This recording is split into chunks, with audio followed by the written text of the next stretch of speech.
All right. I think it's close enough. We are close enough to 7 o'clock, right? 1 minute early. That's okay. Nobody's gonna miss anything. What is up, everybody? Seems like we've got quite a few people in the lobby waiting for me to start. I guess when you put beer in the title, people get all excited and want to hang out and watch you drink beer. Or maybe my live streams are just that great, you know? Either way, welcome everybody. Who do we have already in chat today? Let's take a look back. Brian P was the first one. He was in here a while ago. I don't think he's still in here, but I appreciate the kind words, Mr. Brian P. Jason's the Lab. Mr. Jason was in here for a while ago. Biru.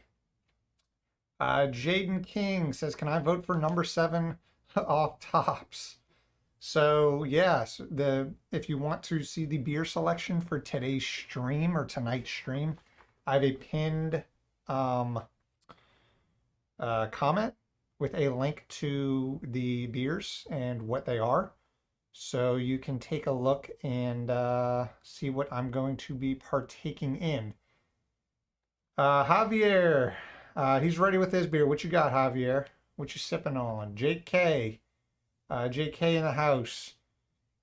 Says Voodoo is a great beer. I agree. Everything I've had from Voodoo has been very top notch. I also suggest router replacement, a budget router replacement video. That is certainly on the list. I have 3 product videos I have to knock out before I want to do something. Not necessarily that I want to do. I want to do all of them. That's why I agreed to accept these products. But you know what I mean. You know what I mean. I've been doing a lot of research, looking for an SFF small PC with minimum of 2 Ethernet ports. I have just the product for you right here that you might be interested in. The thickest potato in the house. I followed yesterday's vid, made a Raspberry Pi Zero home server. Yesterday's vid, oh, nice. Yeah, I was surprised at how I have a Zero and a Zero 2. The Zero 2 is a pretty big step up in terms of CPU performance, going from a single core system to a quad core. Pretty good leap there, but you can still get by with a regular Zero. Nothing, Mr. Nothing or Mrs. Nothing. Based on my demographic and the fact that 99% of my viewers are male, I'm going to say Mr. Nothing. How about the absolute disappearance of FPAA? Oh, you're doing software, not, wait, what? What did I miss? You're doing software, not technology. Is that me? I'll do both, dude. Either way. Oh, I'm gonna say this name. I'm not gonna be able to pronounce this. Ma Manaj? Manaj Karthik? Maybe that's right. Good evening. Good evening to you, Manaj. Welcome. Randall Myers, love that video on TrueNAS scale. I installed it on my new NAS because of it. Thanks. Do you have a suggestion on VPN focused routers? I use pfSense on a dedicated Netgate box.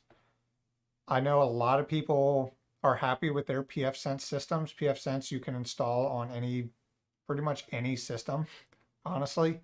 So a lot of people get like a small form factor build or a little like those Intel NUCs, the really tiny little PCs, and throw pfSense on that and have that act as a router.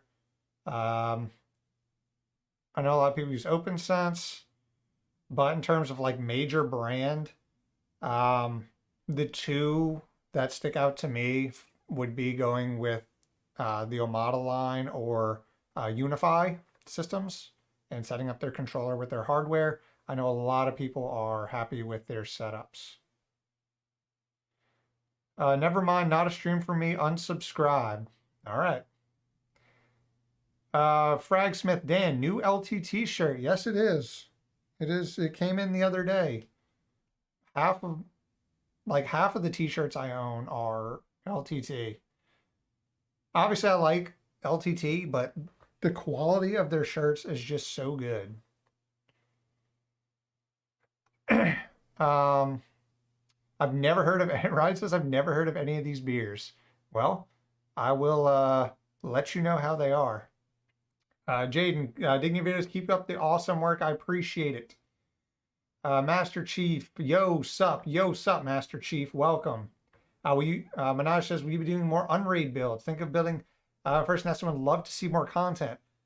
I can. I've been planning for a while to do kind of a hypervisor showdown. I've been deciding on how to approach that, whether if I want to do like videos where two go against each other and then the winner goes like a bracket type thing, or if I want to just have all of them and just put it in one big video. I don't know, but there's still a couple out there that I need to mess with, but I keep wanting to get back to Unraid and I keep getting distracted, but long-winded way of saying yes, I do plan on doing some Unraid content. Austin, welcome. Hello, am I late to the party? You are just in time. So welcome. PFSense versus Unify. I could do that if I had any Unify gear in my household. I just don't have any. And that's a pretty significant investment for the video. So yeah, we'll see. We'll see. Options are always on the table. Microtech is also an option. Yeah, they make some decent hardware for relatively cheap. If you want to check out some Microtech hardware. All right, a couple more, and then we will kick it off with the first beer of the night. Ryan Keats says, I would love a video on Plex Virtual Machine or Container on Proxmox. I tried and messed up something with the library, and it didn't work. I run Plex as a VM. I certainly believe you could run it as a LXC container on Proxmox with no issues, but yeah, if you're interested, hit me up in the Discord. We can walk through some things. I know a lot of people, I don't want to phrase this or come off the wrong way, but a lot of people reach out and are like, hey, can you do a video on this? Like, I'm having issues with this, or I have questions on this. Can you do a video on it? And honestly, I would love to be able to do a video on every single problem that comes up. But obviously I can't. That would be very difficult to do. I recommend everybody checking out the Discord. There's a link down in the description, I believe. And checking it out over there where I can help you guys out, or anybody else in the Discord can easily back and forth one-on-one discuss issues or anything. So let's see what the doc is in the house. Welcome, the doc. Thank you for joining. Have you worked not a 3D? Have you worked with Ansible much? No, I have not. Another thing that I want to get into. I watch a lot of Jeff Geerling, and I know he's the Ansible guy, so I do want to get into it. But again, it's one of those things. I have so many things on my list that I want to get to, but it's on there. I know it's out there. I got to get into it. Another one is just getting into Kubernetes and playing with that too is something I want to dive into. Way of the Lao, Way of the Lao, welcome. My man, Owl, can you explain what it means when the news outlets report that one of the new NVIDIA GPUs will have a TDP of 45, or TPW of 45? I don't, that is very low for a graphics card. Maybe, I've heard everything from seeing a 45, if that's what it's saying, a 45 watt TDP, up to the freaking 4090 is supposed to use double the power and require like a 1500 watt power supply in your system. So I don't know where the hell they're going. Oh, 450 watt. Yeah, okay, if that's what you're talking about, the 4090, yeah, that's insane. Okay, one more. Lala blah blah. Hey man, are you all right? I recently bought a Dell R520 with 32 gigabytes of RAM for 100 quid. I was really pleased with it. Yeah, that is solid, man. That is awesome. That is definitely a good freaking system for that price. But okay, I'm not done talking, guys. Obviously, this is a chill stream, but we do need to decide a first beer of the night. So I'm going to try to figure out, I know you can do polls in the chat, I think. So I'm going to try one because the first beer we're either going to do, so again, check out my pinned message if you want to look at the beers that we are working with tonight. I want to start with either 1, 3, 4, or 5 as my first beer. So I'm going to limit it to those. Either beer 1, 3, 4, or 5. So we are going to see if we can figure out the poll thing here. Okay, wait. Create a poll. Ask a question. First beer question mark. Wait, yes or? Oh, okay. Let's do number 1, number 3, number 4, or number 5. And quickly, 1 is a seltzer. 2 is Imperial Hazy IPA. I'll just put that in here. Seltzer 3 rather, sorry, is a Imperial Hazy IPA. 4 is what? This is the Raspberry Snowball Sour, and then the Tiger's Blood Sour. So this is Raspberry Sour, and then Tiger's Blood. I hope you guys know what Tiger's Blood is. Snowball like flavor. I think that's common knowledge. But okay, let's see. I've never done a poll in the I don't see it. I don't do you guys see a poll? Because oh wait, there it is. Okay. There's a poll now in the chat, I think. So let me know. I have it pulled up over here. I want to see how this looks. Okay, there it is. I'm not going to vote on it myself. But you guys are free to vote. All right, back to I'll read some of you guys' chats while we're waiting to see what you guys have to say or what you guys suggest as my first beer of the night. But let's see. Oh yeah, this is Cat Cam. I forgot. So this is a live Cat Cam, a brand new feature of the Raid Owl streams. Top-notch quality content right here. Cat, you're on camera. Say hello. Okay. She's chilling. Oh,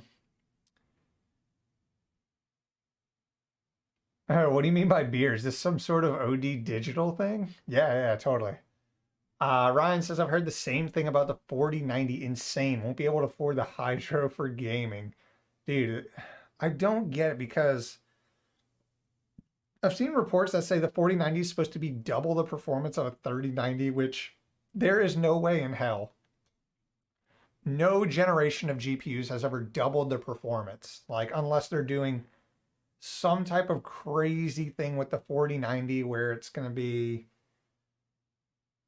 like off the charts expensive and off the charts power draw. I don't know. Number 4, I don't remember what it is, but I picked number 4. I don't remember what it is either. Lala says, someone tells me what beer is. It's an alcoholic beverage. And they're sometimes very tasty. Watching mine ask, Galaxy Quest is my favorite Star Trek movie. Do you agree? Sure. Considering I am not a Star Trek fan, not that I just sci-fi isn't my jam when it comes to movies. But for the sake of argument, sure. I think it's the best one. Bruce Abbott says yes. I'm going with Bruce on that. I'll be honest, I know nothing of it. That's fine. You can still vote.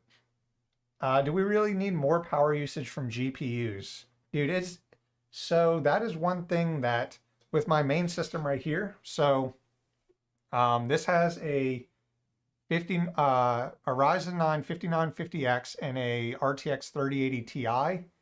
And I have, it's water cooled. It's custom water cooled. It has a pretty thick 360 millimeter radiator. It's got a super thick 120 millimeter radiator and then a regular average 240 millimeter radiator. And no, it's 280. So that is a lot of cooling capacity on here.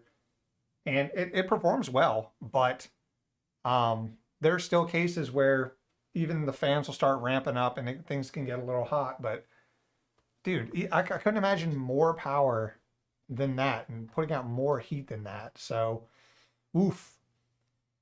Manaj says, do you think GPU prices will go down further because of the new gen cards that roll out? I mean, they have to, right? They're already so ridiculously priced. And I've seen in the last couple weeks, honestly, actual supply out there that you can buy retail. And I've seen cards go for decent prices. So I think it's already happening. I think that will be kind of, what's the best word? Basically, yeah, I think that will continue and especially drop off as soon as the 4000 series come out. But I think everybody, including myself, is anticipating a limit on supply of the 4000 series because while you can get some cards, some 3000 series cards retail right now, it's still really difficult. It's not like years ago when you can just walk into Best Buy and walk out with whatever GPU you wanted, assuming you had enough money. Okay, let's see. Let's see what you guys said. How do I even look at, how do I see what beer won? Seltzer. You guys are going with the seltzer first. Okay.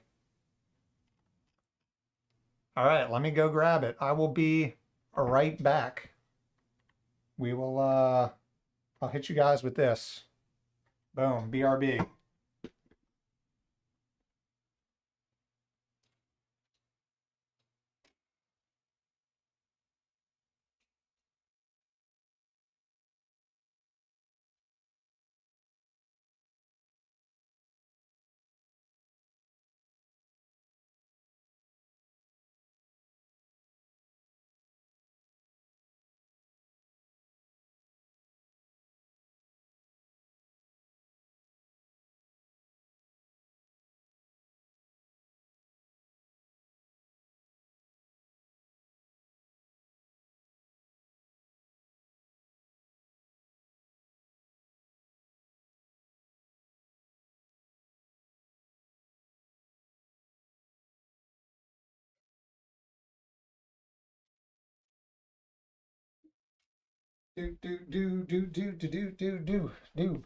Do. I appreciate you guys letting me start off the night with something very light. So that is much appreciated. Let's see. Who else we got in here? Darth Dweeb, what is your jam? What, about what? In life, just in general? That's deep, dude. That is a deep question. Let's see. Okay, where did I leave off? I'm wondering if you had any experience with cross-compiling open source software. Is that more of a Discord discussion? You can hit me up in Discord. I'm not as active in the open source community as I should be. I've said this before on stream, is that I just have like major imposter syndrome when it comes to open source software and like contributing.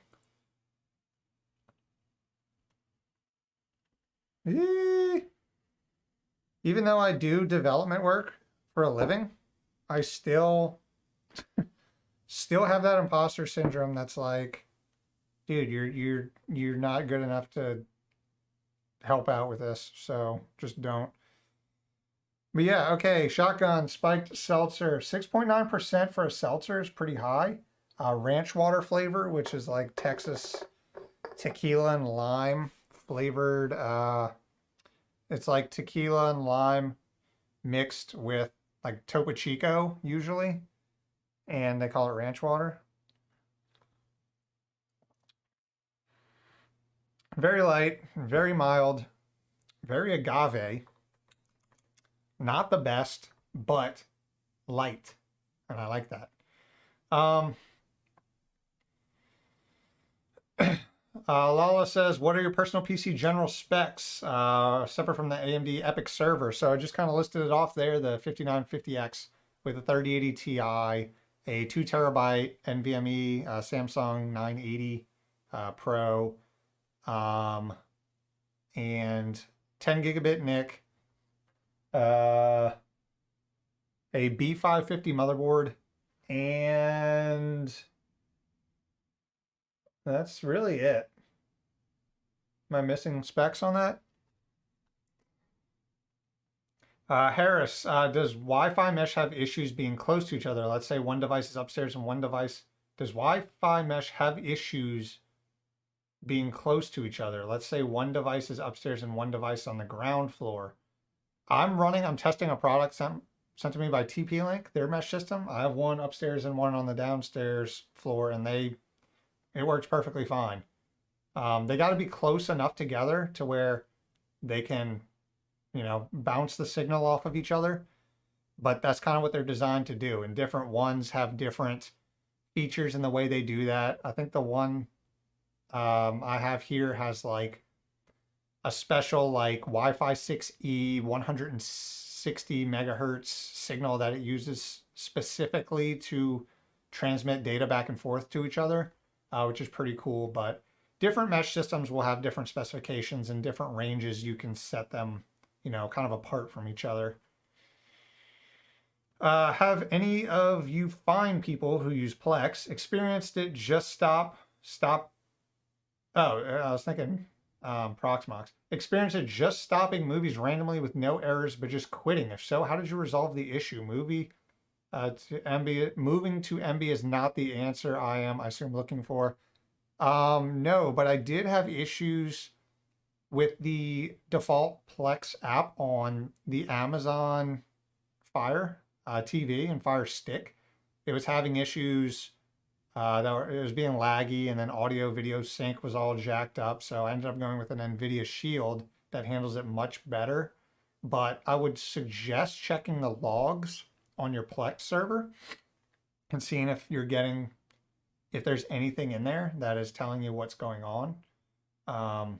It's just hard to say without knowing a bit more about it. That's due to tax season since they are in stock. You think that's what's going on? People getting those refunds and they're just pumping out stock to get that cash money? Maybe. Wouldn't be a bad idea. Ignoring the heat issue, I really wonder how electrical wiring would handle this type of power draw. So what, you're looking at 12 volts on a 12 volt channel, 450 watts. What's 450 divided by 12? That's a lot of amps.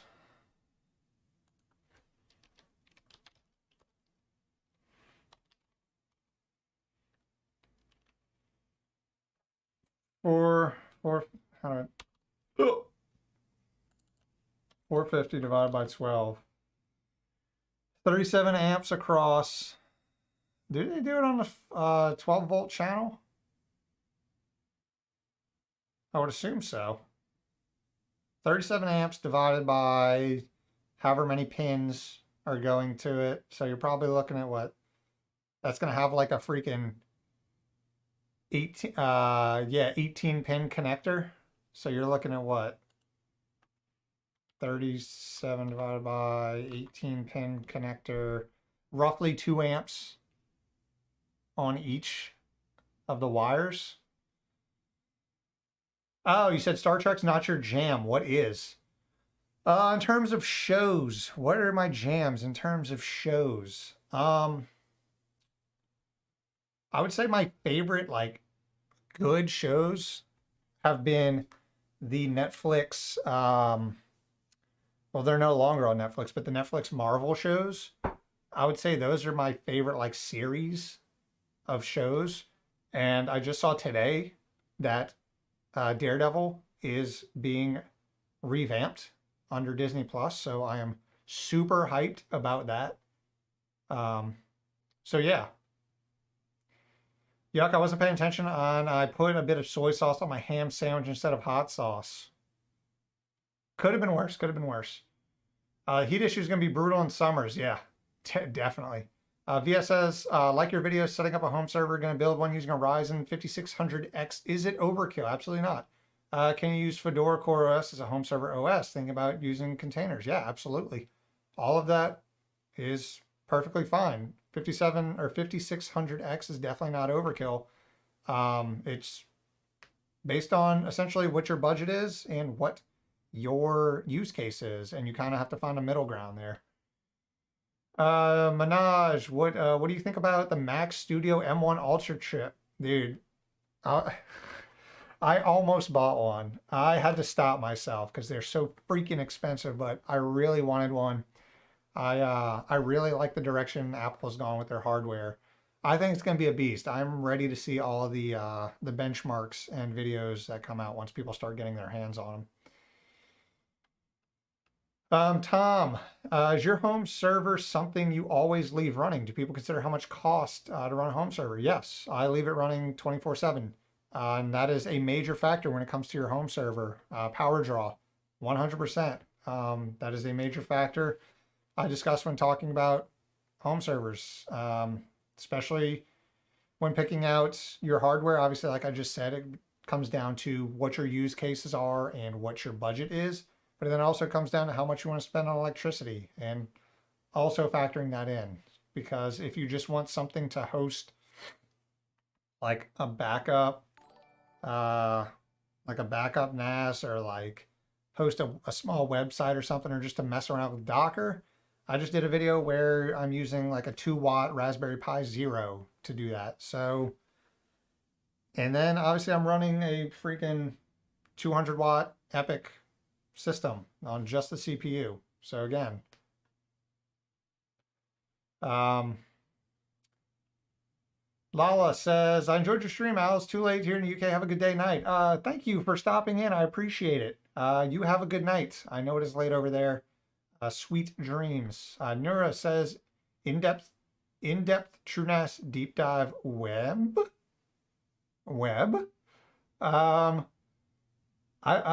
Trunas deep dive. Do I even? I forget what videos I've made. I feel like I've done a video on my Trunas setup. Maybe not. If I haven't, then it's definitely long overdue. Jarda, hi. What do you think about Apple with their new Mac, which has everything integrated, and they claim they're green like hell, but in fact they create more e-waste because of the integration? I don't know enough to talk to how eco-friendly they actually are, so I won't offer any real opinion on that, because I like to not offer a strong opinion on things that I'm not informed on, so I won't talk much to that. But I do think, someone asked just before what I think of the Mac Ultra chips. I think they're great. I think the integration makes for a better user experience in terms of integrating and making sure everything is compatible, obviously, and then integrating that tightly with their own software, since now they're developing their own hardware. And obviously they've been developing their own software for a long time. So, but yeah, the fact that you can't upgrade RAM and storage directly is a bummer. So no, storage isn't integrated on the chip. That you can't upgrade GPU or RAM. So yeah, that kind of sucks. But again, it's not perfect. But I think the direction they're going is pretty solid.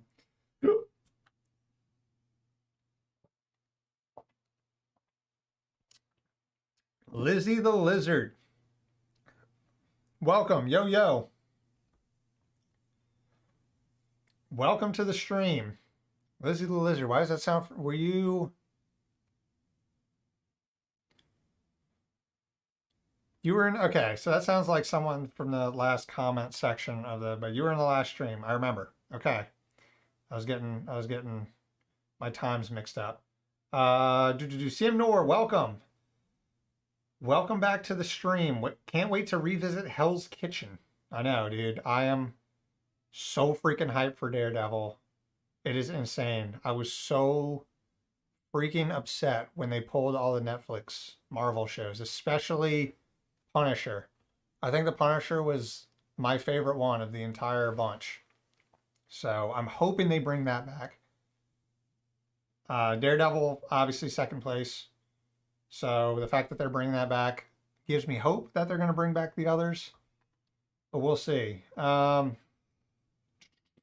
Dweeb, what do you find as your most useful self-hosted service? That is a tough question. My most useful self-hosted service. I would say it is between...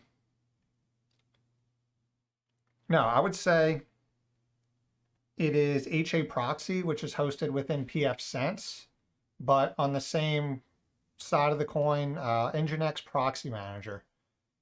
Very easy to set up and deploy. I have a video on it, and it lets you so easily spin up a reverse proxy to allow you to not only expose your services to the outside world, but to do it safely and encrypted. So I would say that is the most useful when it comes to home labs in general, because that is something I think a lot of people have in common, is that they want to build up things and they want to be able to self-host them and access them remotely, securely. So Jason's Lab is back. Hey, hey, hey, with a lot of exclamation points. Welcome, Mr. Jason's Lab. I know he just got in 2 spicy new firewalls that he's going to be messing with relatively soon. I don't know how that's going yet. I don't know if he's busted them out and played with them yet, but I know that's coming. NXS. Hey, Raid. Hey, NXS. Welcome. Miss, what is Pie Hole? Oh, Lizzie Lizard says Pie Hole. Pie Hole is a good one. Just again, the ease of use of setting it up and acting as your own internal DNS and doing ad block. Very low power system, or very low power service to set up. Darth Webb, TrueNAS core or scale? Or no, sorry, TrueNAS core or scale? Let's see. It depends. I run core personally, just because I like the stability of it, and I'm using it strictly as a NAS system. So it being much older and much more tested and proven on FreeBSD, if you're running strictly a NAS, I recommend core. Scale is brand new, but it is Linux based, so it has a lot of the creature comforts of a modern hypervisor OS, where you can deploy services with Docker, and being much more well supported in terms of finding help for any issues you're coming across, because it's based on Linux. So you're going to find a lot more people to help you with that over FreeBSD. NXS, I recently overclocked my 5700G. Thanks to the 5700G overclocking video you made. Extremely happy with the performance of this chip. The 5700G is an awesome, awesome chip. I think, and it's only going to get the 6000 series APUs are going to be insane for AMD with them going to RDNA 2 instead of Vega. You're already seeing it. There's one laptop out right now with the mobile version with the 6900HS, and it's the Asus ROG Zephyrus 14, maybe. That's like the only laptop out right now with the 6900HS, and it looks nutty. Lizzie, what am I missing? Oh, I skipped one. Come on, Cheaterus. I can't say that. Cheedorsai. I'm gonna call you Cheaty because that reminds me of I just watched the good place. So Cheaty, do you have a 10 gigabytes or 10 gigabit switch? I do. I have a QNAP M408 something. It's a QNAP 4-port, or it's 8 1 gig ports and 4 10 gig ports. It's very expensive. I wouldn't necessarily recommend it to a lot of people just because of how expensive it is. That's honestly why I haven't done a dedicated video on it, just because I think it's way too expensive for what it is. But it fit my use case when I wanted to buy one, and it performs really, really well. So I can't knock it on that. Depending on your budget, it may be a good buy for you, but I find it hard recommending to people considering the price. Lizzie, it's close to 1 a.m. and I got a very bad headache. Please cure me. Water and Advil or Tylenol, whatever your preferred go-to is. Ibuprofen. Some of these glasses, if you're staring at a screen for a long time, these blue light blocking glasses. All right, guys, I'm about to put on disguise. Like, you're not going to recognize me. So don't be alarmed. It's still me. You ready? Check it out. I know. It sounds like me, but I know it doesn't look like me anymore. It's crazy, right? Oliver says 10 gig home switching seems much more obtainable now. Yeah, it's only getting, the prices on switches are going down. More and more companies are coming out with 10 gig compatible devices, so it is definitely getting more affordable. I just wish we would see more 2.5 gig become the norm in a lot of default switches and routers, because 2.5 gig is a good step up from 1 gig without it being too like power hungry or dissipating a lot of heat, because I know that's still an issue with 10 gig devices is the heat they put out. So I agree. Jarda, how many storage terabytes are you using in your home lab and home? My main pool is 4 12 terabyte drives. Then I have 2 6 terabyte drives that I use for Plex. My backup system has 3, what does it have in it? 3 14 terabyte drives for backing up everything. And then that's kind of it. I have some random other storage spread about, but those are the main ones.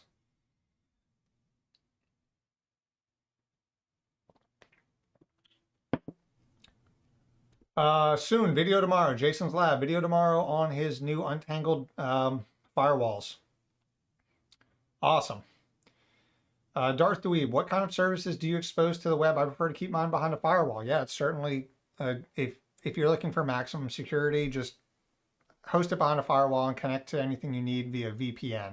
But the main two that I expose a couple, but the main two that are kind of necessary to be exposed like that are file browser and my Little Link self-hosted website, courtesy of Techno Tim. His Docker image for self-hosting your Little Link site, which is just a link to all my, I can just link one thing and it just shows, my YouTube, Instagram, all my social media stuff and email and everything is just in one thing, and I self-host that. But for a lot of things, you're going to want to keep them behind your firewall and just access them by VPNing in on a need-to-do basis. Tempted to switch to scale. It's hard to look away from my dear Debian. Yeah, it's solid. I know it has some growing pains right now with virtualization. There are some features that are missing, and it's not as intuitive as others. And um, a lot of people were experiencing just straight up storage transfer bottlenecks.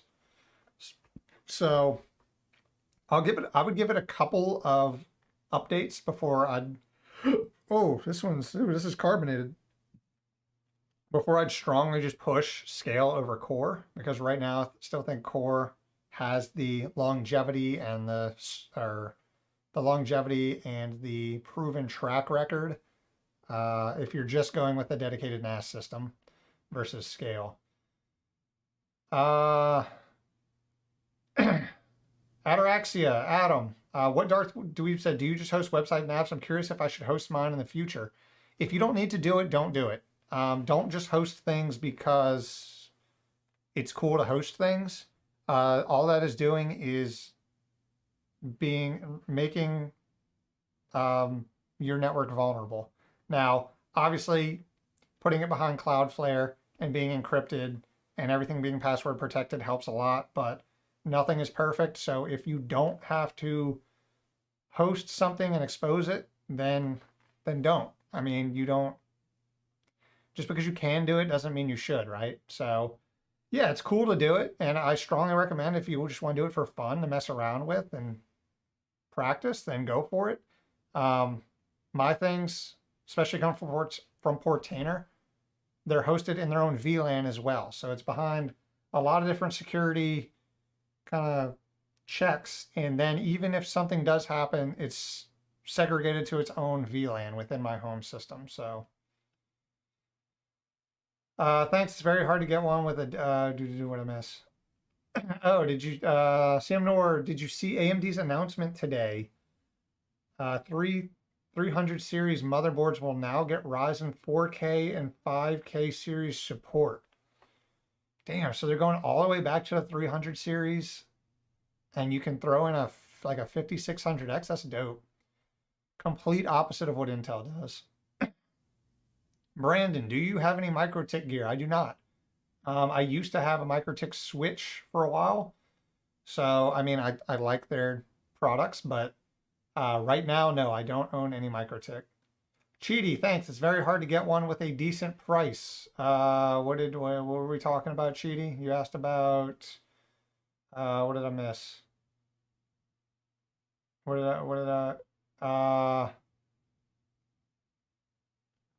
no, I lost it. But everything right now is, it's hard to get one for the 10 gigabyte switch. Yeah, gigabit switch. I agree. It's just shopping around. You can find some decent ones. MikroTik is definitely up there with cost to performance king when it comes to networking hardware. Darth Dweeb, where did Superman go? I know, right? It's just me, Clark Kent. You definitely can't recognize me now. Minaj says, I'm thinking of using Tailscale to access my home server remotely, and it works really well. I'm a little uncomfortable with opening ports on my router. Yeah, I know a lot of people use Tailscale. I have to get another thing on the list that I need to get to, but for sure, a lot of people have had positive things to say about using Tailscale. I'm gonna take these off now. Back to Superman, Raid Owl. My family said sitting too close to the TV, your eyes will go square. Now I own a VR headset. I know, right? I feel like I saw a meme about that. Like, don't sit too close to the TV. And now VR is so popular and the freaking screen's like on your eyeballs. VS says, one of your videos spoke about hosting your own website from your local server, but if you don't have a static IP from the ISPs, it's still possible to expose your website to the web. Yeah, there are ways around it. Cloudflare does do tunneling services. I haven't personally looked into that yet. I've had a lot of people comment and say similar things where they don't have a static IP from their ISP.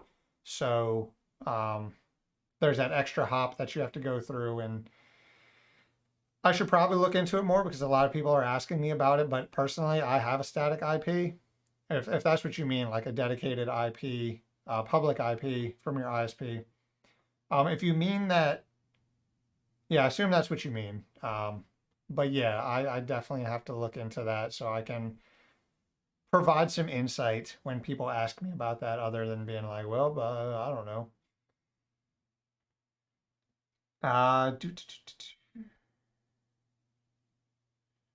Depend on the, what did we miss? Brandon says it would depend on the video card you are encoding direct playback with the media. What did we ask? Oh, does having a graphics card help in streaming videos from your media server running Jellyfin versus iGPU?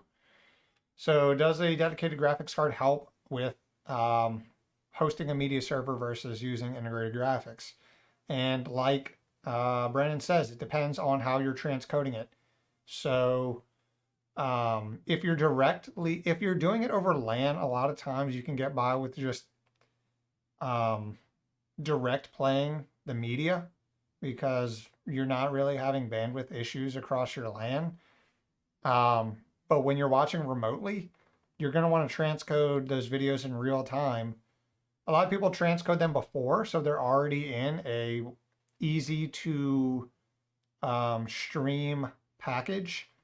But some people will throw in, or not throw in, but some people will let their Plex server, Jellyfin server transcode the videos live while you're watching them. And CPU encoding, software encoding is so good now that if you have like a decent modern CPU that's dedicated as a Plex machine, then you don't need a GPU. Honestly, you can get by with software encoding 100%.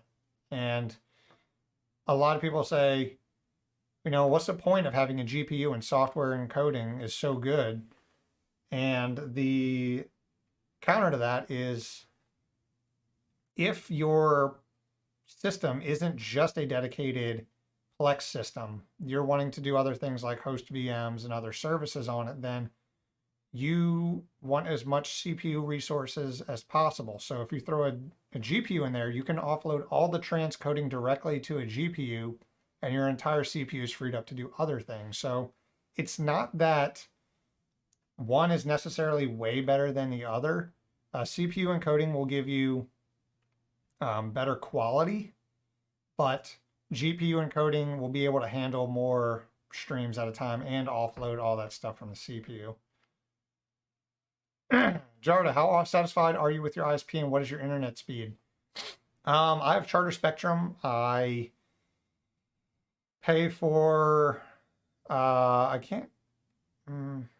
pay for a gig down, but I only get about 30 or 40 up. And in the beginning they sucked, but I think that came down to their modem. So again, I had like 10 techs out here over the course of a couple months and they never fixed it. I ended up buying a third-party modem, which fixed the issue of intermediate dropouts, but they're okay. I used to have AT&T Uverse, and they were the best. I had them for like 3 years, and I don't think I had a single freaking internet dropout in 3 years. And I went through floods and hurricanes at that house. So, and I had gig down and gig up the entire time. Zero Tier is a great VPN to access home services without opening ports to your firewall. Yeah, I use PIA on. I use PIA with pfSense to, or no, I use OpenVPN to VPN directly into my home network, and I use PIA as my, encrypted VPN to access things outside in the real world.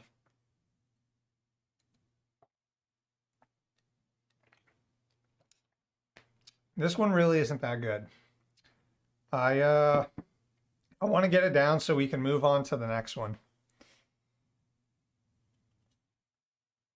There's a reason why this was in the back of the fridge and that we haven't bought it in a while. So it leaves just like a nasty, bitter aftertaste. Initially, it's not too bad. It's very agave forward, I would say. PIA offers static IP services. Yes, they do.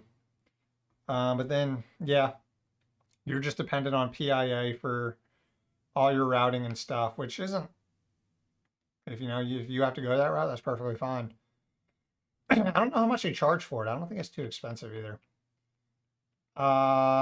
DeQuain, 53. Thoughts on having a gaming server plus cheap laptop combo? I'm debating on doing something along those lines for my next PC build. I'm still on the fence about streaming over LAN. I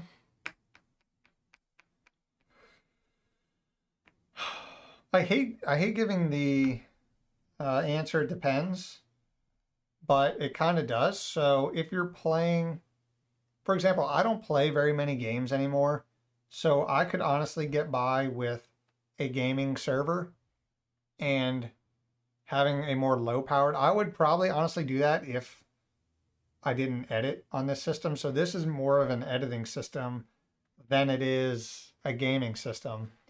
But if I wasn't editing and I just strictly needed to game, I don't play enough like competitive FPS games that require like zero latency. I do play a lot of League of Legends still, so, but not competitively. And I've actually tried using Parsec to stream over LAN, and it is very impressive over LAN.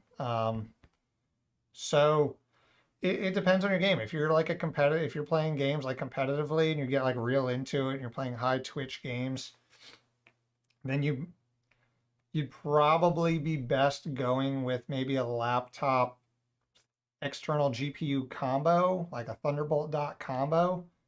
But yeah, I mean, it's certainly an option. I know a lot of people do it because of how good, especially Parsec. I don't have much experience with other streaming, game streaming platforms, but Parsec works very well over LAN. So yeah, definitely an option. Dan, welcome. Thanks for everything you were doing. I'm so glad I found you right when I began looking at building a new home server. Today's Pi Zero video was hilarious and easy to follow. Keep it up. I appreciate those kind words, Dan. I'm glad you found it entertaining. I was I was hoping the intro would come off funny, and it seems from the comments that people enjoyed it, so I am happy. I'm also happy that it was somewhat informative and that you could learn a bit from it. If you don't enjoy the drink, dump it and get one you do enjoy. I got like a couple of sips left. We'll be all right. I'll finish this off in a couple minutes. We'll move on. Jarda, okay, if we were drinking beer, what is your plans for the weekend? Well, I don't think I said it in the stream title, but my fiance she's still in the plane right now. I think she might have landed already, but she's flying home to visit family for her bridal shower. So I have the house to myself for the entire weekend with no real plans. So I don't know what I'm doing this weekend, to be honest. We will see. What modem are you using for Spectrum? The dropout issue has made Zoom calls difficult to say the least. I am using the... Let me look. I bought it off Amazon. Let's look and see which one it was. It was the... Oh man, I'm not logged in here. Let's use the phone. I could like walk 10 feet and see it, but I'm not going to do that. I bought the orders, search all orders modem. The Aris Surfboard SB8200. The Aris SB8200, this one. That is the modem I bought. And it handled, like, I get no dropouts now. I mean, I get some, but I think that's nice. An actual ISP issue instead of the freaking modem just crapping out.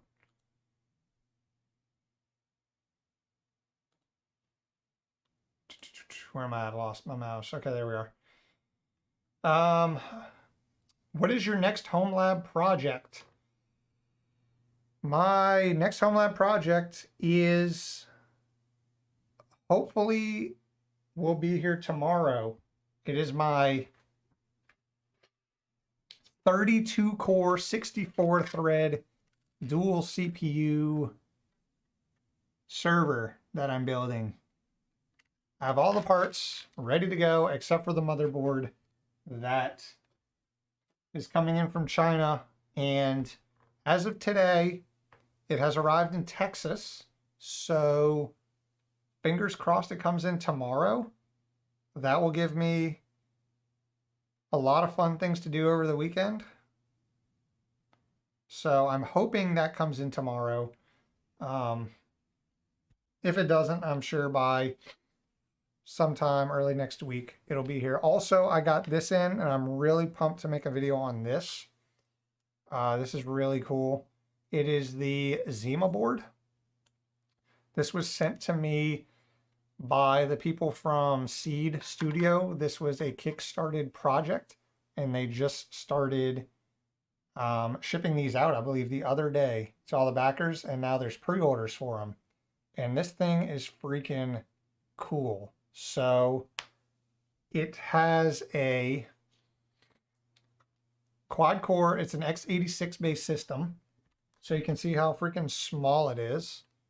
It is an x86 based system with a quad core Celeron processor. It's one of the low, pretty sure it's a Intel Celeron CPU, and completely fanless. So that's dope. And the thing that makes this so freaking cool is the port selection that they gave you on such a tiny board. So around the back, you have dual gigabit, like a dual gigabit NIC, which is freaking awesome.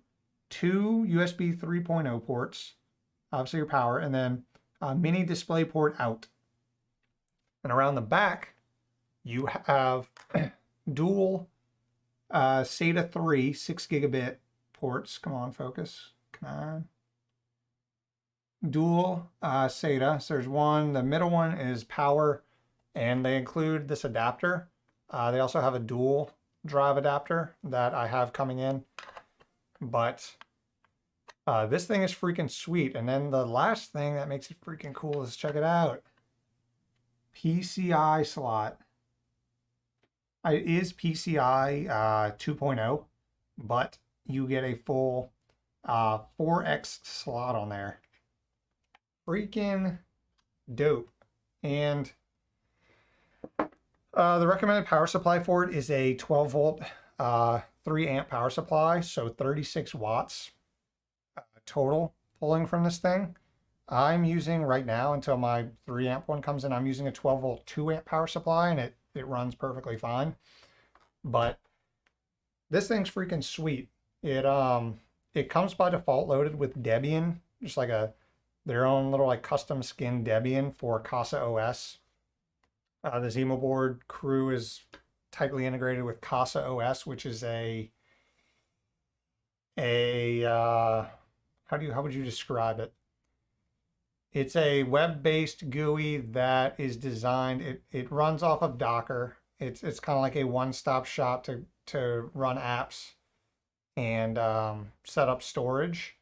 So it's very early stages. It's not completely finished yet, but it is a cool piece of hardware combined with a cool piece of software. So I am pumped to do a video on this. The one video I'm gonna be doing 2 videos on it. One is just the Hba board in general, kind of overview and running like Linux on it. You can also, I mean, it's x86 based. You can run Windows on it if you want.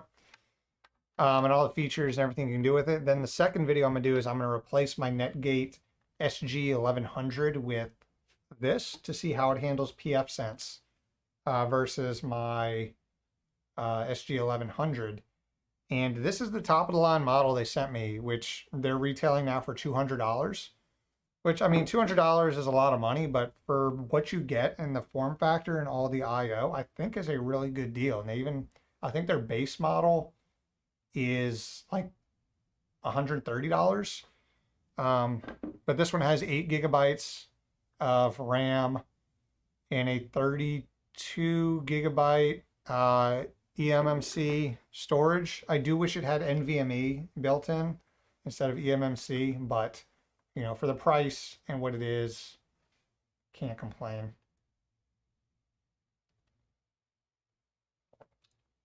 Wow, dual CPU home labbing is an expensive hobby. It wasn't too bad. The board I bought for $280, and literally the day after I bought it, they brought it down to $220, which sucks, but you know. These are both Xeon V3s. They are, I can't remember what I bought, 2698 V3s. They're both 16 core processors, base clock 2.3 gigahertz. I think boost up to 3.1. I think I paid about $90 for them. Can we get a peek at the parts list for the new build? I want to do a low budget dual CPU build. Sure, let's so I'll show you. Let's take a look. Let me sign in here. Pretty much bought everything off eBay. So I can tell you, that's not my password. Sign in using Google. Come on. Cat, you turned your back to everybody. That's rude. Cat, say hello. No? Okay. Oh, okay. So I also bought, all right, well, I don't want to get off track. How much did I spend? Okay, I spent, okay, they were 120 each on the processors.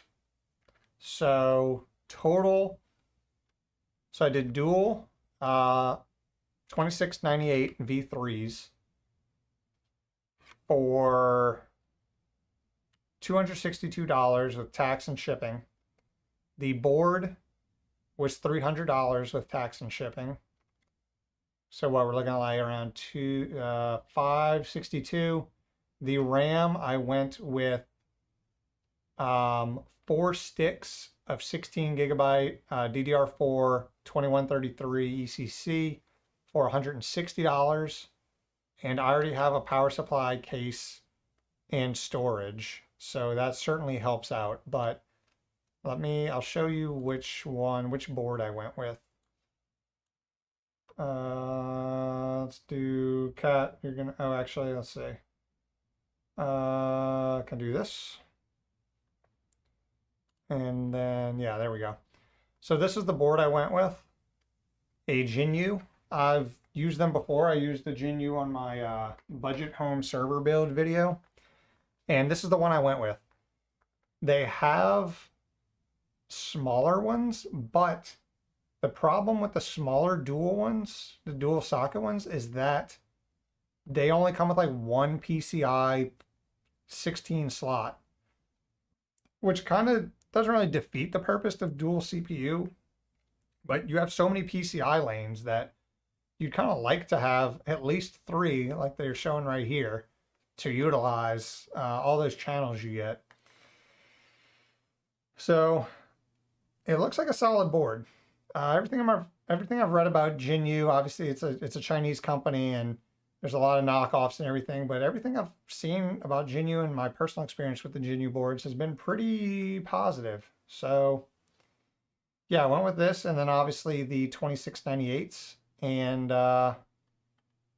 4 sticks of 16 gigabyte. So what's that, 64 gigs? And I still have room to double that up.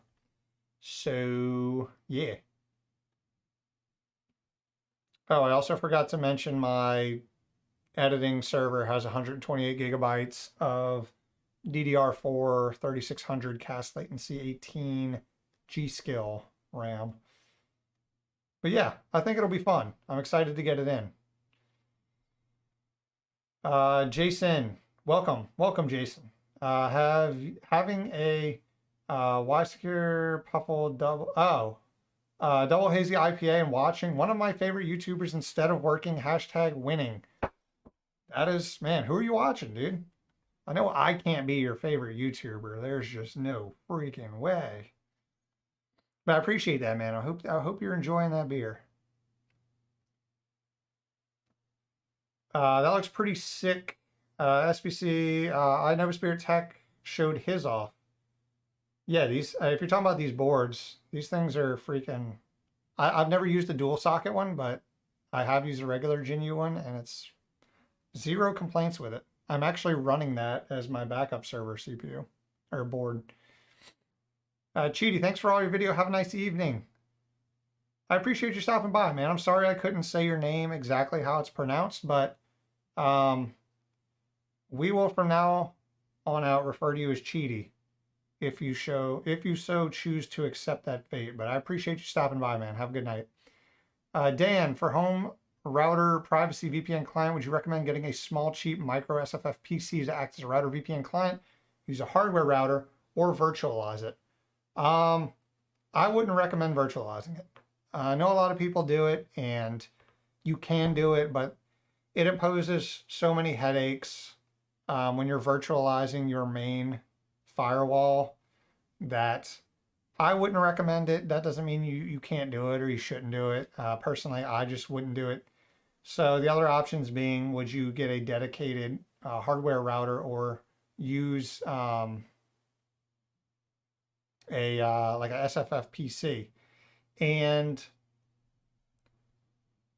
I guess it depends on the ecosystem you want to be in, right? So the major like pfSense or OpenSense can be run on, a small form factor PC. If you go pfSense, you can go with their dedicated hardware, Netgate stuff. But if you want to go with something in its own ecosystem like Ubiquiti or Unify or TP-Link Omada, that's certainly a route you can go. But in terms of a dedicated firewall, personally, I use a Netgate box, but I mean, a small dedicated SFF PC is certainly more recommended. I would say I would recommend that more often than buying dedicated, first party hardware.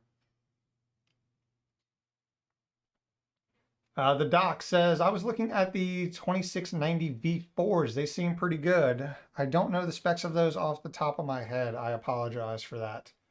But yeah, V3s and V4s, stepping up to being able to use DDR4 RAM on those will get you a significant bump on a lot of services. So yeah, I mean, they are more expensive. If you're going full budget, definitely recommend looking at V2s, but either way, man. Shins, Owl, man. I'm going to fetch a beer, BRB. Let me know what you end up fetching, man. I be curious. I want to know what everybody's partaking in. All right, I'm gonna down the rest of this because I'm tired of looking at it. So start telling me what beer I should go with next. All of them are open at this point, so I'm not gonna do a poll. If you want to know what beers, check out the pinned comment. I believe it's like the pinned comment just stays up there, right? Like, yeah. So the pinned comment in chat will take you to the list of beers and the description of them. So let me know. This was number 1.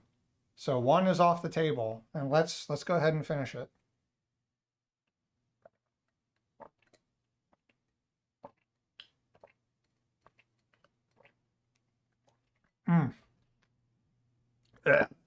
Ooh, an aftertaste. Okay, I'm glad that one is done. Oof, that. Dan, any security concerns with a virtualized router on the home server? I'd say no less of a security concern than a regular router. If your Trying to think right off the bat, what would pose more of a security risk? I don't think you're looking at, because your firewall is going to be your main line of defense anyway, right? So unless we're talking about physical security, which is a whole nother animal, but in terms of just a regular home user, no, I don't think there's much difference between a dedicated hardware router versus virtualizing it in terms of security. Sherman, welcome. I don't know if you were here before, but welcome to the stream. I have one gaming PC. Can you suggest which hypervisor on it? But it has a RTX 2070, which I want to use to game. So should I have my lab nested with any virtual Proxmox server on this PC? Woo! Sorry. Okay, let me read that again. I have a gaming PC. Can you suggest which hypervisor on it? But it has a 2070, which I want to use to game. So should I have my lab nested within a virtual Proxmox server on this PC?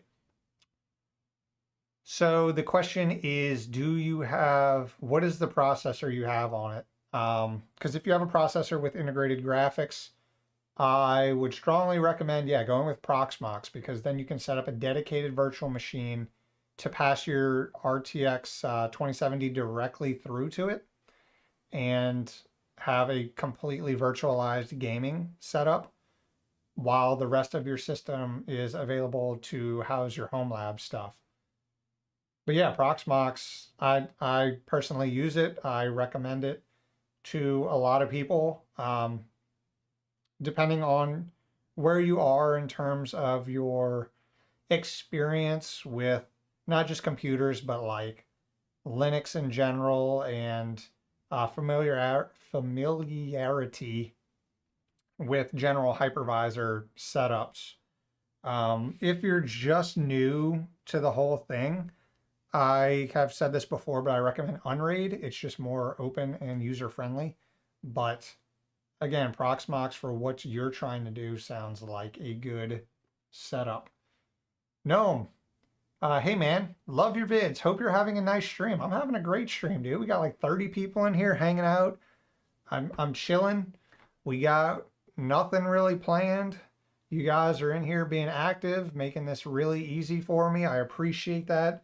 The more active you guys are, the easier this is for me, the more fun it is, and probably the more entertaining it is to watch. So yeah, I'm having a great stream. Appreciate you stopping by. Worker, love the channel, man. Cheers to you. Cheers to you, Worker. I need to go get another beer. So you guys, I've seen no recommendations. Okay, I haven't scrolled. Oh God, I haven't scrolled down enough. All right. I'll get there, but beer recommendations. Let me know in the chat. Again, check the pinned comment if you want to see which beers you can choose from. Oh wait, I forgot I'm freaking okay. Back to Cat Cam. She's still sleeping. Oh, wait, skipped one. Oh, I skipped a few. Sorry. Matt Sargent. I enjoy building out the servers. My first home server was a Dell T310. Then I hope that wasn't too loud. I turned it down. Silver. I appreciate the donation, man. Awesome. Hopefully this can cover at least one beer can. Definitely, man. Down here in southern Texas, we can get beers on the cheap. So I appreciate that, man. Definitely welcomed. Have you oh, I'm getting to your I see you down here in the chat. I'm reading slow. I apologize. I'm getting there though. Matt Sargent, I enjoyed building out servers. First home server was a Dell T310, then I switched to a Dell R710, and now I'm in the process of building my new Dell R720 with Trunas scale. It's a slippery slope, man. You're gonna make that bump to an EPYC-based system like me, and then wonder where all your money went. Well, yeah, man, it's awesome. Like people ask, like, what do you do with, an EPYC-based system? I mean, it's only a 16-core one. It's not like a really high-end one. Or like, what do you do with all that? It's like, I don't know. I don't use all of it, but it's just cool to have and future-proof, and knowing that it can handle whatever services I want to throw at it. Cody says, any recommendation uses for someone with 4 Raspberry Pi 4 to 8 gigabytes, tried Kubernetes, but ran into issues when attaching storage? I was going to suggest Kubernetes just because I've been wanting to get my hands on a couple of Raspberry Pis to build my own Kubernetes cluster because that's where I want to start learning it with Raspberry Pis. But without Kubernetes, trying to think of any other like load management. There are a couple of load balancers out there you can mess around with. I can't think of any off the top of my head, but I think Raspberry Pi 4s would make a cool little like small load balance system for sure. Other than that, man, I can't think of anything off the top of my head. I apologize. Jarda, do you use a UPS at home? Yes, I have two. One for my networking gear and one for my main server. There's regular, decent UPSs, nothing fancy. I'm not on the Techno Tim level where he has all of his UPSs automated, which is pretty freaking sweet. I don't know the exact title of that video, but if you're interested in checking out some sophisticated UPS setups, go Google Technotim Nut server. It's called Nut, N-U-T. It's pretty awesome. Okay, let's see. The doc says maybe number 4. Cody Powell says 3 or 4. I'm drinking a Voodoo Ranger, and you should be too. So they say 3. Last one in the French, Baba Black Lager. Do not recommend. Uh-oh. Silver, what is up, man? I finally got to your message. Welcome to the stream. I hope you're having a good night or morning wherever you are located in the world. Also, what's your opinion on Harvester? I haven't gotten to that yet. I've seen, I saw Technotim's video pop up on it. I have a backlog of videos I need to watch. This weekend, I'm going to try to get to some of the things that I've been needing to do in terms of brushing up on some newer hypervisors and technology and preparing for some other videos, but no real opinions on Harvester just yet. Voodoo Ranger would be great right now. Sure. i7. Which i7? Well, no, all the well, as long as it's not a F, like a 10700F, then you're good and you have integrated graphics. I strongly recommend going with Proxmox. You'll be set up and easy to do, or that'll be easy to do. Jason, and the kids need me. Enjoy the Voodoo Ranger. I'll catch the replay. Hey, kids are priority. I think. I don't know. I don't have a kid, but I assume they're priority. You have a good night. 78 Cutlass 406. The biggest downside I've seen Proxmox's NFS shares. I have a big server Proxmox on it, and I use Unraid for NAS Plexbox. But if I reboot the Unraid server, Proxmox can't find the share. Yeah, Proxmox handles its storage pretty weird. I will give you that. Their storage config file is so much more different than just being able to go to the fstab and setting up your storage mounting. So yeah, I will give you that. Proxmox's storage can be a bit wonky. Jarda, by the way, you should buy some Pilsner Urquell. Urquell? Is that a beer? Sure, if I see that, I will now purchase it per your recommendation. Dan, thanks for the feedback. The Voodoo is looking tasty. I'm seeing a lot of people recommending the Voodoo, so I guess we'll go with that. I just finished a Guinness for St. Patty's, but now I am enjoying my fallback of hams from the land of sky blue waters. That is awesome, man. On to your second beer of the night. I'm about to be as well. Or as my SSID says, land of sky blue waters. Legit. Martine, loved your TrueNAS scale review. Currently running ESXi on a Mac Pro XCP-NG on Supermicro and TrueNAS Core NAS. Might consider adding TrueNAS scale to the Mac. Why not, dude? Throw it all in there. You're running everything, dude. I was gonna do, so I posted the poll on YouTube today to ask what you guys suggest I do with my night. And I was fairly certain that you guys were going to say stream and try out XCP-NG. I even flashed the ISO to a USB stick and I was ready to load it up and try out XCP-NG tonight. But you guys said to drink beer and hang out. So that's what we are doing. Yeah, Urquell is awesome. All right, I will keep my eyes peeled. Harvesting's very, very resource heavy. I tried to set it up on some M700 tiny PCs. They have an i5 with 16 gigs of RAM, and Harvester itself was using 75% of my CPU all the time without a VM on it. That's Jesus Christ. So idle, it's using 75. What is it doing? God damn. All right, so y'all, you said 3 and 4. A lot of people said 3 and 4. I assume one of those is the Voodoo, right? If it is, I'll go with the Voodoo, considering I've seen some people. Okay, all right, we'll go with the 3. All right, BRB. I'm going to snag the Voodoo. I lost my spot. I'm gonna go snag the Voodoo Ranger. I will be RB. Gotta wash this glass out. Get this ranch water out of my freaking mouth. Oh, God.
Okay.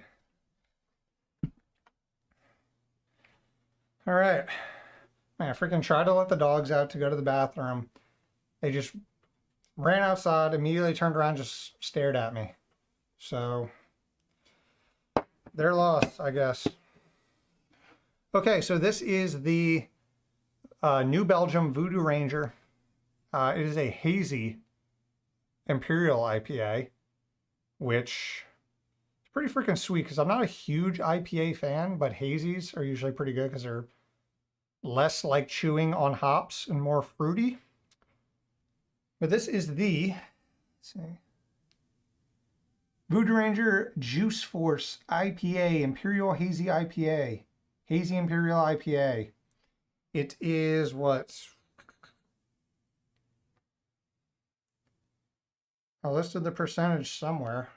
It is 9.5%. 9.5% IPA. Let's go, hype. All right.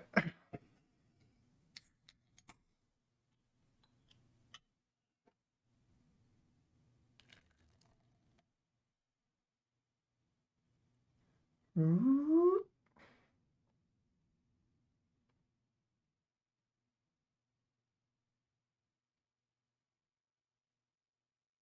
There we got a little too much. We got a little too much head. Nah, we're good. We're good. We're good. Ah, gorgeous. All right. It smells so good. It almost smells like pineapples.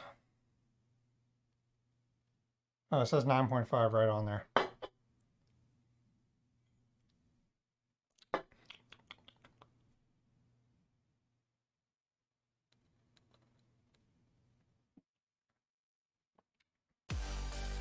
That is freaking tasty. That is delicious. Shins. Thank you for the donation, man. Series A funding for Owl Force IPA. That's like next step, right? You create a YouTube channel, then you brew your own beer. That's the logical next step, right? I appreciate that, man. Thank you for the donation to the beer fund. This might be a maybe a monthly stream. So I don't stream enough to make this like a weekly thing. But yeah, that's awesome, man. Thank you so much. Yeah, I tweeted out that I was doing this and drinking beer tonight, and it reminded me of John from Hops and Brews YouTube channel. He is doing entire Lent, so like 40 straight days of only beer. Now that's not like only beer to drink. He's literally not eating food. He's only having beer. Beer and water, obviously. Beer, water, I think coffee. Like you said, you can have regular drinks, but no food, only beer. Absolutely bananas. And he's on like day 16? No. 15? He's a good ways in. It's very impressive. Doc says, missed the opportunity to say BRB gonna get number 3. I did get 3, right? What did I get? Was it 3 or 4 that I got? I got 3, yeah. Voodoo Ranger. Very tasty.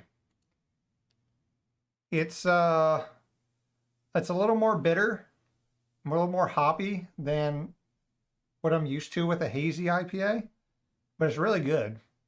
It's a nice balance, and it being 9.5% is very efficient.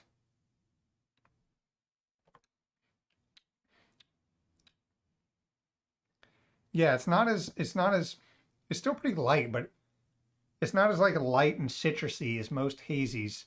It's a little more like down to earth, kind of hoppy, a little bit bitter, but I'm getting like hints of, it's almost like pineapple-y. I don't know if it says pineapple anywhere on here, but it's pretty good. Definitely recommended. I saw that Harvester is spec heavy. I got a server coming to my house this weekend. I want to test it. Don't know what Tim's server specs were, but he did say they were low. Yeah, I got to watch that video. I'd be curious to see. He's really big into Rancher, and I saw it has some integrate. I guess it's from the same developers as Rancher, or it's built with into Rancher or something. So I don't personally run Rancher. I like Portainer, but yeah, I'll definitely have to check it out and see what's all the fuss about. The review suite, what's good? What is good? The review suite, welcome. This beer is pretty good. TBH. Welcome to the stream, man. It's an ongoing joke for a lot of the regulars who are in here that will know every time I stream something goes wrong. So it's like literally every stream. It's almost like a meme at this point, where because I'll usually use these streams to like test out something or mess around with a new software, and it seems like every stream something will go wrong in the stream. So this one, literally, I have nothing planned except to drink beer, and we might break the streak tonight for things going wrong. I hope. I mean, what can go wrong with hanging out with all you nerds talking about tech stuff and drinking beer, right? Fingers crossed, knock on wood. Well, we'll see. We'll see. Shudonk, my one and only Twitch viewer. Welcome from Twitch land, Shudonk. Glad to see you back, my man. I was wondering if you would pop in for the stream. Good to see you. Zach N. Hi, I'm new to Docker and Open Media Vault 6. I installed Nextcloud in Docker and Open Media Vault. How do I set my Nextcloud storage on an external SSD? So you are going to want to pass... I'm trying to remember what it is specifically for Nextcloud, but the best way of doing it in Docker is on your Docker system. um, find your mount point for your external SSD or your external storage or whatever storage. Make a note of that mount point on your system. And then when you pass in, when you create your Nextcloud container, use that mount point to pass in for your Nextcloud data or database volume. So in a lot of templates, you'll see like a Nextcloud will have, inside the container will be like var, Nextcloud, whatever. Maybe it's like HTML, www location. And on the left side, you're going to specify your mount location for your SSD so that everything for that internal container where Nextcloud is storing all its data, that will be translated back to the host on your mount spot for your SSD. I hope that makes sense. And that's just a general thing for all Docker cases, because I know when I was first introduced to Docker, that was a big thing that was confusing to me. It was like, well, what if I actually have this drive and I plug it into the host? How does the container see that drive, So it's basically, it's called a binding mount. So you bind the inside of your container storage location is bound to a host location. And that host location will be whatever you want it to be, assuming the permissions are correct. For the container user to access it, depending on what user is running as your container. But for the most part, it works pretty well. It's how I do all the stuff for mine. Shen, oh, of course, I appreciate you. Awesome content. That means a lot, man. It really does. Like, we just crossed 15,000 subscribers on the channel, which is awesome. It's crazy to me that we hit 15,000. I just did a vlog on my other channel about hitting 10,000 subscribers on Raid Owl, and it feels like that was just like a couple weeks ago. So hitting 15,000 already is freaking crazy, and the fact that so many people are watching my videos, so many people are showing up to my streams just to hang out and freaking talk to me about tech, and everyone's in the Discord, and it's crazy, man. I didn't really have any goals when I set out to create a YouTube channel. I was doing it for fun, and I assumed, like a lot of hobbies that come and go, I would create a couple, like dozen videos, and then after no one watches them for a while, I kind of give up on it, and that be it. But here we are, 15,000 subscribers later, and still going strong. I still enjoy doing it, and it's only getting more and more fun. So, and that's all thanks to you guys who show up and watch my videos and join the live streams. So again, I appreciate every single one of you guys, especially TVJ. Welcome. TVJ is in the house. Welcome. Who in here's got a beer? Who is partaking in a nice beverage? I want to know what you guys are sipping on. If it's not a beer, that's okay. I don't judge. A lot of people don't like beer. I used to be in that camp, so if you don't like beer, perfectly fine. I gotta know who's out there drinking with me tonight. Oh, sorry, I meant making a rhyme. That's okay. That's okay, Doc. Brad Curtis, Raid Owl, thanks for all your videos. I set up my first server using TrueNAS and you helped me out a lot, man. That is awesome. I never get tired of hearing that any of my videos helped somebody out in their journey, because, just because I have a YouTube channel and talk about all this stuff, I'm not like a long time veteran of home servers and home labs. Like, when I first created my YouTube channel like 2 years ago, it wasn't even supposed to be about networking and home lab stuff. If you look at my early videos, it's about like PCs, and I bought a bunch of like stupid Amazon shit to try, and those videos sucked. But eventually I got into this, and if any mistakes I make along the way can help you guys, if anything I learn along the way can help you guys, I'll make a video about it. If it's entertaining, cool. But that's the shtick of my channel. I'm not going to be the most informative guy out there. I'm not going to be the most technical guy out there, but I'm hoping I can at least make it somewhat entertaining so that you can take some of this dry content and enjoy watching it. So that's why I try to make some interesting intros to my videos every once in a while. So yeah, but I'm glad to hear you guys learned something from them. TVJ says, I'm going to try out Portainer later. Yeah, man, I use Portainer a lot. I think it's great. CAJ or CAJ, CAJ, I assume. Hey, Radal, I'm very new to servers and I currently have a HP DL6 360p and two 24-bay SFF net app disk racks. So you got a lot of storage to play with, or a lot of potential storage to play with. I have an LSI HBA in the server to connect to Nept servers. What software would you recommend to set up the storage pool on my network? TrueNAS Scale or TrueNAS Core. With that many drives, I think ZFS is going to be a fantastic use. And TrueNAS Core is so stable. It's honestly the most stable thing in my entire home lab. And it is dedicated, it is built for running a NAS. TrueNAS Core 100%. That reminds me, I did just buy an new LSI card, or new HBA.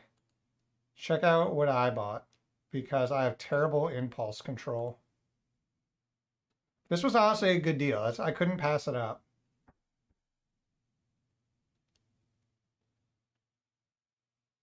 an LSI 16i, because right now I'm running two 8i cards.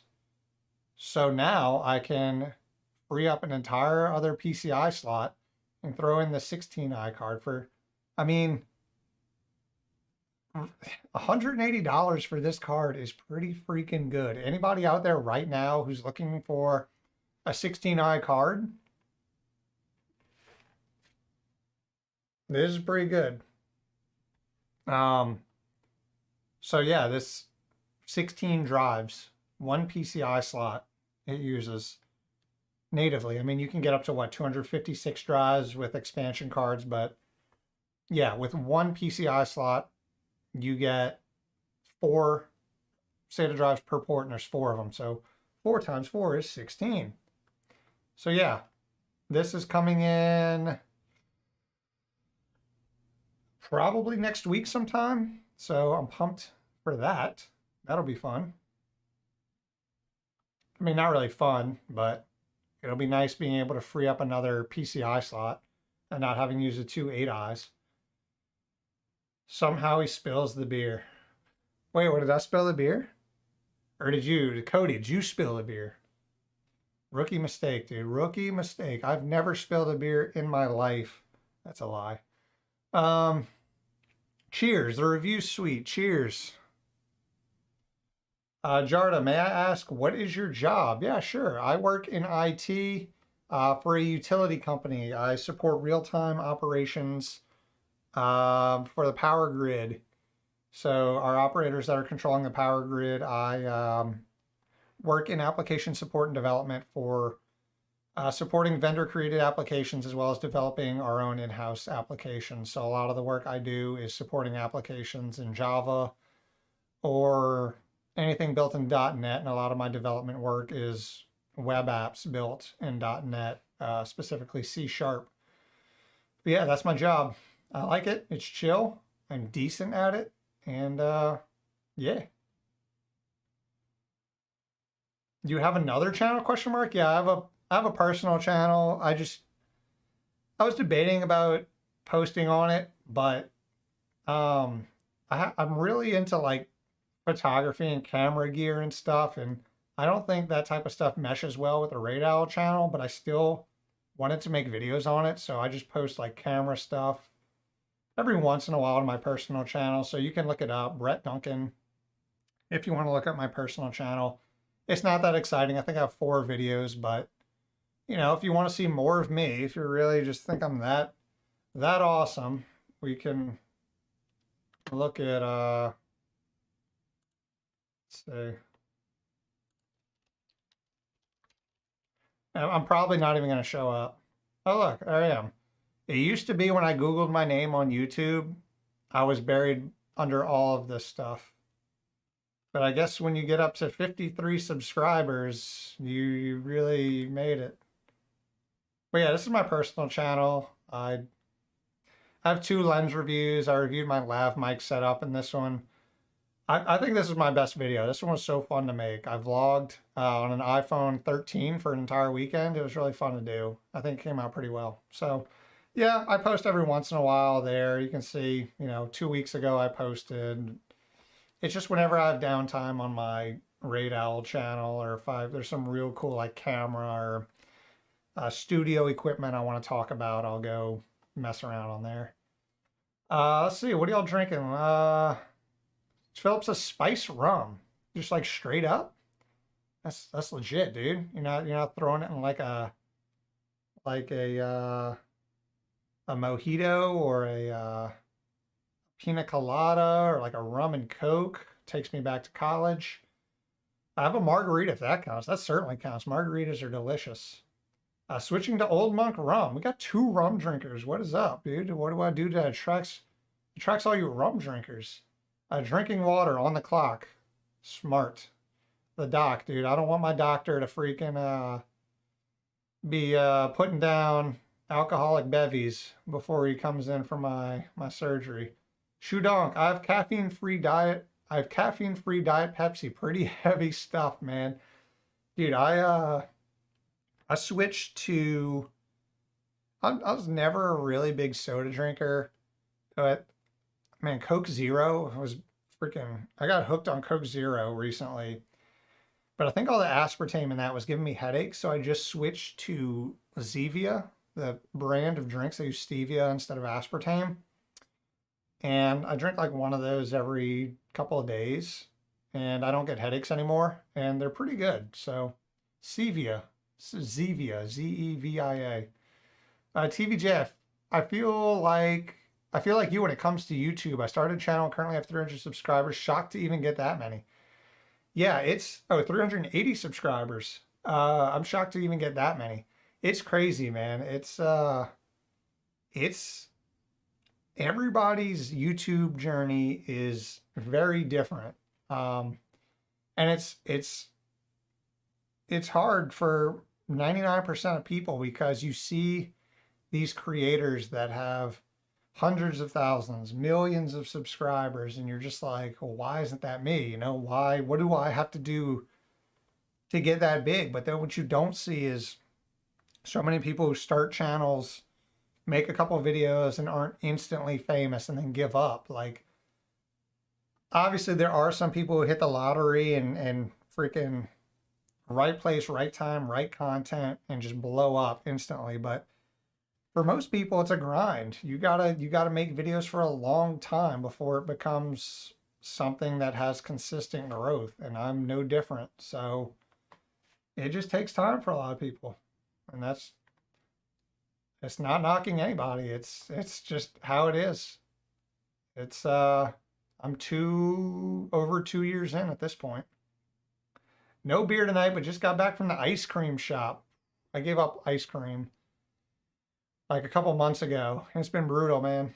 I make my own out of frozen bananas, whatever other fruit or chocolate, and protein powder and xanthan gum. It comes out okay, but nothing compares to some Ben and Jerry's.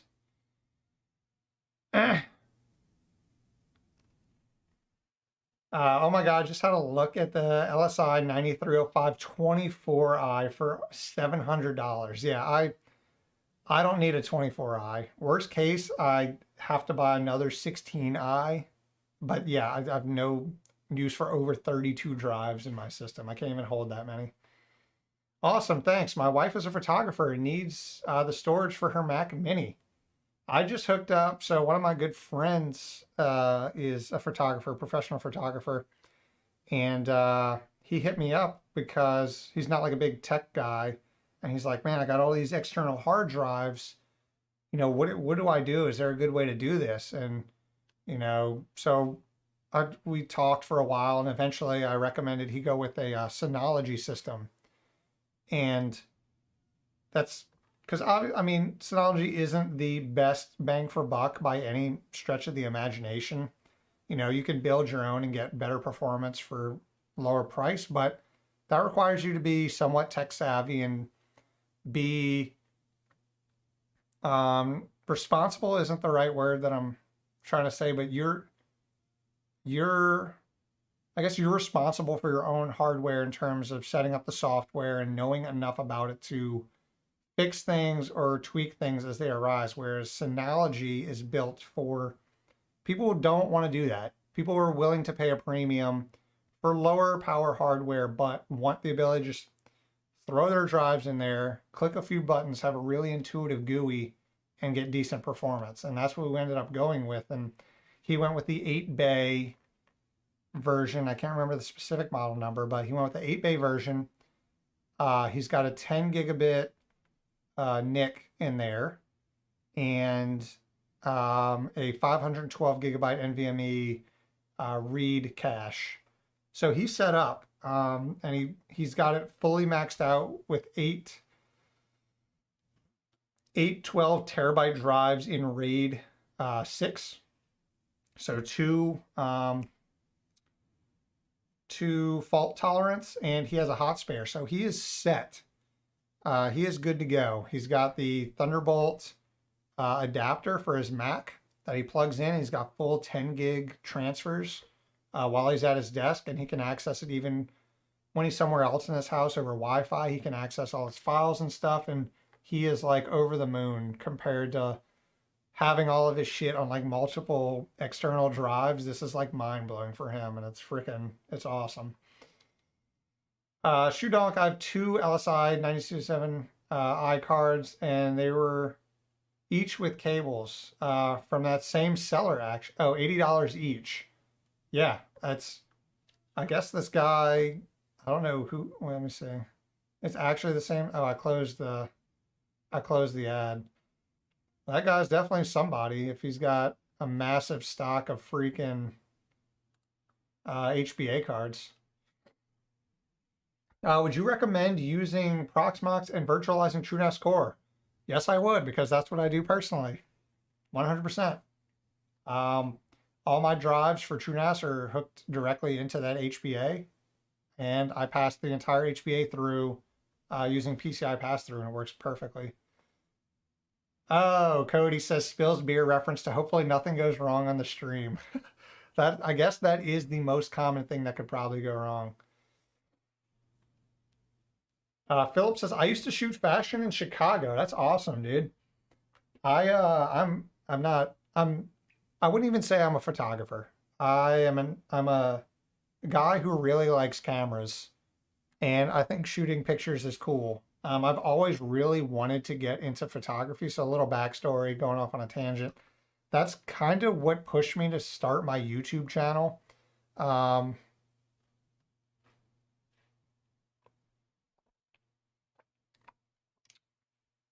That's kind of what started me to, or pushed me to start my YouTube channel, is that I've always been interested in photography, and I always thought it'd be cool to get into it, but I never really had the motivation to do it because, you know, it's an intimidating field to kind of jump into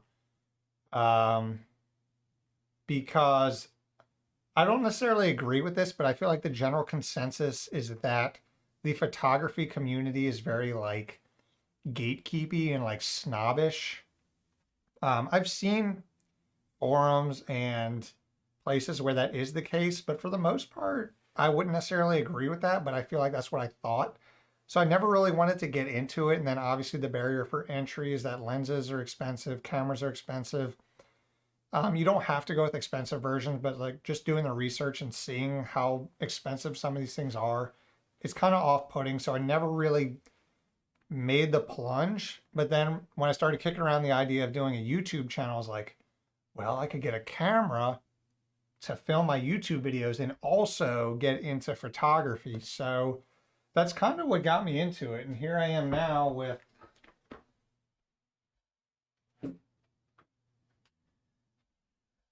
filming my videos and streaming now on the Sony a7 III I got my A7R4 for photography. And then I've got my B cam and kind of cam that doesn't stay on the tripod, and my Sony FX3. I've got like 6 lenses, and it's been an expensive but fun hobby. That is for sure. I don't recommend, like, just because I have these things doesn't mean I recommend them. For most people, going with a smaller APS-C camera makes the barrier for entry in terms of budget much, much lower. And you're getting very similar returns in terms of quality. As for most things with photography, there's diminishing returns. You can spend like $1,000 on a lens versus like $3,000 on a lens and get nearly the same performance. So again, that's my tangent. If you guys ever want to talk about cameras and shit, I'm more than open to discuss. Oh,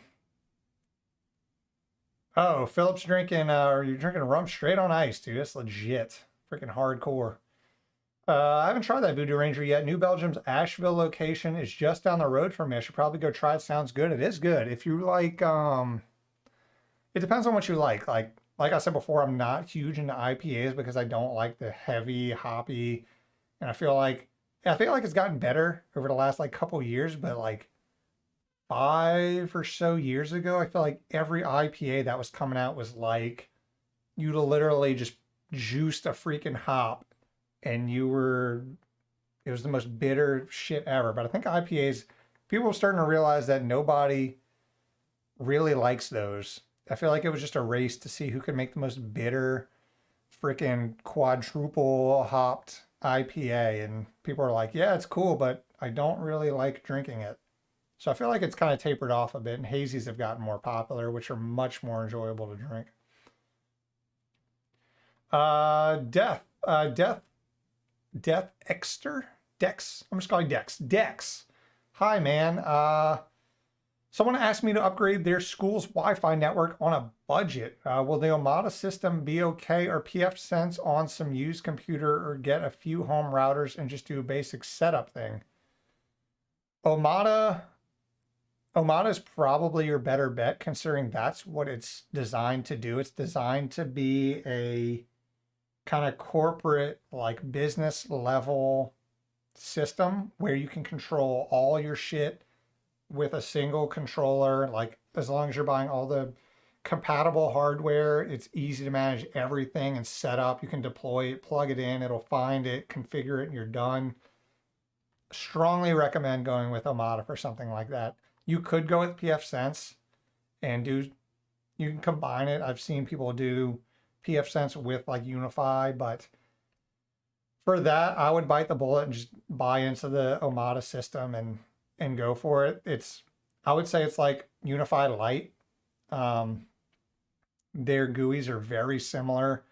I think Unify has higher end hardware in their system, but TP-Link Omada is cheaper. But for your use case, yeah, 100%, I think Omada would be the way to go there. I have a professor who put Kahlua in his coffee before lectures. Dude, if I had to teach anybody like real time every day, I'd probably have something stronger than Kahlua. Carter Smith says, have you worked with Ignition SCADA in your job at the utility, looking at running some Maker Edition at home to collect some data like temperature and humidity? We have a dedicated SCADA team. I work closely with them, but I don't work on SCADA personally. I work very closely with the SCADA team. My group handles more of the Pi stuff, so I don't know if you've heard of Pi through OSI Soft, I think. Is Pi OSI Soft? I think. I'm getting my vendors mixed up, maybe. But yeah, I handle a lot of the Pi stuff, which feeds our GMS SCADA system. So I don't directly deal with SCADA, but I'm SCADA adjacent. I have a Axel says, I have a Synology NAS device, but found an older computer for cheap and have some extra drives. What would you recommend doing with it?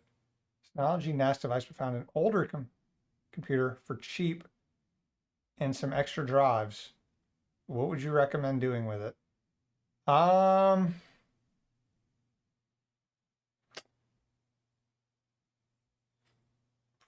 Maybe throw Unraid on it if you want to mess around and be able to add drives to it down the road. And if they're mismatched drives, depending on how many of them there are,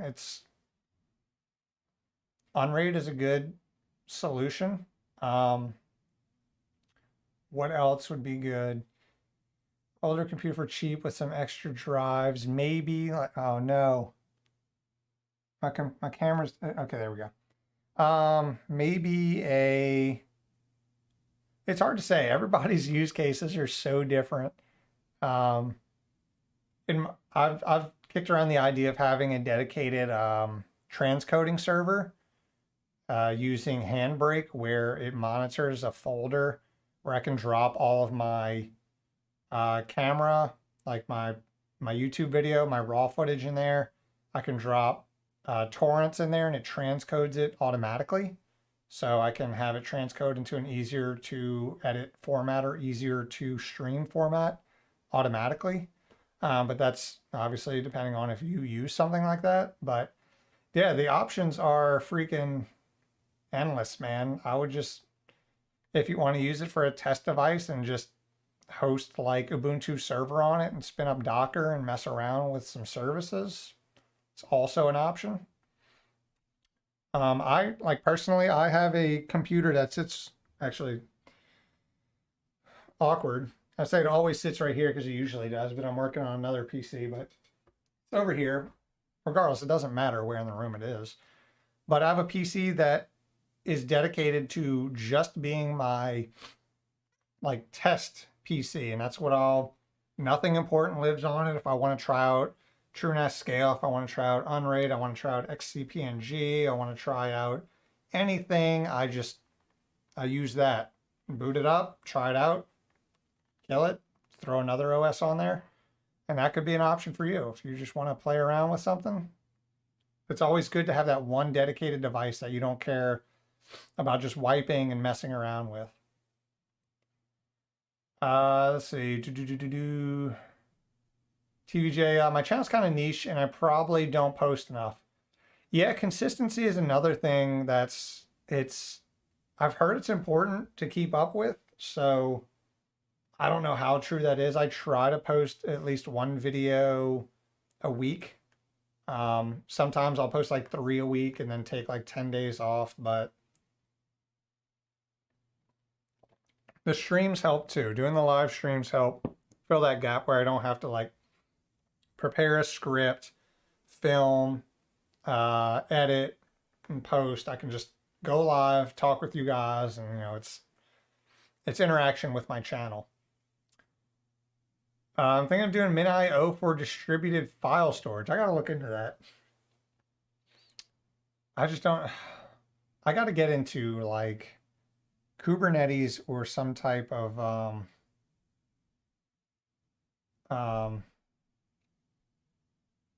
high availability setup. T Stein 1, Steen, T Steen. One of those had to be right. Just don't expose storage to the hypervisor itself from TrueNAS. Then move the TrueNAS VM onto that storage. That's like some Inception shit. Yeah, don't do that. That will have a fit. I can only imagine. Yeah, that makes sense. Will you possibly do a tutorial on setting up TrueNAS Core on a VM on Proxmox?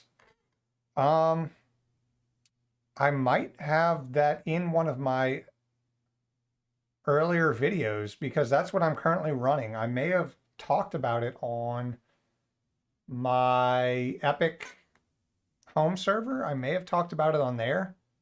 I think I have a TrueNAS. I don't know what videos I freaking have. I forget.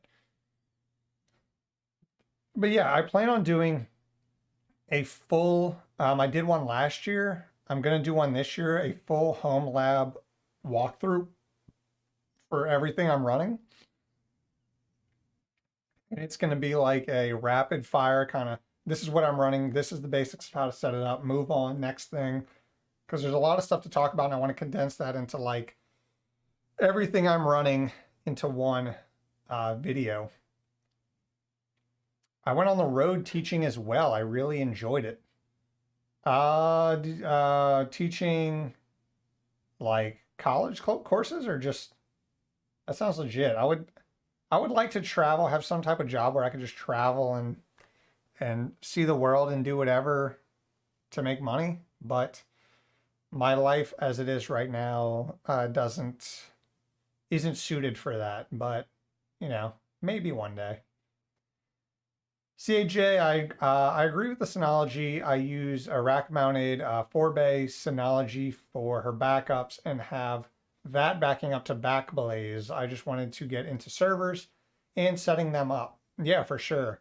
Synology systems are great for what they are. Nowhere are they claiming to be the most powerful, you know, systems around. They are claiming to be consumer friendly, easy to set up and manage NAS solutions. And for what they are, I agree 100%. They are solid devices. I've yet to try Backblaze. They do have a pretty sweet deal. If you're just backing up like a single Mac or Windows PC, it's like super cheap to back up the entire thing. But obviously you can't back up network storage because that would be cheat codes. But I was wondering if you have why am I brain farting? A freaking, oh my God, why can't, not Samba, not NFS, freaking, oh my God, why am I brain farting right now? Just the freaking storage sharing protocol. Oh my God. I can't even think.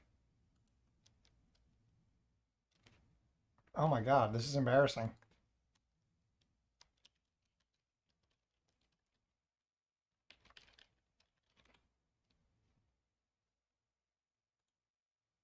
iSCSI, Jesus Christ.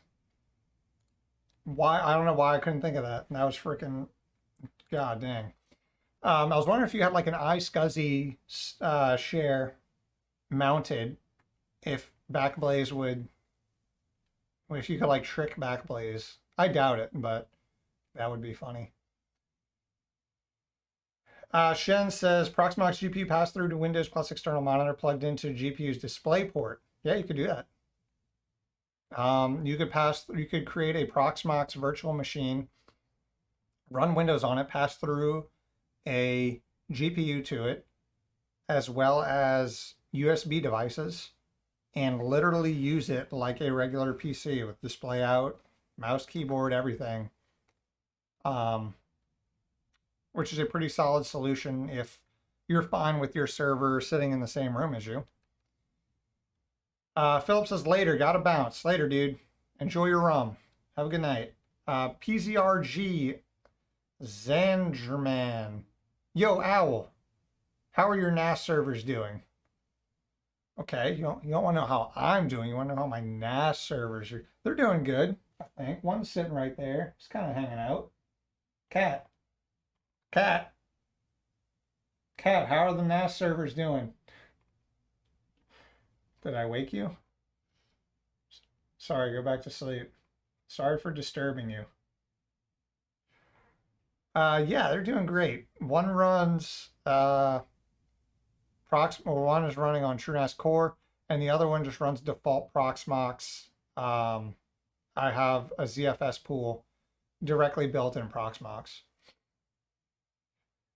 T-Ston, I have Synology 1821 Plus. I got it purely for VMware ESXi backups. To be fair, Synology's active backup for business is amazing. They are solid. I have nothing really negative to say about it other than price for performance isn't the best, but again, that's not what they're designed for. They know they can charge a premium for the amount of for the ease of use their systems bring, and that's something a lot of people are willing to pay for. Like it's I find it borderline cringy when people you hear people say like, oh, you could buy this and get this much performance for way cheaper. And it's not just like Synology devices, it's a lot of tech in general. It's like, well, yeah, but I want it to be easy. I'm not an expert on this field. I'm willing to pay a premium for ease of use and not having to deal with shit myself. So yeah, I wish Synology would send me one so I could have one to freaking mess around with. So I have so many systems that I can't really justify buying one myself. So I'm hoping Synology one day is like, hey, do you want to try one of our systems? And I can be like, yeah. Rima Linder ZFS question mark. Yes. I don't know if that's a question for another. I guess it's ZFS question mark. Yes. I like ZFS. The Ceph Glass. What am I missing? I don't use Ceph. LS. What am I? What? Are people just shouting out random things? What did I miss? Oh. Y'all are okay. I'm reading so slow. Okay, I get it now. Yeah, I couldn't think of iSCSI. Yeah, okay. I was like, why the hell are you guys just listing like random storage protocols? Okay, that makes sense. Yeah, iSCSI. Backblaze is awesome. Yeah, I gotta try it. iSCSI, yeah, it was iSCSI SMB, yeah. I've heard that iSCSI will get backed up to Backblaze, they're their normal app, just like any direct. Interesting. So, huh? Throw a lot of your shit in an iSCSI drive on your network, on your NAS, and then have that backed up. Not a bad idea. Have you tried or have to try working with OMV6? I assume you're asking if I've worked with it. I don't remember whatever one ships with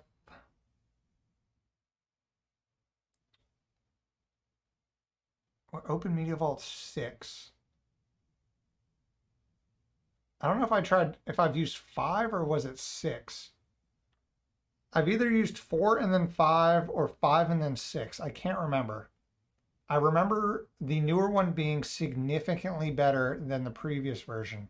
And I want to say it was 5 versus 4. And 5 was great. 4 had a lot to be desired. 5 was weird because it came packaged with Yacht instead of Portainer. And as we tested in our live stream, Yacht was kind of poo-poo. So that was kind of weird that it like defaulted to using Yacht.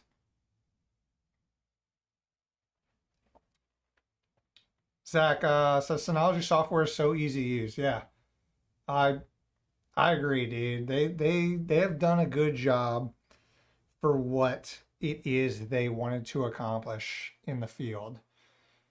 Um, Targeting that like kind of low consumer market with their smaller NAS devices all the way up to major like high capacity storage bays for people that have the need for a lot of storage, especially like editors, content creators who, you just when you follow like tech YouTube and that's like your thing, you just assume if you're a content creator that, you know a lot about storage and setting up servers, but there's a whole nother world to content creation besides tech content creators. And these people probably have the same amount of storage and same storage needs as many other creators, tech creators, and they don't necessarily know how to properly store all their devices or store all their storage. So Synology comes in and says, look, buy our shit, throw the drives in, walk through our GUI, and you're good. And they do that very well. For performance, I have my TrueNAS box. The fact that VMware backup solutions are extremely expensive, such as Veeam, so Synology is reasonably priced backup solution for ESXi. Yeah, no. I was debating when I was setting up a backup server if I wanted to go with a Synology system, but I ended up going with just a custom. I just built another little PC there with a low power V2 Xeon chip. It's like a freaking 20-watt version, and it runs really well for what it is. Can you virtualize TrueNAS without an Hba card? Yeah, you can do it. You can pass the drives directly through, like with Proxmox, you can do direct drive pass through. I don't think I haven't tested it. I don't know if there's a performance penalty. I know they recommend just doing an HBA pass through. It's easier and you get full access to drives. You don't have to worry about, will I get like smart access to these drives or not, depending on how they're passed through. But you can. I've definitely passed through drives in Proxmox using just direct storage pass through, and it's worked. The direct connected iSCSI drive on a computer running Backblaze backup software would behave just like, yeah, that's pretty cool.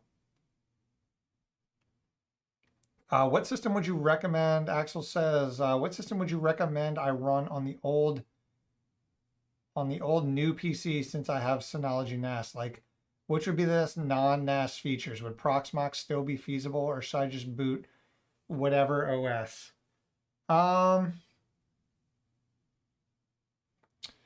So if you already have a dedicated NAS, I would stay away from TrueNAS Core, TrueNAS Scale. I've said the best hypervisor features go to Proxmox. They handle virtualization really well. Yeah,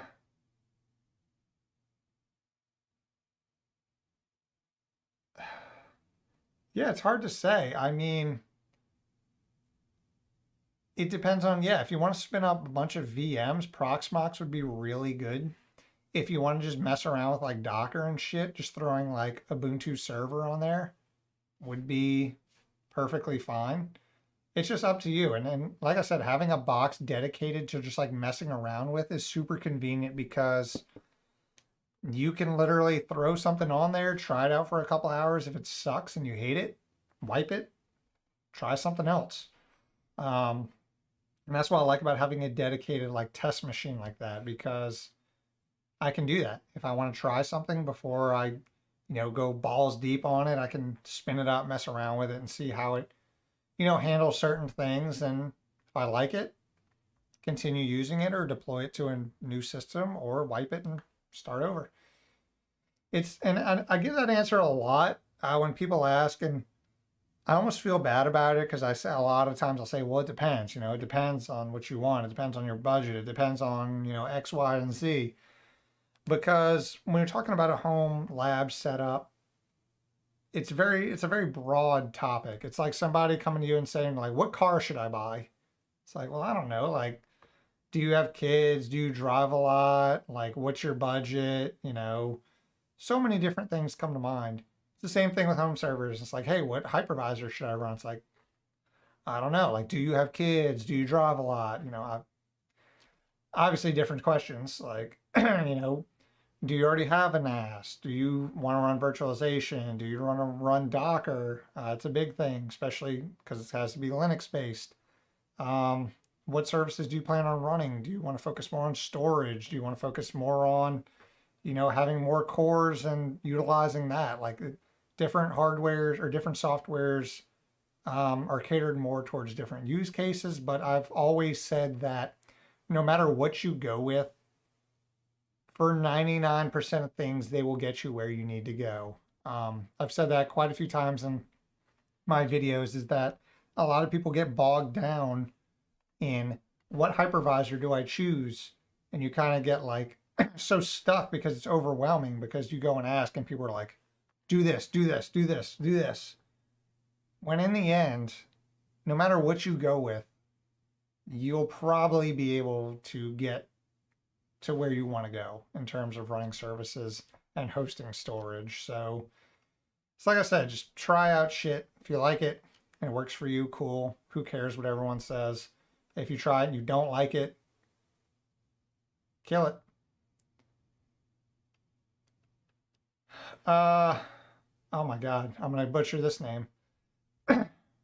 Pranet Godovarte.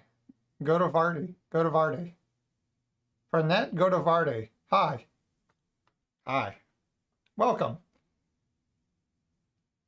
Welcome to the stream. I apologize for probably butchering your name, but I am glad you are here. Welcome to the Drink Beer stream. And this, I will say, this one is getting me.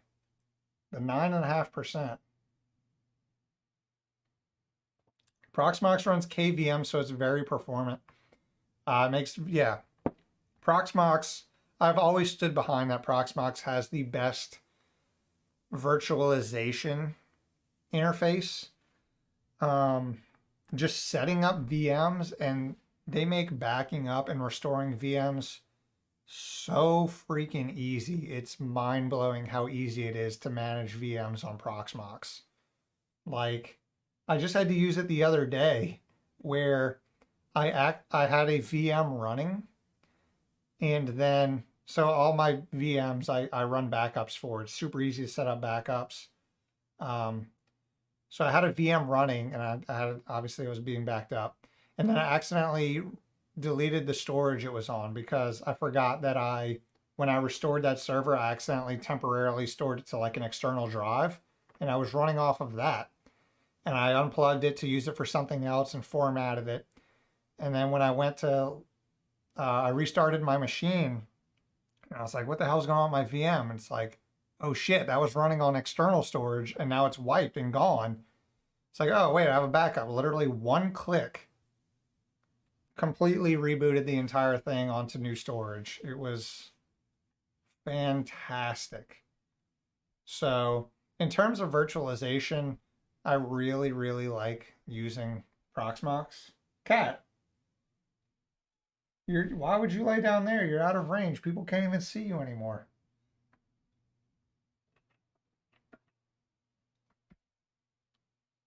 Cat.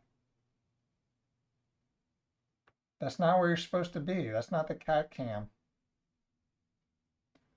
Oh, if you're here, I'll give y'all a first person look at what it's like, at what my stream setup looks like.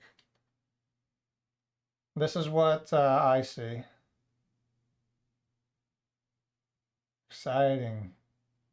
Woo! 2 monitors.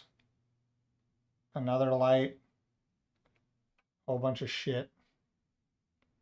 Product and B-roll station. And RGB. Oh God, this is hard to do backwards. RGB backlight. There. Now you got a tour of the studio. The most boring studio tour in YouTube history.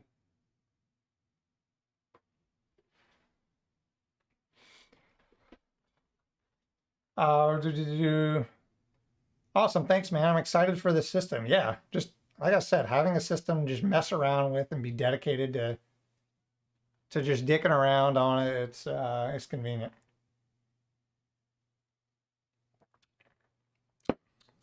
That is a tasty beer. TVJ, I'm actually installing Ubuntu server right now so I can run Portainer. Good call. Ubuntu server is the go-to, if you're just running, like you want to run a headless server, no desktop environment, Ubuntu server is solid. Boston Gaming 420. What about the security risks for noobs getting into servers? there's no, well, I can never say there's no real security risk. Once you start exposing your stuff to the outside world is when you really start having to worry about security risks and making sure you're behind the appropriate firewalls and everything's encrypted, SSL and TLS and whatnot. But for a lot of people starting out, the first step I would look at in terms of setting up an easy level of security is to look into VLANs, segregating your home network into different VLANs where you can have certain things you want to mess around with in a dedicated VLAN. So in the event that it's compromised or something, it's in its own separate section of your network rather than having full access to all your devices on your main network. And in my case, I have quite a few VLANs set up in my house. I think I have 4. I have my main VLAN. I have a VLAN for just like IoT devices. I have a guest VLAN, and then I have a remote VLAN.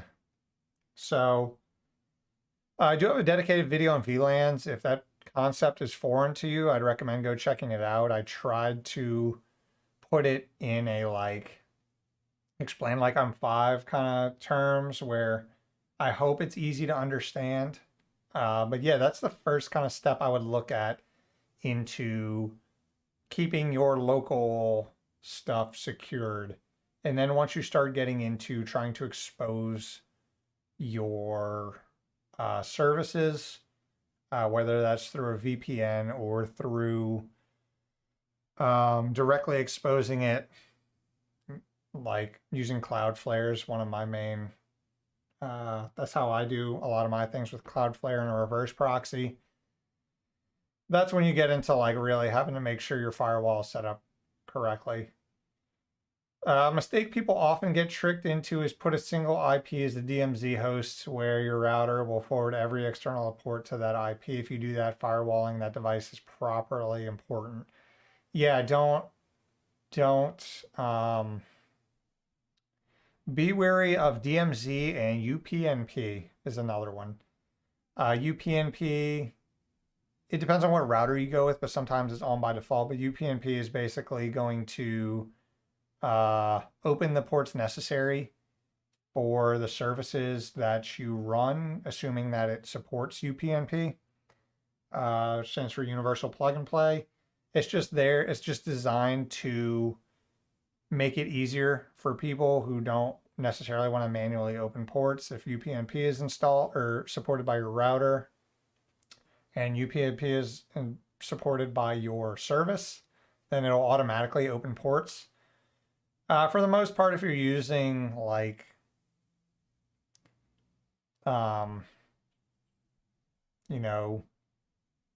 first party software, it's fine. But I don't use UPnP because I don't have a problem manually opening ports and whatnot. So yeah. Okay, thanks. I don't want to access remotely, only locally, but still have access. Thanks. I don't want to access remotely, only locally, but still have access to the internet. Yeah. Just disable. Yeah. Make sure. Okay. So disabled UPnP. Yeah. That's good. I've seen routers come with UPnP enabled by default, which is kind of strange. I guess it depends on which router you are going with. I could see it if it's like a consumer brand like Netgear, Linksys router, that it would be on by default, because if you're buying one of those routers, chances are you're not going to be doing much manual port configuration. So UPnP would make it easier for a lot of people setting up certain things. But for most like prosumer business grade hardware, it should definitely not be coming with UPnP enabled by default. Okay, we're getting towards the end of beer number 2. we need I need you guys to vote on beer number 3. So 1 is done, 3 is done. Check the pinned comment if you want to see a menu of the beers. So I need suggestions for my 3rd one. It's let's see. I'm trying to even remember which ones I have. So it's either a hazelnut imperial stout, which is going to be sweet and rich. Untitled Art is like Martin House. Very hit or miss on the beers. Martin House makes some really delicious beers, and they make some absolutely disgusting beers. So, same thing with Untitled Art. I've had some really delicious beers from Untitled Art, and I've had some disgusting beers from Untitled Art. So we had that. This was disgusting. This is what I'm drinking now. It was really good.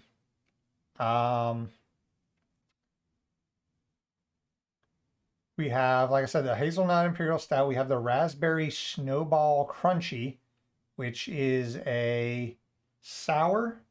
I believe it's like a raspberry and like chocolate, maybe 7.4%. We have the Tiger's Blood, which is a Martin House beer. I've had this one before. It's pretty good. Another sour. It's 7%. It's a sour, but it's more like coconutty. And then you have this disgusting, god-awful grape pickle beer. It's as nasty as it sounds. And then you have water. So 2, 4, 5, 6, 7. Those are your options for beer number 2 or 3. I can't even count. When in doubt, choose the stout. And that is too good of a rhyme to not adhere to. Get some water in there before the next one. Okay, smart. Okay, maybe we'll go with the water as well. We'll double fist it. It says, yes, my ISP router did, but now I'm messing around with pfSense and Proxmox. Yeah, most like ISP modem router combos will come with UPnP enabled by default. CM North says, when in doubt, choose the stout. The doc says, maybe choose number 4. T. Steen says, I second that. Stout sounds good. DAJ, appreciate the help. Gotta run. Hey, man, no problem. Again, I have a Discord. If you want to talk tech or have any more questions, feel free to join the Discord. But yeah, have a good night. Torfin says, trying to set up VLANs for the first time. Buy Netgate or build my own router. Netgate, I personally use it. They are very, very expensive for what you get. They run fairly well, but for like half the price, you can get the same, if not better, performance from a dedicated little like small form factor router build. And I think, yeah, if as long as you're okay with installing pfSense on a third-party PC, then I would go that route, honestly. I do a lot of things in my home lab personally that I wouldn't recommend to a lot of people. It's like that saying, like, do as I say, not as I do. So having a Netgate box and having it I've had it for about a year now. If I had to do it over again, I'd probably go with a dedicated small form factor build. But yeah, I guess we will go with the Untitled Art. We'll go with the stout. So let me do that. BRB, getting a stout. I will be right back. Edwin Barrios, hi from Puerto Rico. Welcome all the way from Puerto Rico. Love your videos. They've been really helpful. My first home server build. Go with number 5. Oh man, a wild card. I've dedicated to 3, or not 3, to 2. So we're gonna go with a stout. See how that pans out. Just because I haven't had this one before. I've had 5 before, so we're gonna go with one I haven't had. But I appreciate the suggestion. Let me know what you're running. So you're running your first home server build. What hardware and software did you go with? Let me know. I will be back to check it out in just a minute. You can watch the BRB screen. BRB.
All right. Oh, oops. Okay, we got water. Oh, I forgot to bring this down. Okay. Beer number 3. Imperial Hazy IPA to an Imperial Stout. All right. So this is the Untitled Art Hazelnut Imperial Stout. What are we working with here? 10.7%. We're getting up there. So like hazelnut, I'm not the biggest fan. Like people who just like love Nutella. I think it's okay, just like a little bit of it. But I'm not the biggest hazelnut fan.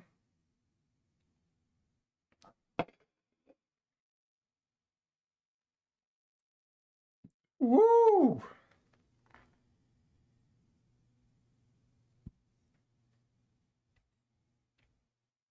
That is very hazelnutty. Oh my goodness. Smells really, really good.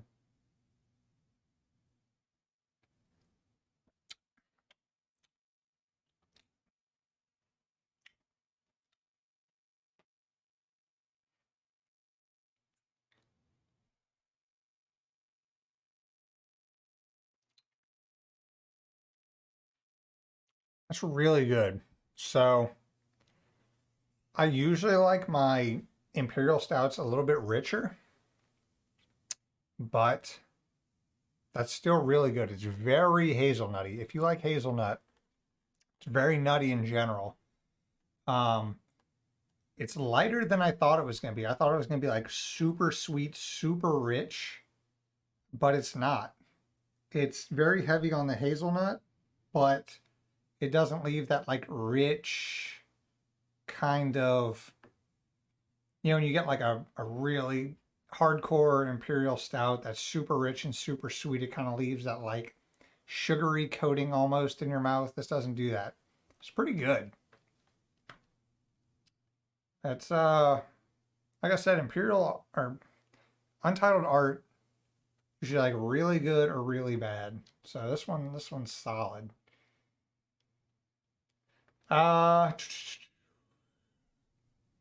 Christoph. Christoph says I'm running a DDWRT for my routing needs. Seems like it may have fallen out of favor these days, though. DDWRT. I don't know what that is.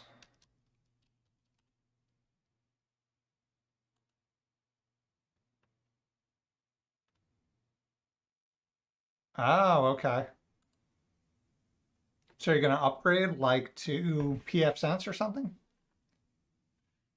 Curious to know what your plans are moving forward. The doc, there you go with getting into the rhymes, dude. I just can't help it. I'm a lyrical genius.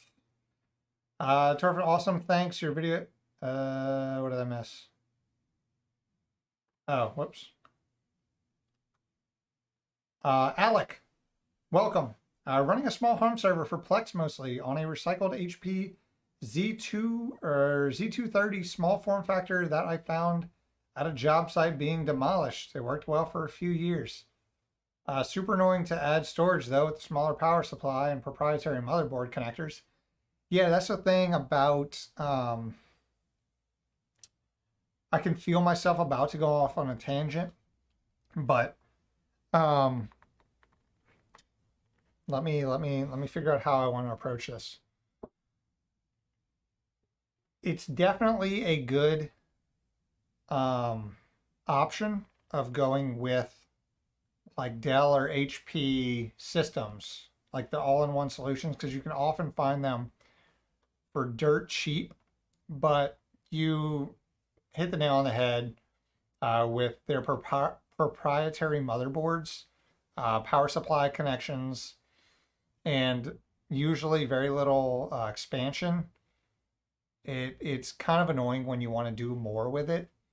So I do recommend that if you're just wanting to get into home servers and you're on like a low budget, like I don't know if I'm how much I want to spend, blah blah blah. I don't even know if I want to use it. I just want to see what it's all about. 100% recommend looking for an old like Dell Optiplex or HP server or whatever and messing around with it. That's perfectly fine.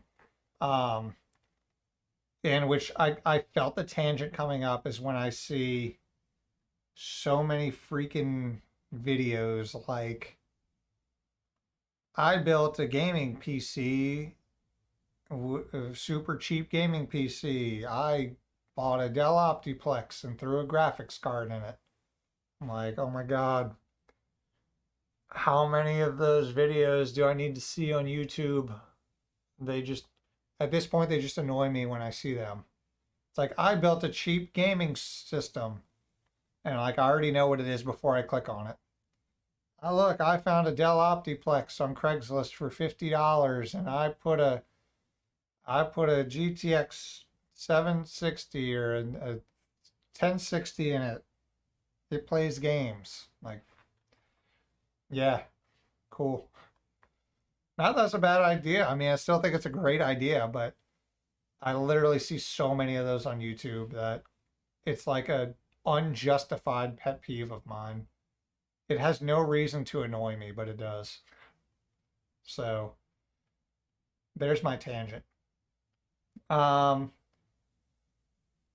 I went off the home lab deep end a good while ago, so I've got about 28 U of servers in a 42 U rack in a basement. Dude, I want a rack system, or I want my own rack so bad, but we have nowhere really good in this house to put it. There, we are building, not refinishing, but we have like a big old shed in our backyard that we are in the process of insulating, running electrical to, and whatnot. And eventually that'll probably be my new studio. And I'm kicking around the idea of putting in a dedicated like server section in that area just so I can have a dedicated server spot where I can have a big ass rack that I can get into the whole slim like 1U blade server realm, because right now I can't, and I kind of want to. So we'll see. We'll see. Hopefully soon. The doc says hopefully soon I'll be upgrading from a Z400 to a Z60 or Z640. What's the difference there in terms of CPU? I mean, I assume they have different models, but I don't really know the difference off the top of my head. Torfin, dang, Tucson, that's wild. I can't imagine doing anything with that much stuff. You probably have lots of specialty ISOs. Yeah, I mean, 48U of store or 48U of rack space is a lot. I'm almost like if I had a 48U rack, I would go into credit card debt because I would be so compelled to want to fill it up with random shit that I would just buy so much shit to just put in it. Chris late night elbow cough. Did I elbow cough? What did I miss? Or did that just go over my head? Tucson, I'm a developer, so having development environments and a playground comes in handy.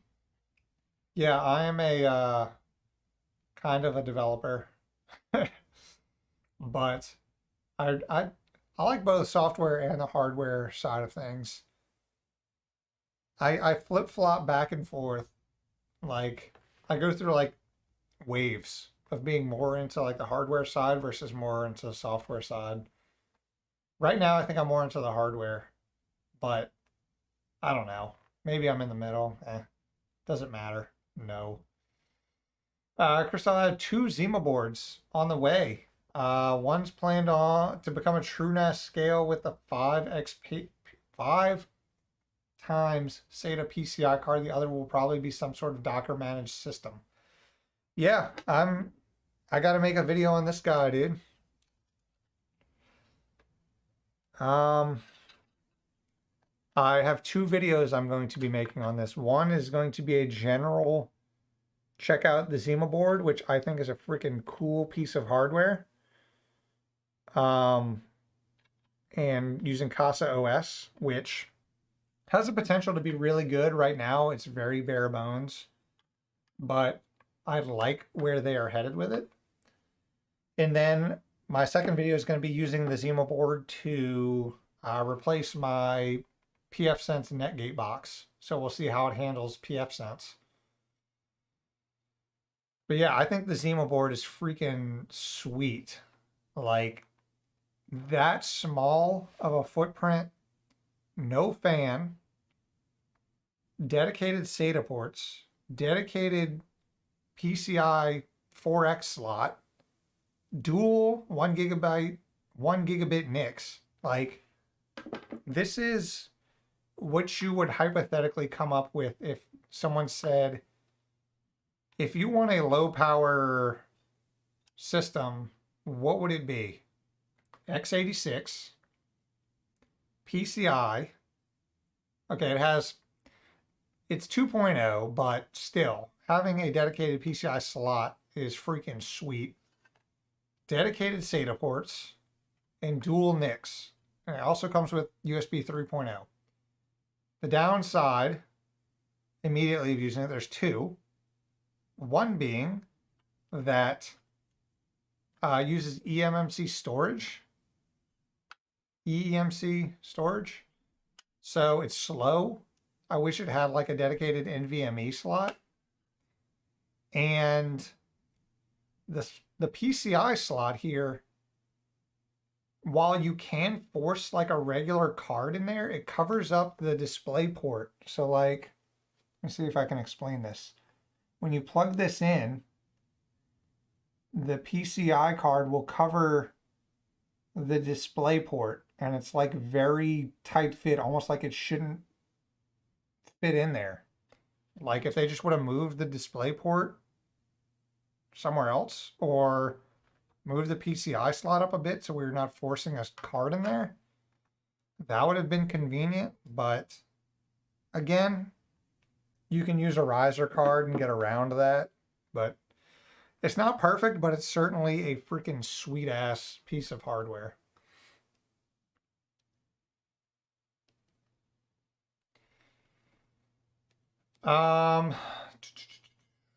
Recommended, Devin, welcome. Recommended hardware specs for running a 4-camera security system, ideally also running a handful of containers. So I don't have much experience with security systems and cameras.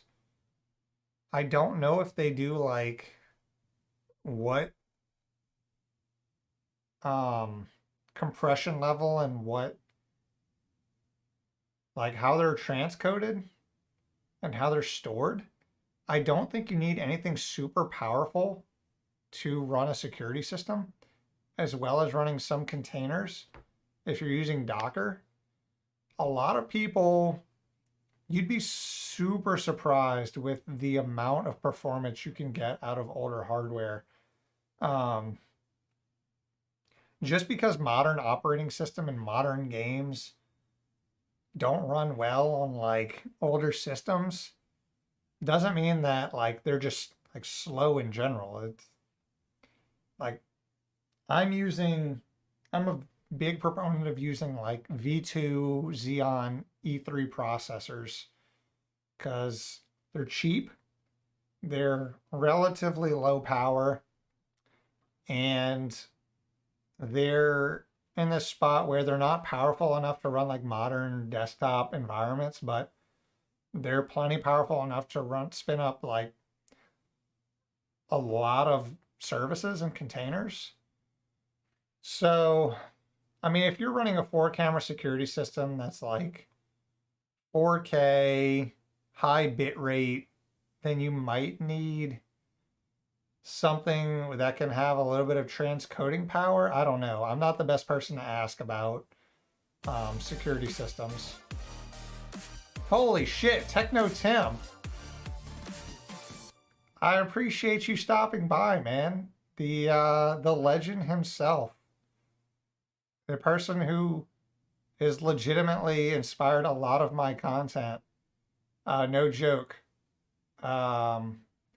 If you're in my stream and a fan of my channel and you haven't heard of Techno Tim, the chances are very low, but definitely go check him out. That dude is a super informative YouTuber. He streams all the time on Twitch every Saturday. He's live on Twitch, very interactive, has a Discord.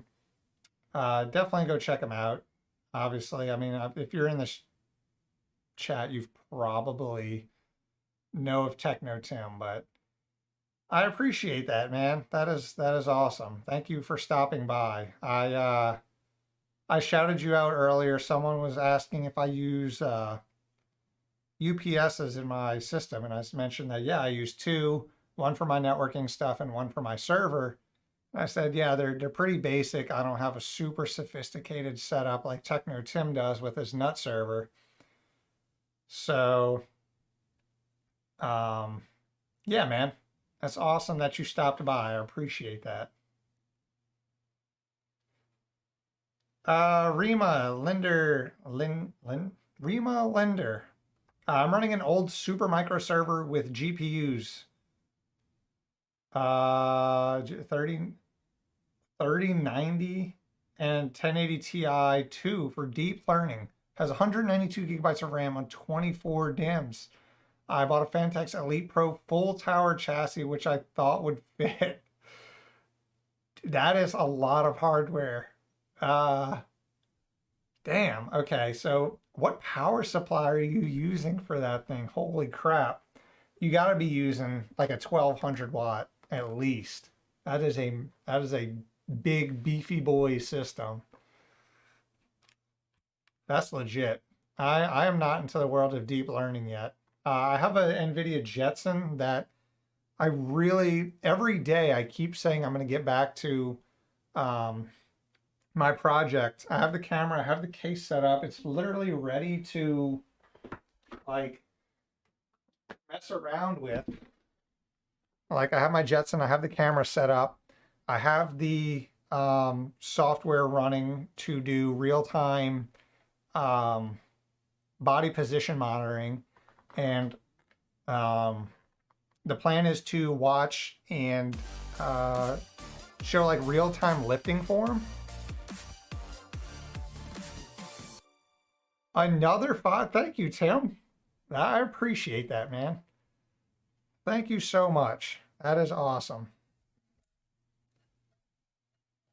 But not to get too sidetracked, so the plan for this is using the NVIDIA Jetson. Obviously, it's no 3090 for deep learning, but the plan for this is to have it watching body positioning and in real time show like lifting form. So the plan to start is to watch you like squat and in real time look at your back and see like justify how straight it is, show your angle of your knees and how parallel your legs are with the ground on the way down, and just to give you kind of information on how many reps you did, what was your speed going down versus coming up,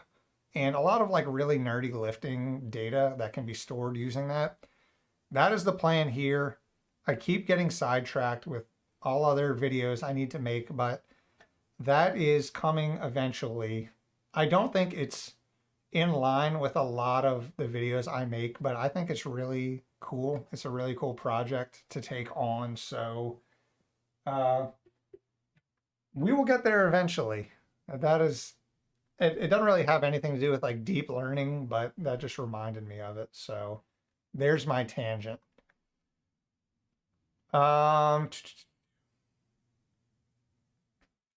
Technical Sam, thanks, man. I only heard about a third of the kind words due to my connection, but the third I heard, I appreciate it. Thanks to keep up the good work. Again, man, I appreciate that so much, dude. Thank you for stopping by. I will try to catch you in your next stream. Every Saturday, we always have something going on around here. So I get the notifications on Discord that you're live, and I'm like, shit, dude, why am I always busy on Saturdays? But I will try to be there. What did I miss? A lot of comments. What did I miss? LGA 1366 to X99, so I can get the 26. Oh my God, what did I? Oh, okay. Crystal Night, it all depends on what cameras you run. If you're just running 2K resolution recording, I recommend anything with 4 cores. 8 gig with the Skyhawk drives. Yeah, that seems pretty on point. I have X5690s, so I'm maxed out on the Z400 at the moment. Oh, okay, I see what you're saying. Yeah, the 2690s will be a hell of an upgrade. What's your thought about the new Mac M1 Ultra? You're the third person who's asked me about that tonight. I think they're freaking insane. I wouldn't consider myself a Mac fanboy, but I like the direction they're going. And I mean, I have a MacBook, an M1 MacBook Air, an M1 iPad Pro, and an iPhone. So I do like Mac, like the ecosystem, I guess. But yeah, I mean, I use Windows, I use Linux, I use Mac. I don't discriminate on any of them. So But man, the way Apple's been going with their hardware is freaking crazy. I think we're at the early stages of seeing some weird transition from x86 to ARM, and going from where you strictly, if you wanted to do real work, you had an x86 based system. If you wanted a low power mobile system, you went with ARM. And what Apple is doing is saying, yeah, well, we can take ARM, get really good performance per watt out of it, and scale it into desktop level performance. And the fact that they're getting so much performance out of their M1 line crammed into their mobile with their like Mac Pros or MacBooks, and then them releasing this M1 Ultra and their Mac Studio, which is like a souped up Mac Mini, makes you think, what the hell are they going to put in a Mac Pro? Like, I'm very curious because that could be a game changer considering how, based on preliminary things that I've seen with the M1 Ultra, it's nuts. So I'm excited to see what they come up with. Like I said, I'm not a fanboy for anybody. Whoever's innovating the best and providing the best services and hardware and software, then I think it's cool. I don't give a shit if it's Linux or Windows or Mac or freaking RISC, whatever.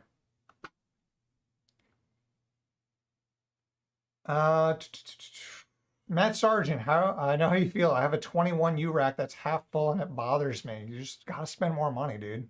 It's just money. It's just paper. Just who cares? And sometimes it's not even paper. It's just numbers on a computer screen. Just who cares? Uh, I'm kidding. Don't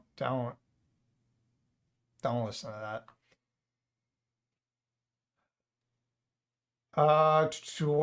My little server used for Pi-hole, Blue Iris security cameras recording H265 HVAC at 2K running Uptime Kuma and a few Discord bots on Ubuntu. Yeah, that's legit. Nacho, thank you for becoming a member of the YouTube channel. That is awesome.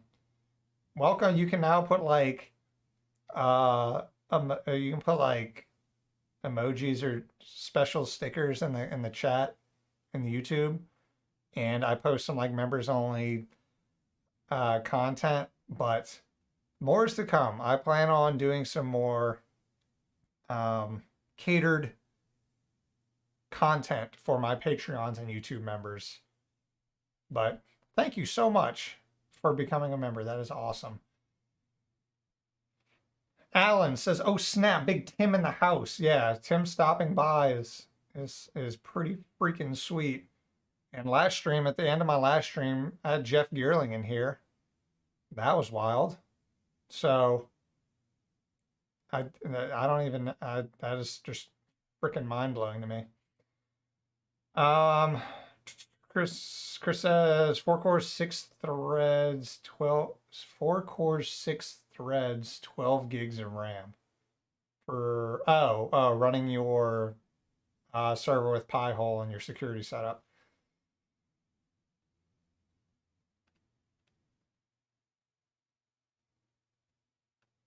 TLDR, Tim equals nothing but love and admiration. Yeah, 100%, dude. Dude's a G. Rima, yeah, it's 1200 watts. It's got to be with the amount of crap you're running there. That is insane. What 3090 are you running?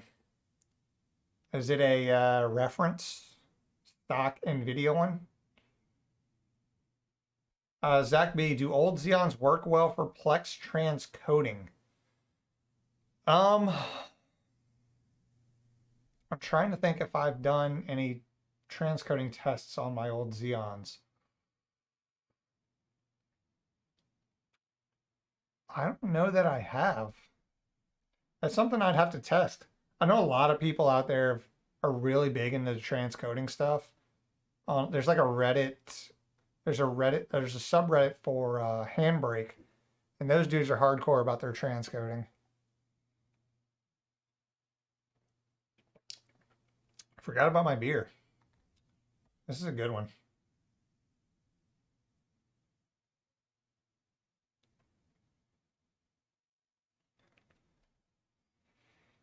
Yeah, I recommend this, dude. If you guys I'm not the biggest hazelnut fan, but this one is freaking tasty, dude. If you don't like super rich and sweet stouts, this is right up your alley. Untitled Art Hazelnut Imperial. Yeah, Zach B, sorry I couldn't provide a better answer to that. I wish I could, but yeah, let's see. How many transcodes? Depends on the quality too. If you're okay with using hardware transcoding, something like a relatively new integrated Intel GPU will run circles around software transcoding.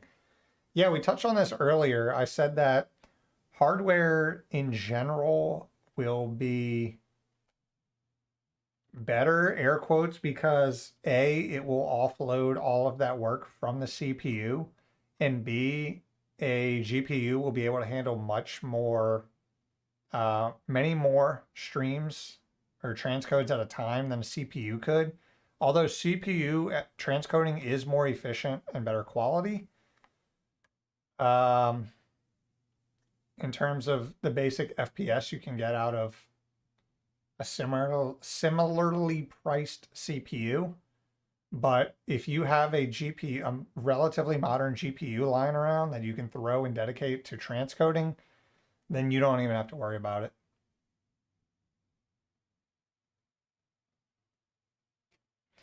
Mostly local, otherwise most likely max 2 or 3. Yep, if you can manage to do direct play instead of transcoding, you may have better luck. Definitely recommend picking up a dedicated graphics card that can handle transcoding. 720p and 1080p quality can be handled by most iGPUs and newer i. Yeah. Anything modern, honestly, will be perfectly fine for a basic Plex setup. And when I say basic, I mean like 1080p, normal transcoding, normal live transcoding for like 2 to 3 people. Anything modern will be able to handle it.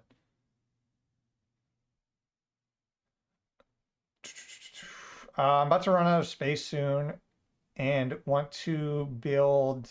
I'm going to run out of space soon and want a build that's future proof. Future proof in terms of like storage upgrades, or just having like modern conveniences like PCI Gen 4. Because you can always add like HBA cards for storage. It's tough when numbers go red. What are we talking about? Like storage space? We're talking about like stocks. I'm tired of seeing red, dude. The stock market, especially the tech field, has been so ridiculous. It's been down, down, down. The last 2 days it was up. Today was decent. AMD has been ridiculous lately. It shot up and then it shot down, then it went up a little bit, now it's down again. I wish I had more money when this was like probably 8 years ago. Probably like 7 years ago. I didn't have much money, but at the time, I put a lot of money in AMD when their stock price was like 18 bucks. I bought a bunch of AMD for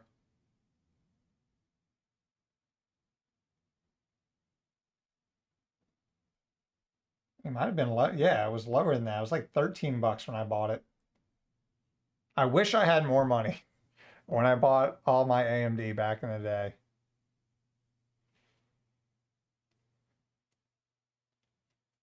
Hacking out EGG, easy member. Yeah, check out those sweet freaking member perks you get. Woo! Sean Campbell, welcome. What up, Sean? I haven't seen you in a while. What up? Welcome to the beer drinking stream. I've had my eye on the Asus 3090 for so long that I'll probably shift to the 4090. I still won't be able to get it. Yeah, one of my friends has been trying to upgrade his 2080 for a while now.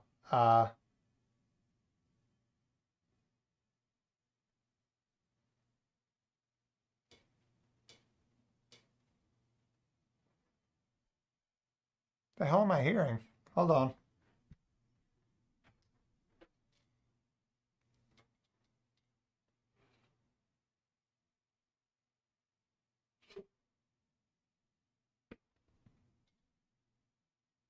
I can't tell if it's outside or my computer. I think it's outside.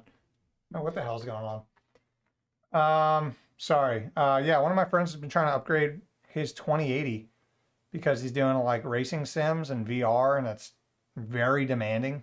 So he's been trying to upgrade to like a 3080 or 3080 Ti for a while now. And he just today was like, I found 3080s, but at this point I should probably just wait for the 4000 series because it's like around the corner apparently. Like 5 days, I think, or Nvidia has their keynote.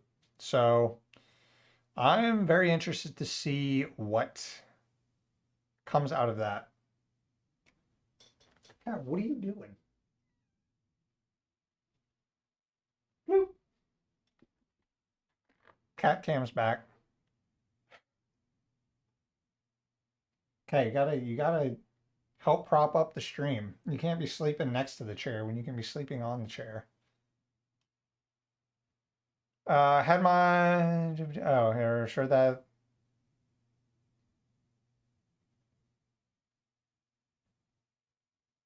oh 3090 is in a Dell. I bought the Dell desktop with the 3090. It's like 3K for the whole system. Yeah, like with the market right now, it's freaking crazy. Like that's honestly not a bad deal. Sean Campbell, thumbs up for the stout, dude. Yeah, this one is solid. Well, not every beer. The first one I had was disgusting. The Voodoo Ranger Imperial Hazy IPA was really good. This one's really good. Mainstay, whoa, Techno Tim is here. Yeah, he stopped by, dropped a few donations, and peaced out. It's a busy man. I don't plan on him hanging around the whole time, but it was good to see Tim stop by. The legend himself. The Digital Life is also like Raid Owl and Techno Tim. Would be cool if they all made a video. I mean I've never collaborated with anybody, but I'm certainly not opposed to doing some type of collaboration video. I just don't know how you like in our kind of niche tech YouTuber field, how you even would collaborate. I'd be down to do some like a live stream, like a casual chill live stream with whoever. Because that's the thing about doing the live streams, it's so much harder to that was my biggest fear when I first started live streaming was especially if you're going live like by yourself,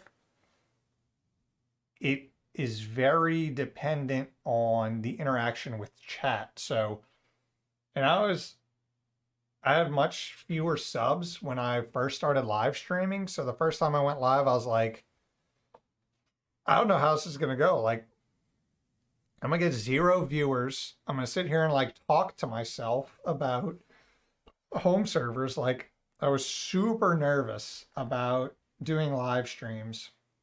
So the fact that people show up and make it easy to kind of make it less stressful to where I can talk and you guys are interactive and I don't have to worry about sitting here and coming up with things to freaking talk about to myself. Make it way, way less stressful than I thought streaming would be. But yeah, if anybody, if definitely Tim for sure, if he wanted to do like a collaboration live stream uh one day, I would totally be down to do a live stream with him. I should look into transcoding on my i3-6100 server. It's got integrated graphics, and I think Intel QuickSync interested in what it can handle.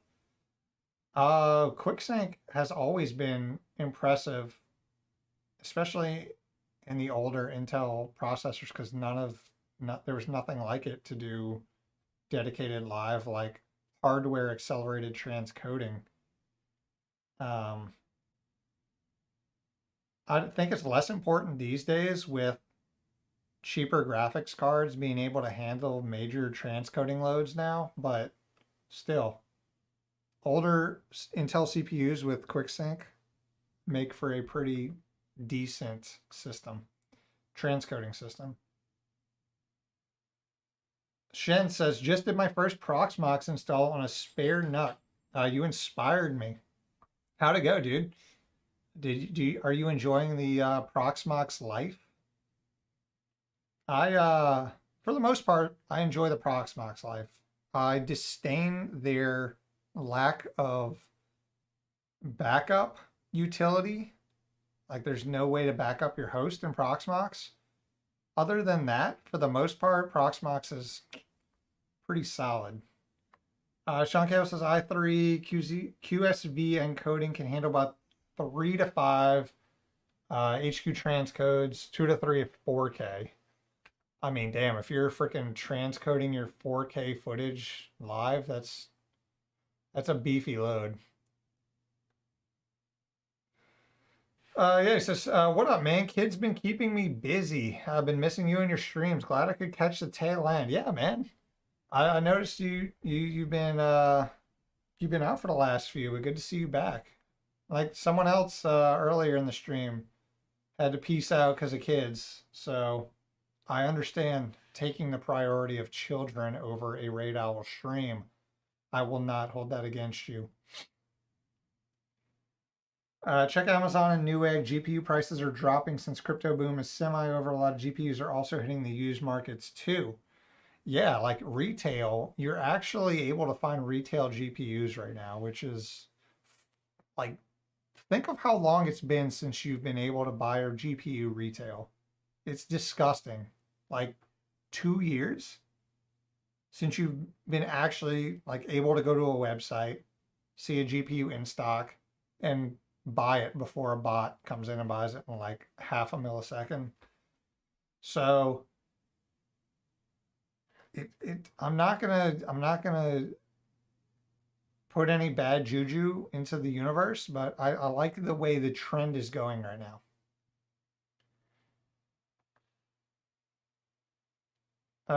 Your your tinnitus is acting up. It might be. No, it wasn't like a ringing. It was like someone was trying to start like almost like a car, like trying to start up. It was weird. I don't know what was going on with that. Don't get Founders Editions. They run hot. I've heard this year was actually the best like cooling performance on Founders Editions card for NVIDIA. Yeah, live stream or even a more informational panel discussion would likely be best cost time effective. Yeah, I mean, like I'm down to collaborate. I just I, I it it depends on what it is, you know, like and who it's with.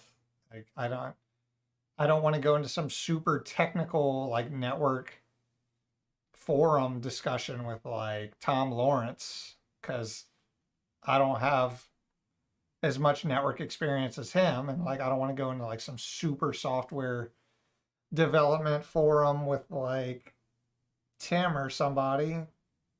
And it's like, yeah, still like imposter syndrome. It's hard to shake, but I'm down. I mean, I'm usually down for most things. I don't. It takes a lot to like shake me or embarrass me or whatever. I'm down for most things. So yeah, if collaborations happen, they happen. If they don't, I might. RG, what's up?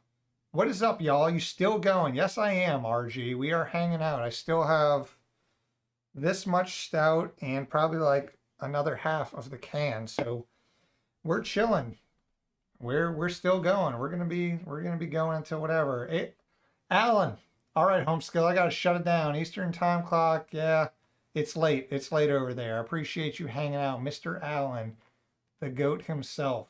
You have a good night, my man. Bob's your uncle. Nice setup, bruh. Thank you. I assume you mean my stream setup, but hey, I forgot. We can change this. What color? What color do you guys want? I feel like we've been looking at pink too long.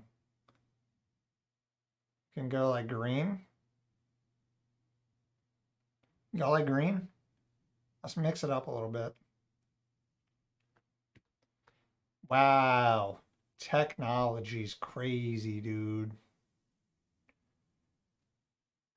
I have an old laptop with an Intel HD 630, which I tested 4K streams with HDR tone mapping. I was happy. 4K streams with HDR tone mapping. What FPS were you getting on those transcodes? That's crazy. Sherwin, welcome. I did some live streaming while coding. I had topics in mind, but it always ended up being a Q&A and a mentorship. It was still productive, but I didn't get through the content I had planned. Yeah, I know exactly where you're coming from with that. I've had some experiences where I go in with a set mindset of doing a specific thing on stream, and then you get like derailed.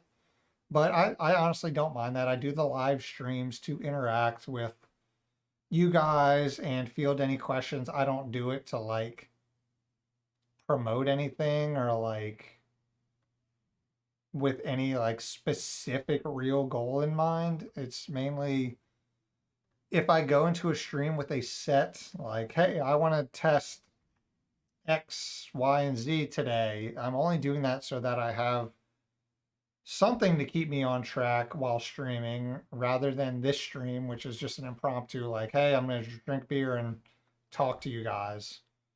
And while this stream is fun, I mean, I feel like I can't do these all the time or else they would get old.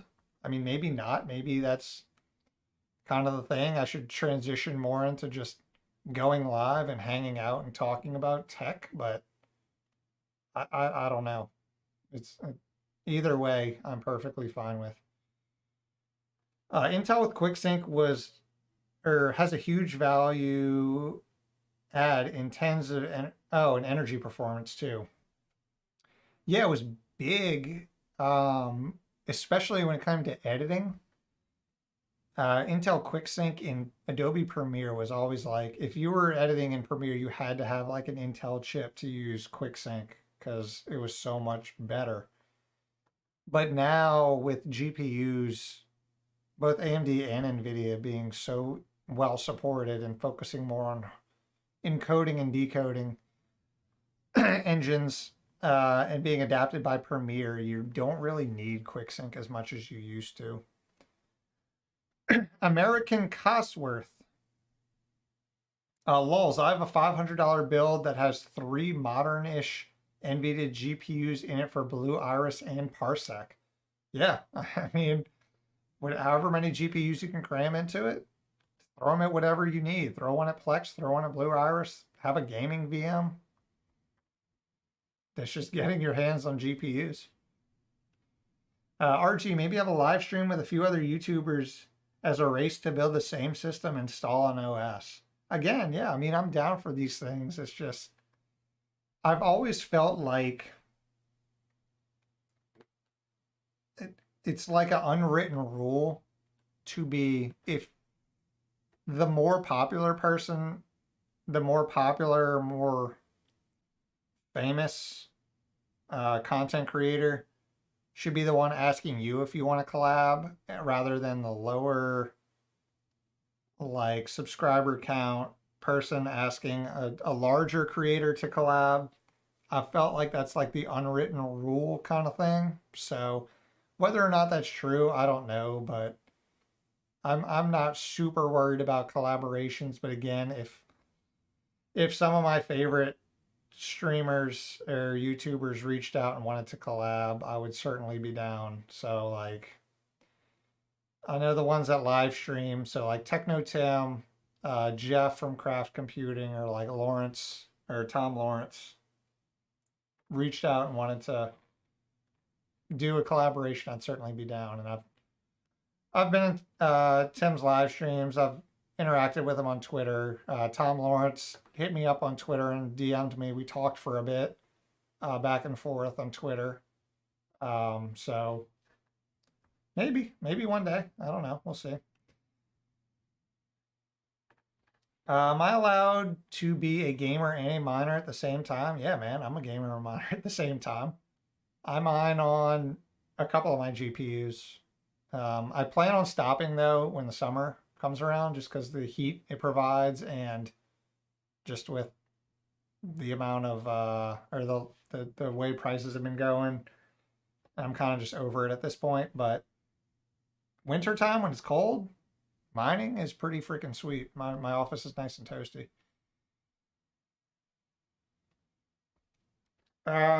Core i series does not support ECC typically. Now there's a discussion with new Alder Lakes, but that's not official. Yeah, there are some. Yeah, Mr. Noah Nacho. i3s support unbuffered ECC memory. Yeah, there are some i3s. It's weird. Like the i3, I think 8100. There's probably others, but the 8100, I'm pretty sure supports ECC, which is very weird, and I don't know why.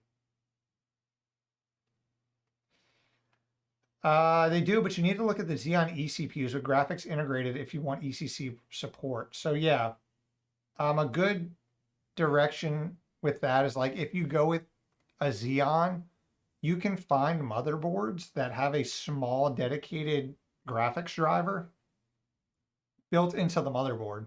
And that's what a lot of like high-end server boards have. So the ASRock rack board that I have with my Epic system has a dedicated graphics unit built into the motherboard. So while the Epic CPUs don't have integrated graphics, you don't have to worry about that because the motherboard itself has graphics built into it. Bob's your uncle, where'd you get that shirt, bruh? LTTstore.com. I don't know if you asked that just to hear the meme of me saying LTTstore.com, but like legit half of my wardrobe is LTTstore.com stuff. Dude, yeah, they're doing something outside. What the fuck are they doing?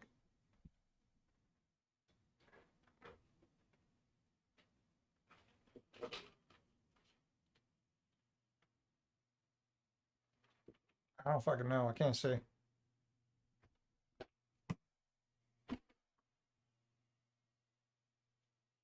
What the fuck is going on?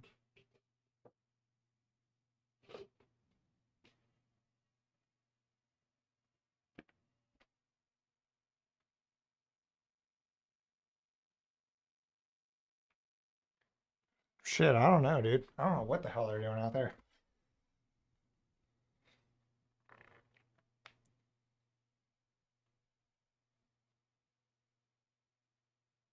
That's news for me. i33 ECC support. Yeah, it's so freaking weird. Like, I want to know why. Like, how did that discussion go? Like, yeah, ECC support, guys. Well, obviously we're having it on the Xeons. Do we want to introduce it to the consumer, like i3s, i5s, i7s? Like, maybe like one of them. Maybe like the high end, you know? High end supporting ECC, that'd be good. The other guy was like, no, how about the lowest end support ECC? And they're like, let's do it.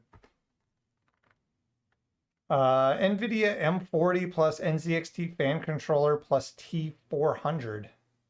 What is T400? I have an M40. It's sitting right there with a AIO connected to it.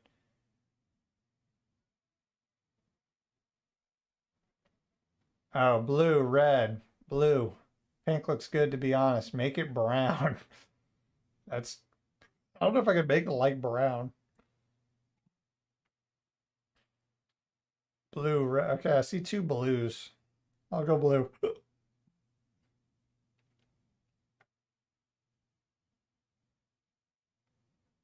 Boom.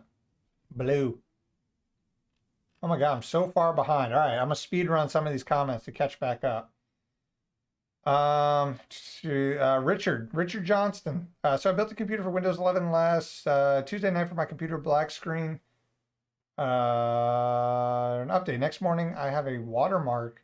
Does not mean system requirements. Any ideas? So Windows 11 has some weird hardware requirements. I don't know the exact ones. I know, yes, Sean Campbell saying TPM is a big one. Make sure that your motherboard and CPU support that. And if it does, make sure it's enabled in the BIOS. That might be one thing, but Zima board versus Raspberry Pi. I feel like the Zima board would crush it, but I mean the Raspberry Pi is cheaper, but you can't really buy one right now. So yeah, definitely a good comparison though in terms of like footprint. They're both really small. That's definitely something I can bring up in the video. It's a 940F. TPN secure boot are on. I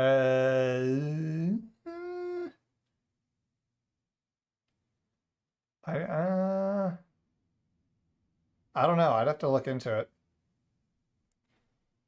Linus Tech Tips Scrapyard Wars, but for servers for a collab. That'd be like, that would be fun. Like each person gets like $200 and see who can come up with like the best server for $200. That would be pretty fun. Craft Computing does it full time. What does he do full time? YouTube or stupid question, but ensured it's TPM 2.0 versus 1.2. Yeah, I don't know. Linus is outside. Well, if yeah, maybe he's coming. He's coming. He's gonna hand deliver all this LTT merch that I've bought.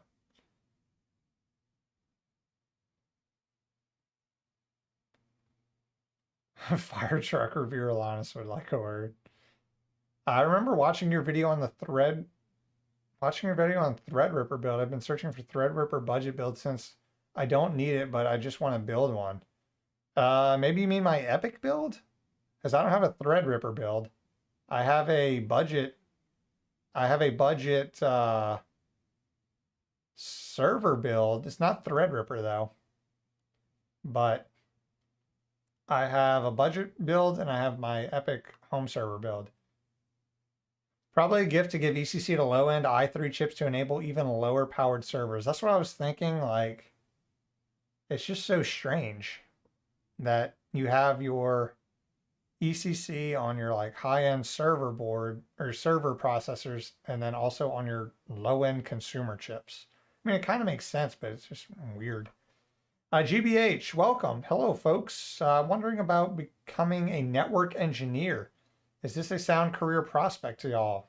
100%. Every company needs network infrastructure. So that is a very good career that will have no shortage of jobs. I can assure you of that. I mean, it's so cliche to say like pick something you're interested in because at the end of the day, you know, some people see the job as like, this is just how I get money, whatever. But in terms of learning and becoming proficient at things, it's a lot easier to do when you're interested in it. Like growing up, I always wanted to be a doctor, right? was pretty interested in like the human body and how it worked, and I was relatively good at like biology and like the pre-med stuff I did. But the amount of schooling you had to do and just it getting so complex, it didn't really interest me like it used to. So I ended up switching to something that I was more interested in at the time, which was computer engineering. And that worked out pretty well. So it's not always about what's the best. I mean, you can grind and go for the best position, but if it's something you're genuinely interested in, it's going to come a lot more natural. You're going to be much more involved in learning it because, you know, obviously everybody knew in school there were certain subjects you liked and ones you didn't like. And it's not necessarily that you were like good at one versus bad at one. It was more like you're more interested in one, so you were more involved in attempting to learn it versus other ones. So, but yeah, if you're into network engineering, that is a very, very good field to get into. Oh, I thought you had Threadripper build. My bad. Got my videos mixed up. It happens, dude. Lots of tech videos out there. I have a Ryzen 2600 running Proxmox and more than I need. I'm trying to find a reason to build a similar Threadripper build like you have. Yeah, like I said, I have Epic. Threadripper is going the way of being more enterprise level from what I've seen in the recent Linus Tech Tips video, where they're doing away with their generic Threadripper line and focusing on just the Threadripper Pro line. But yeah, because it's kind of getting lost in this middle ground between you have a Ryzen 5950X with 16 cores and 32 threads. Then you have an Epic CPU with 16 cores and 32 threads. You even have Epics with like 8 cores and 16 threads. So it's kind of weird that Threadripper is in this like weird middle ground. It's a very niche kind of.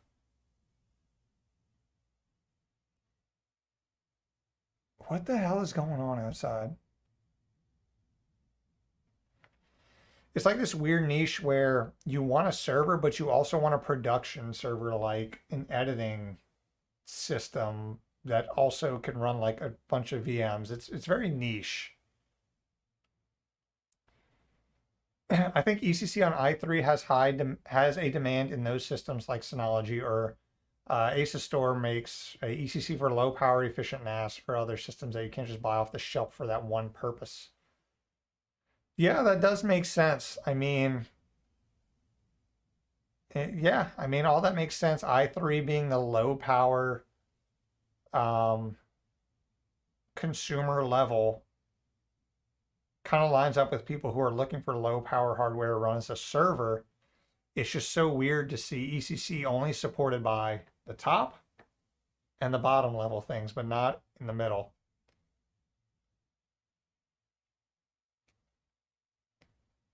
Sure. Now is the Epic. Now I remember, still out of my budget, but one day. Yeah, the Epics are expensive. I will say that. That's why I hardly ever recommend them. I would challenge you to find a clip of me recommending an Epic system because I'm not like I'm not tech deals over here. I'm not going to gatekeep and make people feel bad for buying cheaper hardware because at the end of the day, it's about what people can afford, and things are so expensive these days, not just in tech, just in general, in life. Shit has gotten so expensive that it, gatekeeping on home servers and computer hardware just because the model up does it better is so freaking strange to me. Like, but yeah, I mean, like I said, just because I have something and I use it doesn't mean that I recommend it. Do something you love and you'll never work a day in your life. That is pretty true. But I'm also on the flip side, it's what's the other saying? Like, if once your hobby becomes work, it's no longer your hobby anymore. Mainstay, $5. Wait. Okay. $5. Mainstay tip $200. Trolling. Thank you so much for the donation, my man. I appreciate that.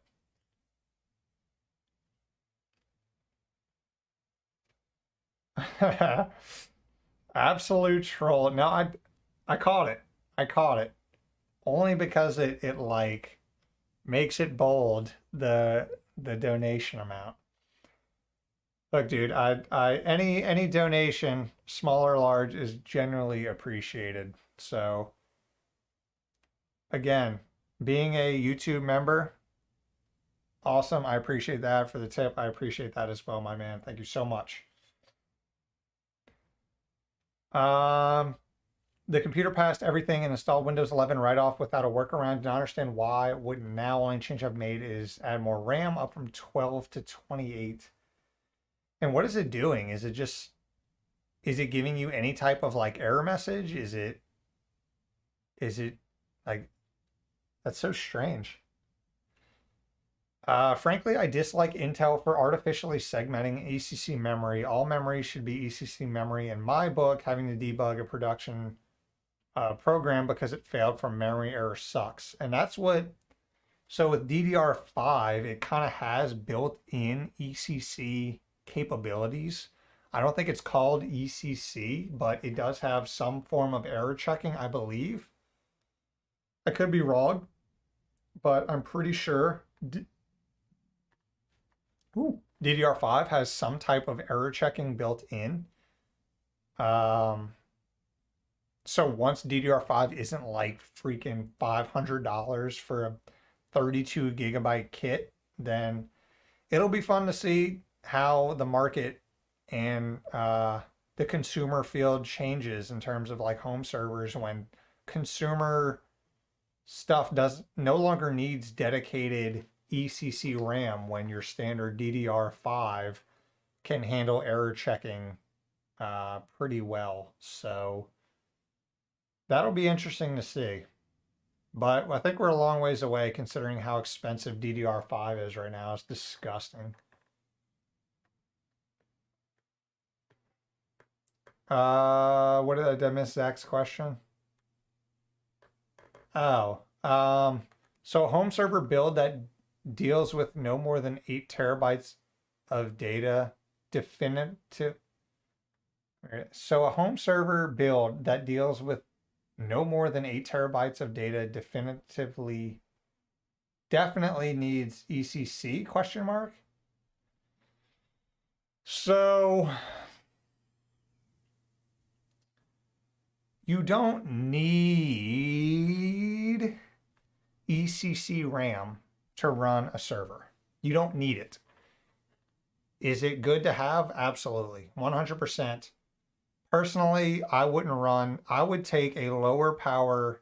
If I was on a budget and you asked me, would I rather have a higher power CPU, but with regular RAM, or would you rather a lower powered CPU with ECC RAM? I would take the lower powered CPU with ECC RAM 99 times out of 100, because when you have a system running 24/7 and running multiple services on it, all accessing your RAM all the time, you're gonna run into errors. Just, what's the freaking, if an error can't happen, it will. What's the rule, the law? You know what I'm saying. But yeah, computers aren't perfect. There's going to be bit errors, and that's what's going to cause your blue screening. But with ECC, it has built-in error checking. So when those errors come up, it can handle it and continue working without causing crashes. And when you're running a system that's running 24/7 and multiple services, crashes are much more of a pain in the ass than if you're just like playing Call of Duty and your system crashes every once in a while and you reboot it. Um, so yeah, I would take an like a Xeon, a 4-core 8-thread Xeon with ECC RAM, like an old one, over like even like a 5600X with regular RAM. Honestly, if it's a home server build with services that want to be running 24/7, yeah, I would make that call. But it's completely up to you. I'm not going to sit here and say, yo, if you're running a 5600X with regular RAM, then you're doing it wrong, because, it's up to you. If you had that as a gaming system and you wanted to repurpose it into a home server and you could do it spending little to no money, then yeah, go for it. That's an awesome solution. But if you're starting from scratch and have a set budget, I would prioritize going ECC, something that supports ECC over raw CPU performance. Murphy's Law, that's what I was trying to get at. Thank you very much, T. Stein.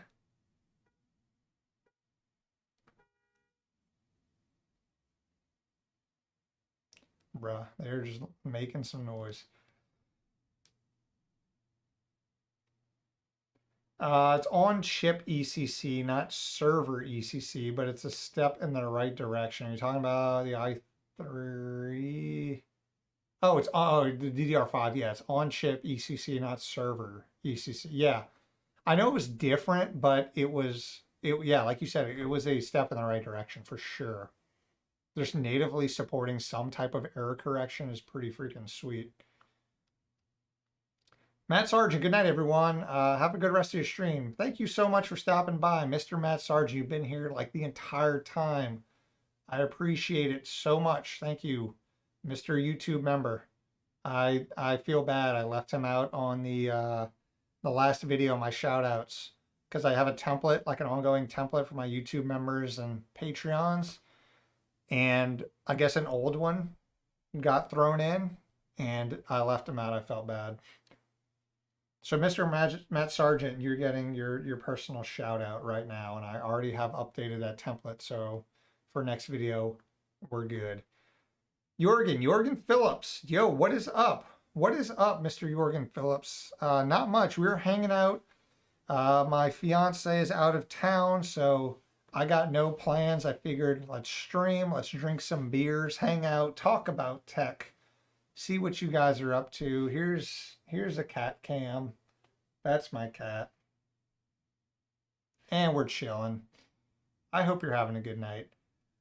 Zach B, no, I appreciate the help. It's running all my backups, and it sounds like ECC is a way to go. Thank you. Yeah, for sure. Like I said, I'm not going to talk down on anybody who's running a consumer level CPU with non-ECC, but I mean, it is what it is. There's positives and negatives to any situation or any path you go down in terms of building a server. So each person is free to make their own sacrifices where they see fit.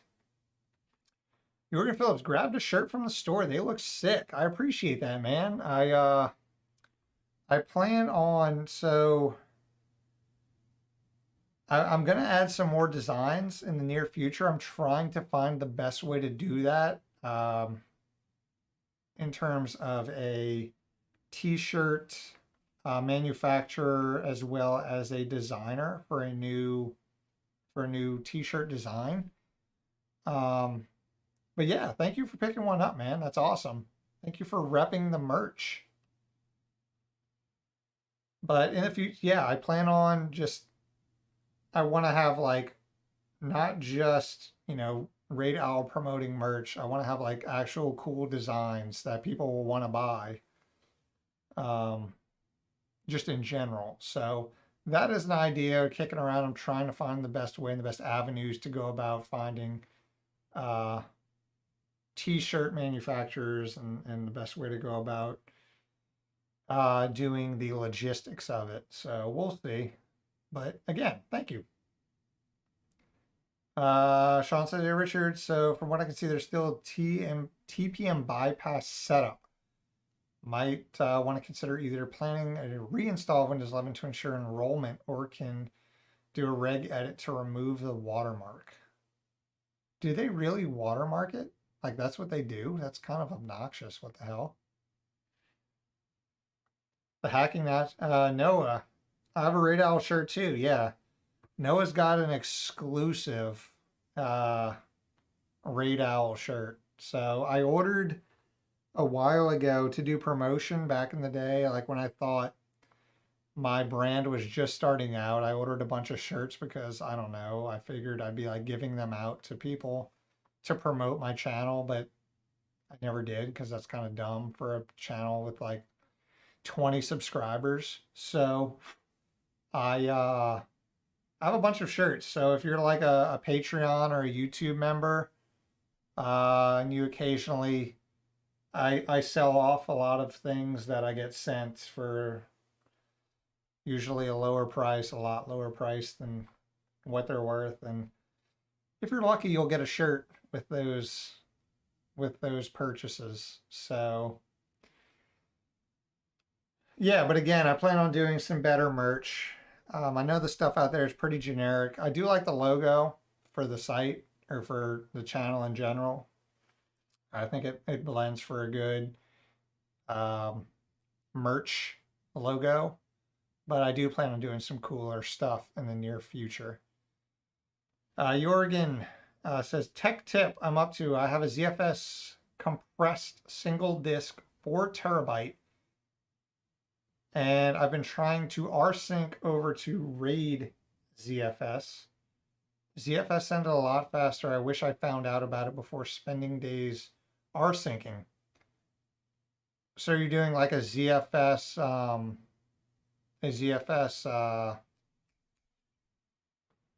what do they call it? Not a sync, my God. These beers are making me forget words. Clone, not a clone. Jesus Christ. I am forgetting words today. Holy crap. Replication. Are you doing like a ZFS replication to your backup server? Because yeah, ZFS overall is such a good file management. What do you call it? A protocol? I guess it wouldn't be a protocol, a architecture maybe. Whatever buzzword you feel about using. Feel. Oh God. These beers are hitting me. Words are getting hard. JR, I'm a new subscriber to your YouTube channel, and I heard you mention your education is in computer engineering. What's your background, general direction of your channel? Good question. Really good question. Replicate. Yeah, Sean. Yeah, you nailed it. So, okay. I went into college doing pre-med because I was going to be a doctor. That lasted a year and a half before I realized I'd have to do like 8 years of school and then residency. And, you know, by the time you're doing a real job, you're like in your mid 30s. And I just hated school. I never really liked school. So I ditched that and I was like, well, shit, what else can I do? I've always been good at like math and science. And I'm really into like computers. So I went with computer engineering. And I did that for a semester. And then I went, I don't know if this was the reason, I don't remember, but the first semester I switched to computer engineering. I had no coding background.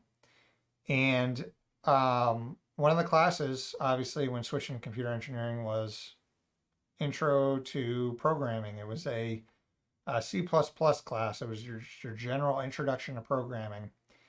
And the first day I went in and sat down in the lecture, and the professor handed out just a sheet of paper and said, this is your first assignment.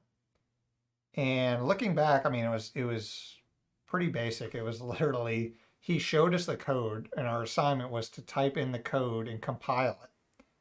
But being someone who has never been exposed to code at all, I was like, what the fuck is this? Like, this is gibberish. What do I do with this? Where do I type it in? Compiler, what the hell is that?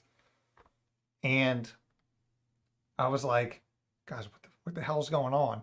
And this dude like raises his hand and says, excuse me, but this assignment is hardly in an assignment. Like, this is extremely basic. And I was like, what? So I dropped that class because I was like, apparently I'm not ready for this. And I ended up switching to electrical engineering because it was more broad and you still got some exposure to like development and coding. So I switched to electrical engineering, and that's what I ended up graduating with a degree in. But yeah, that is my background. In terms of direction for my channel, when I first started it, my general direction was I'm going to be a tech channel. I'm going to do basic computer stuff and basic tech stuff. I had no inclination of doing home servers or networking, but I somehow stumbled into setting up my first home server, and that was my first video that actually did like really well. And it was just a Ryzen system that I installed freaking Oracle, what's their virtual VM VirtualBox. I installed VirtualBox on it, and I'm like, look, this is my home server. And that video was my first one to get like a couple of thousand views. And I was like, holy shit, like, is this the type of content I should be making? And then I looked more into home servers and I'm like, whoa, there's so much more to this shit. And then once you get into home servers, you get into networking, and then start doing some networking stuff. And then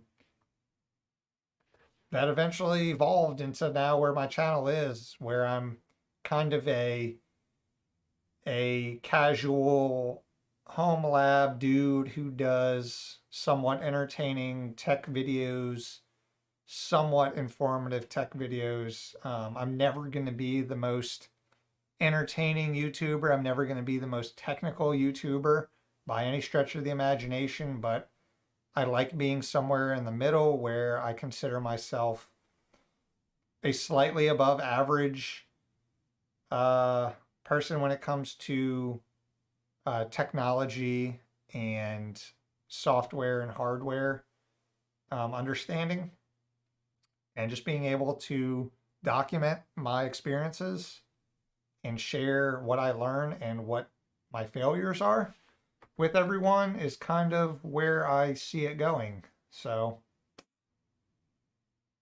that's how it be. Sean Campbell, rsync still wins in my book with reporting automation verification. Ad replication is down and dirty. Copy pasta.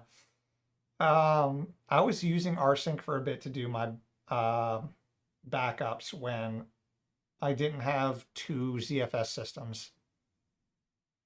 I was running replication for a bit, but I at the end just defaulted back to using SyncThing. I freaking love SyncThing. So that's what I use to do my backups. I run SyncThing on all my systems, and I just let ZFS handle my dude, I can't think of words right now. Holy shit. My they're not backups. They're not replications. The Jesus Christ, dude. Maybe another sip of beer will help. My Jesus, dude. You know what I mean. Shit. Have a good night, y'all. Zach, thank you so much for sticking around, man. You've been here like the entire time. I hope you learned a bit. I hope you enjoyed it. I hope I can see you around for the future streams. But thank you so much for stopping by. I hope you have a good rest of your night. Sean says was going to be a Louis Rossman, then found out. Wait, what? Was going to be Louis Rossman, then found out Louis Rossman first. I was never going to be Louis Rossman. I was never that hardcore into the hardware side of electrical engineering. I was always way better at logic implementation and development than I was at hardware integration. Like I was like bottom of my class for like circuits and like magnetic, like my circuits classes and my magnetics fields classes. I was like in the bottom of my class. But then in my like digital logic classes and hardware states or software states classes, I was like top of the class. It was really weird because I was used to being in the bottom, and the dudes that I would be in classes with were always so much better at it. Than when we get to like the logic stuff and the coding stuff, I would hear them talking about how hard an assignment was. I'm like, did I fucking do it wrong? Or why are you guys struggling with this? And I would get like 97s on tests and they were getting like 60s and shit. And I'm like, this is weird, man. So I found my niche that was like logic implementation and algorithms and development more so than hardware implementation. So luckily electrical engineering is broad enough to where you can graduate with it and kind of pick which field you want to go into. So I somehow ended up at a utility company doing software stuff. There can only be one Rossman. Yeah, you're correct. Snapshots. Jesus Christ. Thank you, Sean, again. Oh, God. Noah, I'm going to go now, too. Thank you. Have a good rest of your... Yeah, man. Thank you for stopping by. Thank you for becoming a member. I appreciate that, my man. Noah's one of the VIP mods over in Discord, so you better not rustle his jimmies or he will ban you to the Shadow Realm. Just kidding. No one has ever been banned in my Discord. You can try to be the first if you want to, but then you'll just kind of like look like an asshole. But yeah, Noah, thank you for stopping by, my man. You are an OG. Yeah, I know, guys. Snapshots. Dude, I don't know. These beers are completely messing with my ability to do words tonight. A software guy. I know, a software guy with an electrical engineering degree. Absolutely ridiculous. I probably would have got better grades in my electrical engineering degree, but I had a child at the end of my freshman year, still graduated though. That is impressive. I barely graduated without a child. Like, holy shit, I can't even imagine. I was the worst student. I never in my entire college career studied for a test more than 2 days before the test.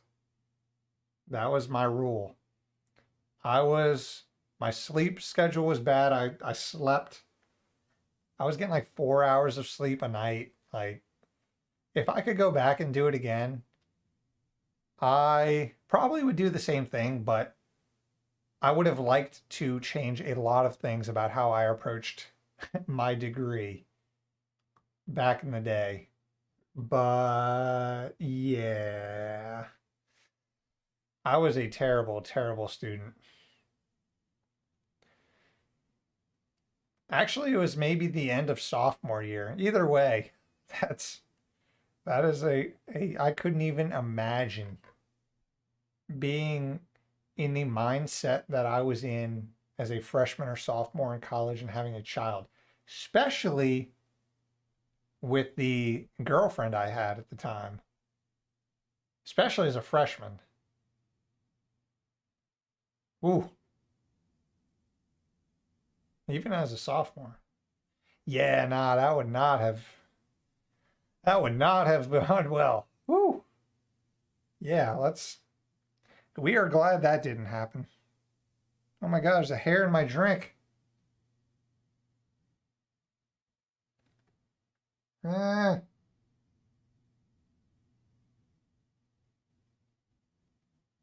got it. Got it. We're good. We're good. Programmer with electrical engineering background right here. Nice. What what do you mainly do for like programming? What's your main wheelhouse that you do on a day-to-day basis? I am like I do support and development. So our main application that I support was written in Java. So I do some Java application support, and then for development, it's mainly .NET stuff, um, and old VB stuff. So, but yeah, primarily it's just like MVC, C Sharp, web apps that I do development with. Some APIs. I've messed around with some like Node.js hosted APIs, but for the most part, it's .NET. It's not super exciting,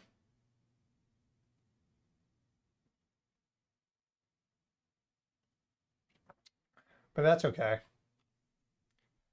Programmist business logic and business systems, SAP, and app development with integration to these business systems. Yeah, that's a huge, huge market.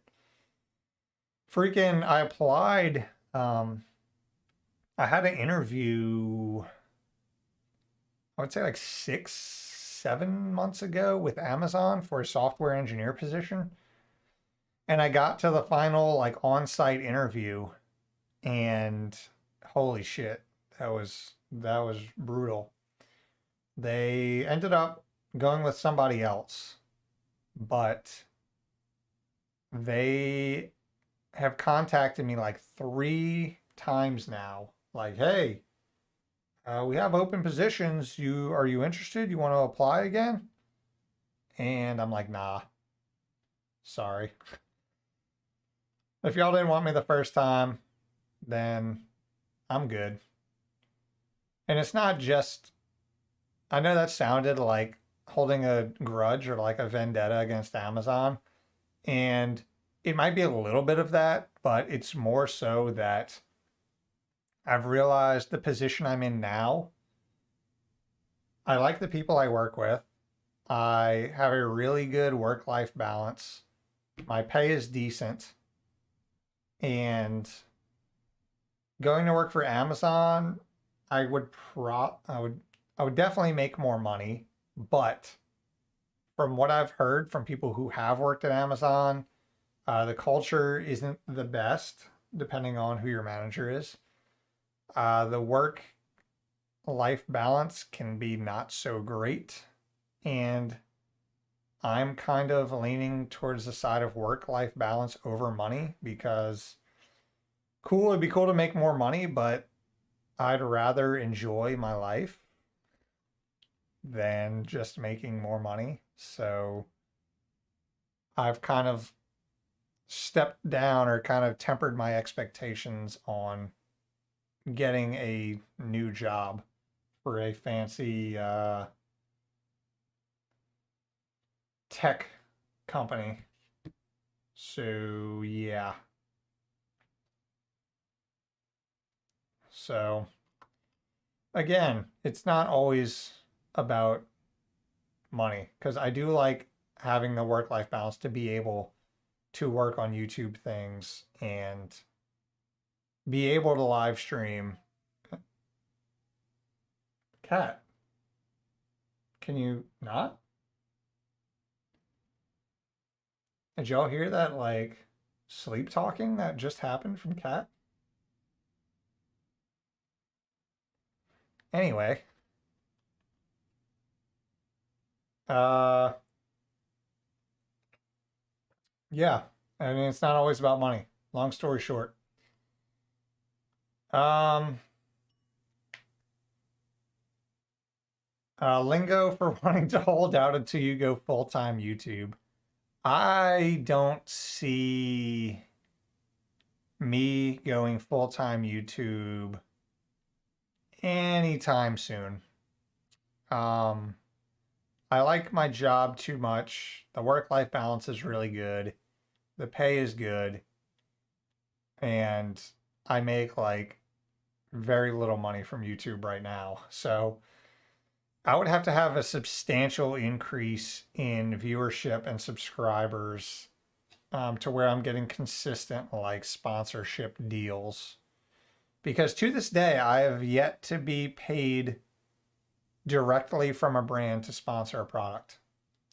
I've been sent things to do a video on, but I've never been sponsored by a company to do a like paid segment. Um, Also gone direct TCP integrations with warehouse conveyor systems and PICs, PLCs. Oh, PLC. Oh, that's out of my wheelhouse. I have a friend who does warehouse management software stuff. I can't remember what's the common system he works with. I can't remember it. Hey Raid Owl, Ryan Cesar says, Hey Raid Owl, Trunas destroyed my SSD. I'm gonna need more details. What? How so? Ilix Peace says, cheers from Brazil, from Twitch. Thank you so much for viewing on my Twitch channel. I am dual streaming this on YouTube and Twitch. So if you are a Twitch person, you can go follow me on Twitch if you'd rather watch on Twitch rather than YouTube.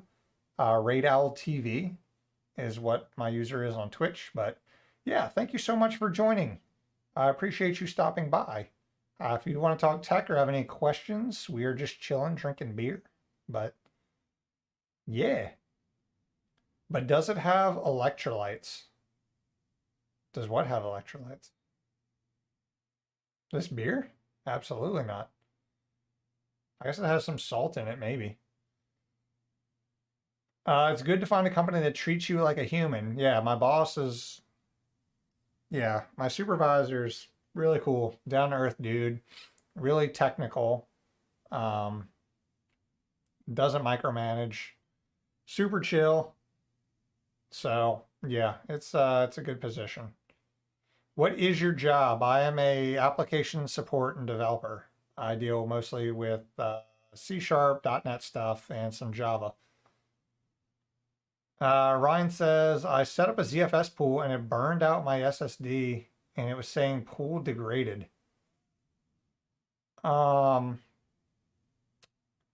So what did you set up a pool on your SSD, or did you use the SSD as like a cache drive, or was the SSD just being used for your host system? But degraded could be, it could have just been an old SSD dying. It could have failed a smart test or something. It could have been a connection. I've had issues where my connections have come loose and it showed my pool is degraded. So it could be a couple of different things. Ilix, Peace. I'm just calling you Peace.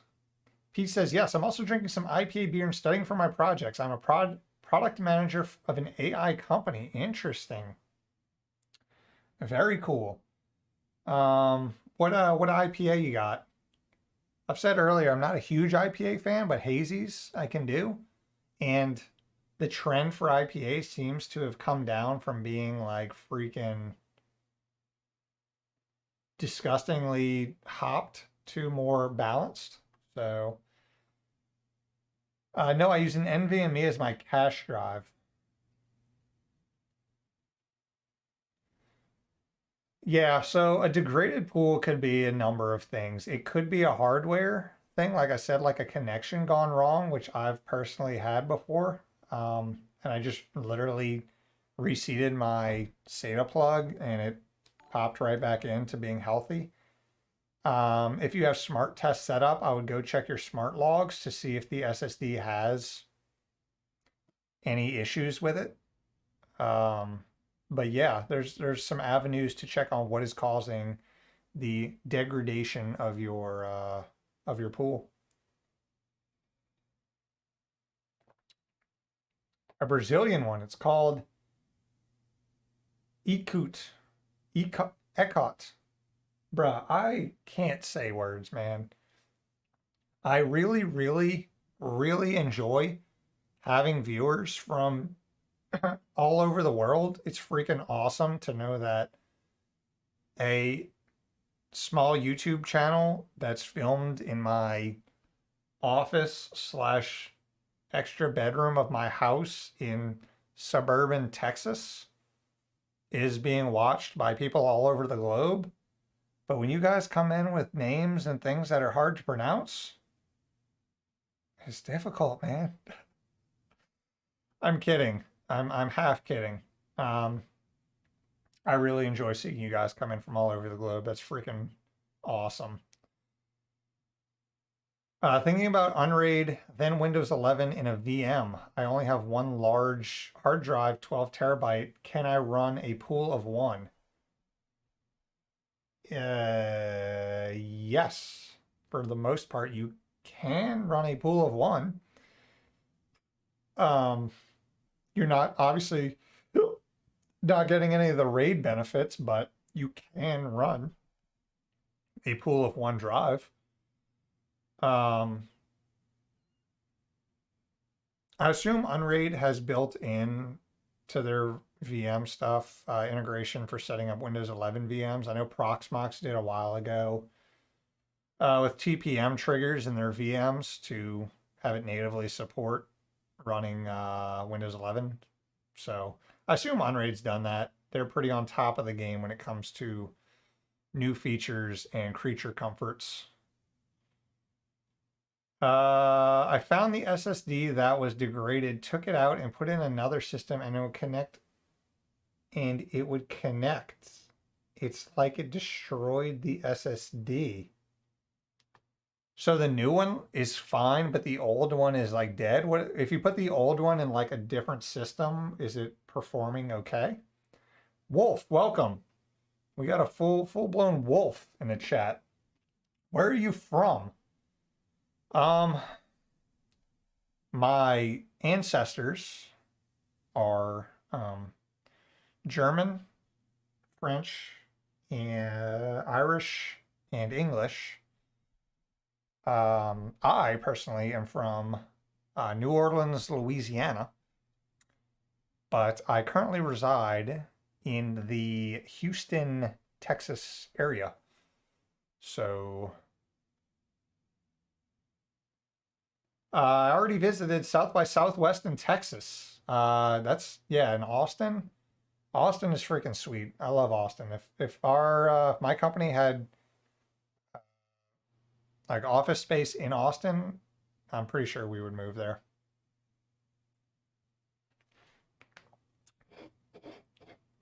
All right, here we go. The other half.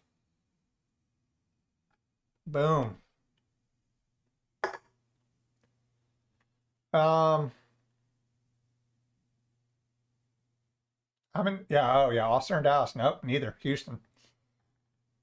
Normal, it would connect, but I would be able to access it because it was formatted by TrueNAS, but locks up my P. Sounds like a dead drive, honestly. Uh, yeah, that drive just might be toast. Sometimes you get bad drives. I've never heard of TrueNAS just killing drives before, so I think you just got just bad luck. But yeah. Unraid has client drivers for Windows 11. Nice. RAID is software dev. What's your go-to stack in terms of software development, like front end, back end type stuff? Um, for work, our entire front end, back end is all .NET. We do Oracle. We have Oracle and SQL Server or Microsoft SQL servers. Primarily, a lot of our stuff is in Oracle. Uh, I've done some Node.js APIs as a backend with MySQL integration, but primarily for work, it's either just a self-hosted Windows service spinning up a self-hosted GUI, a website GUI, or a dedicated full-fledged front-end, back-end .NET application hosted in IIS. And recently we've been moving some of our stuff to Microsoft Server so that we can have dedicated or default. Dude, I am blanking so hard on words tonight. Holy shit. Um, the freaking .NET integration with SQL Server entity framework for some of our backend stuff.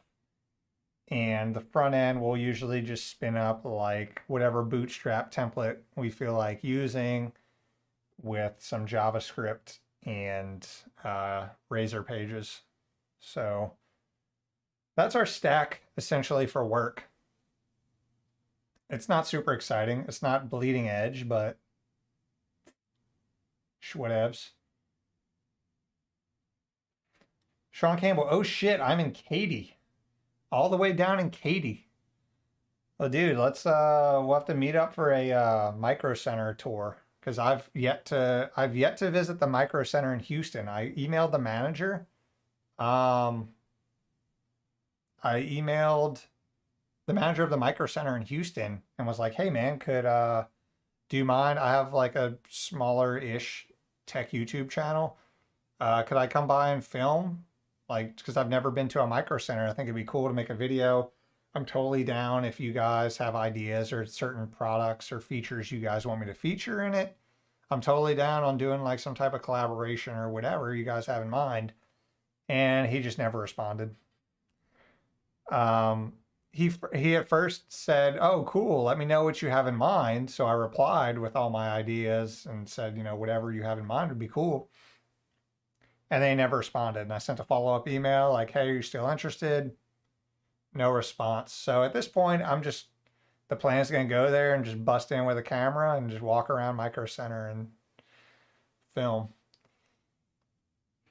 Yeah, it's okay to create a ZFS pool with an SSD. I was going to use it as a block storage for my Windows PSUs, store my games on. Yeah, I have a SSD ZFS pool that I used to edit off of. My editing pool is ZFS. Daquan, C# dev as well, enjoying the .NET 6 upgrade. We haven't rolled that out to any of our shit. Our shit is more like long-term. A lot of our stuff is just using .NET Framework 4.5.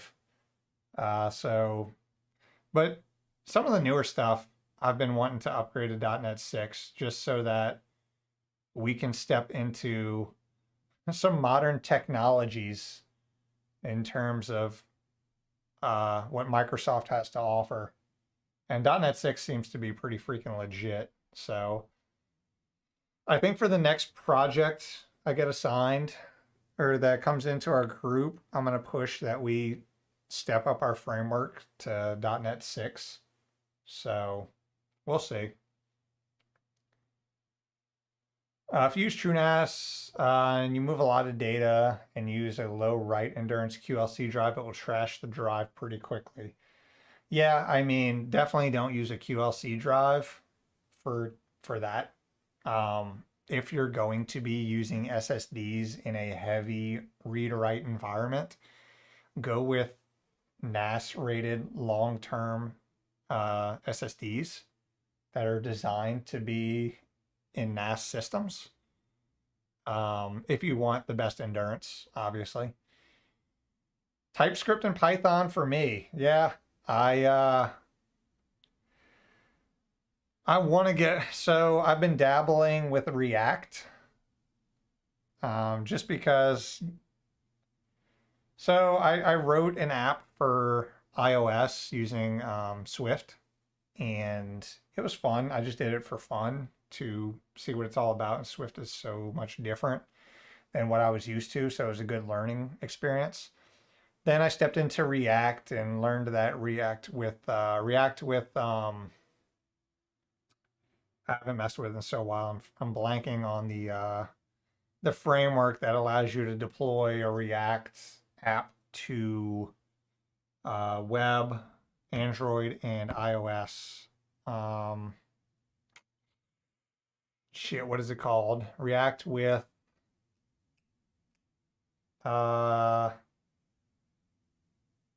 shit, I can't remember.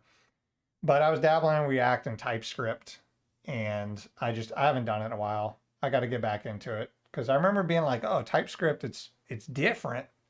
It's definitely different, but I can see the advantages of it." Oof, Oracle. The only thing about Oracle that bothers me is every time I freaking make a change in the database, I always forget to commit it. And I'm like, I tell the client or the customer, like, yeah, just update it and your shit's good to go. And they're like, no, it's not. I'm like, fuck, I forgot to commit. But I don't really mind Oracle too much. I don't think it's too bad.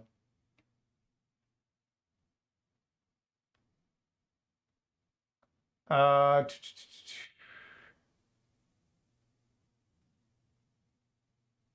oh, Delio Demora, Cyprus here.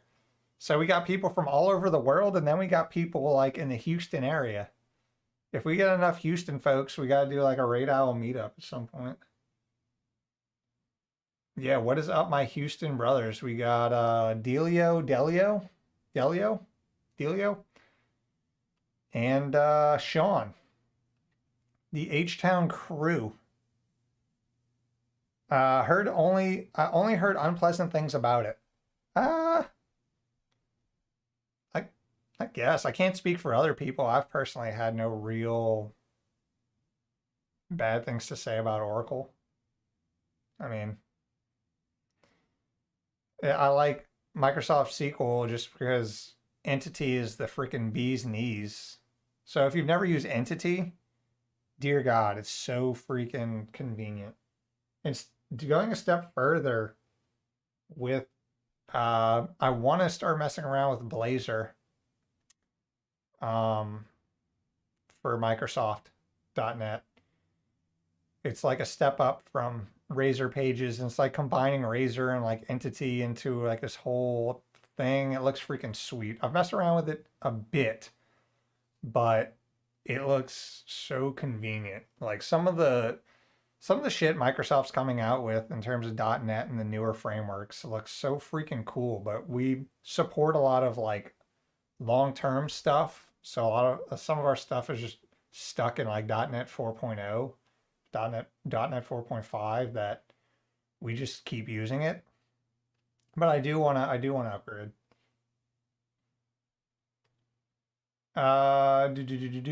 Okay, now we got to do a Raid Owl meetup. Telling you, man, somewhere in Houston, somewhere cool in Houston. I definitely want to get back into C Sharp. It's been since like 2014 since I last used it. C Sharp's I like it. I mean, I'm biased because that's what I work with every day. Um, but for what it is, it's pretty freaking, especially in a corporate environment, being Microsoft, or not C Sharp itself, but you know what I mean, with .NET, C Sharp, um, being so tightly integrated with Microsoft stuff, it's really convenient in a corporate environment, especially for a big like Fortune 500 company. It's really convenient to have. Everything written in web forms is not compatible with 6, FYI. Yeah, I mean that's why we're not like we don't we don't honestly don't have a lot of like WPF web form stuff. We are working on a WPF web or not a web app, a desktop application right now. I'm assigned to a desktop application that we're using WPF for, but we're not going forms. I just like web development so much more than desktop.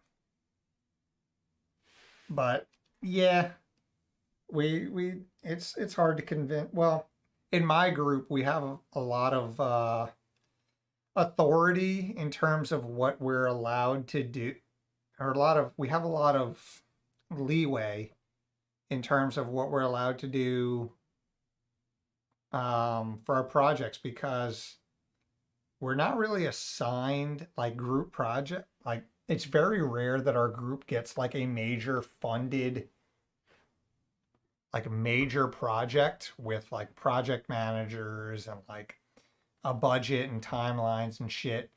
A lot of the projects our group gets are charged to like operation maintenance where it's like the business is coming to us saying like, hey, we have this new process and it's very manual. We need some type of solution for it. So we develop just like our own shit.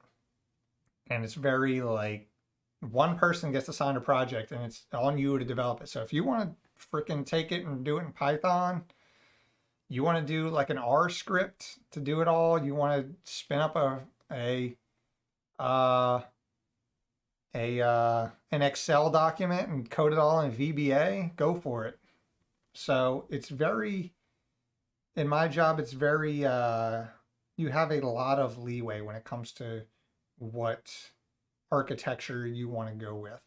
But if you try to spin up some weird as shit architecture, my supervisor would be like, yeah, you know, all of us have to support that, right? So maybe don't do that. But yeah, I like my job.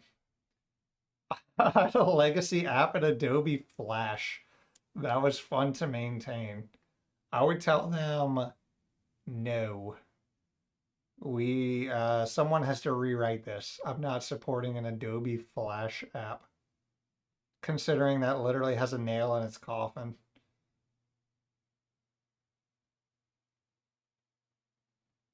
What is the framework with React that lets you deploy it to like iOS? React iOS. What is it called? It wasn't native. It was called. It was called.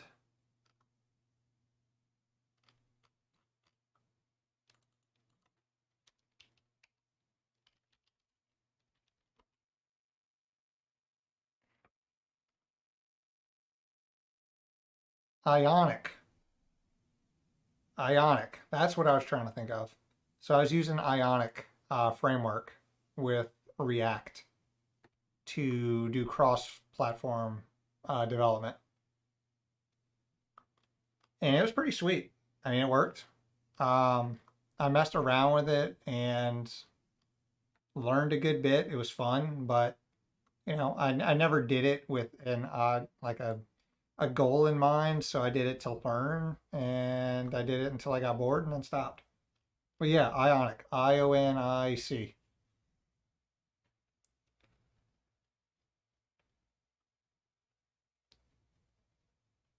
Do do do do do. I was thinking of making my MacBook a home server with mainly NAS compatibility. Should I install TrueNAS or should I keep using Mac OS? I've never heard of people using Mac OS as a NAS. That doesn't mean you can't do it. It doesn't. I mean, it's a bad idea. I've just personally never seen people do that. Um, at least with Windows, you kind of have built-in like Windows storage spaces to do some type of like NAS features, Windows shares. But I would, if you're gonna do it as a mainly as a NAS, TrueNAS would be the way to go for sure. Norway here. That is, yeah. So we got folks in here that are like 20 miles away. No. Well, I'm up in the woodlands. So that is where I'm more specifically at in the Houston area, but yeah, so we got Katy and Cyprus. So down south of where I'm at.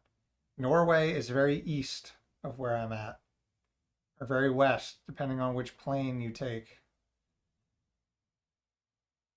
Haha, yeah, the commit always gets me. Dude, it does. I swear. The amount of times I have freaking gone to deploy something and the user comes back and is like, nothing's changed. Shit, dude. Forgot to freaking commit. Aaron, welcome. California. That is west of me. If you guys wanted to know geography in reference to Texas, I'm your guy. California is west of Texas. You're welcome. I have some relatives in Houston. I'm sure I'll be visiting there sometime in the near future. Yeah, man, if we get enough people that are in the Houston area and actually are fans of the channel, you could actually do a meetup, which would sounds crazy to me. But I'm down. I like hanging out, drinking beer, and talking to people about tech stuff. So as long as you guys aren't like weird and gonna like murder me, then cool. What did I miss somebody?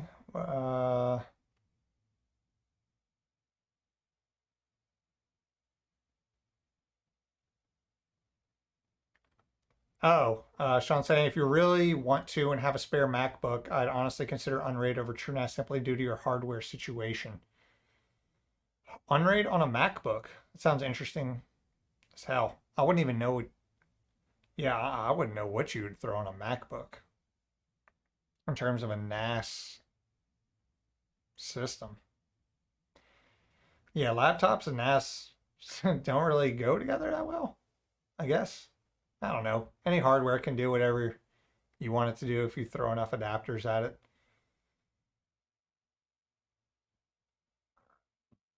I mean, you're using DP transactions, which will save you a mess where when you mess up. Yeah, for sure. Oracle is definitely coming to that where I've messed around to see how making modifications to the database would go. And when they don't work, you just roll it back or don't commit. It's great. CM Nor, I'm in Boise, Idaho, by the way. Yep. Boise, Idaho is north of Texas. You're welcome. Loco Video TV. Hey, nice studio setup. Thank you so much. I appreciate that. It was a work in progress over the years. I think I'm finally at a point in my studio where I'm happy with the lighting, the camera setup, and the audio. And it honestly took like 2 years to get comfortable with everything. So I appreciate that. Thank you so much. Sean says pluckers. That are cats. Pluckers was like a staple. So I went to LSU in Baton Rouge, Louisiana, which is east of Texas.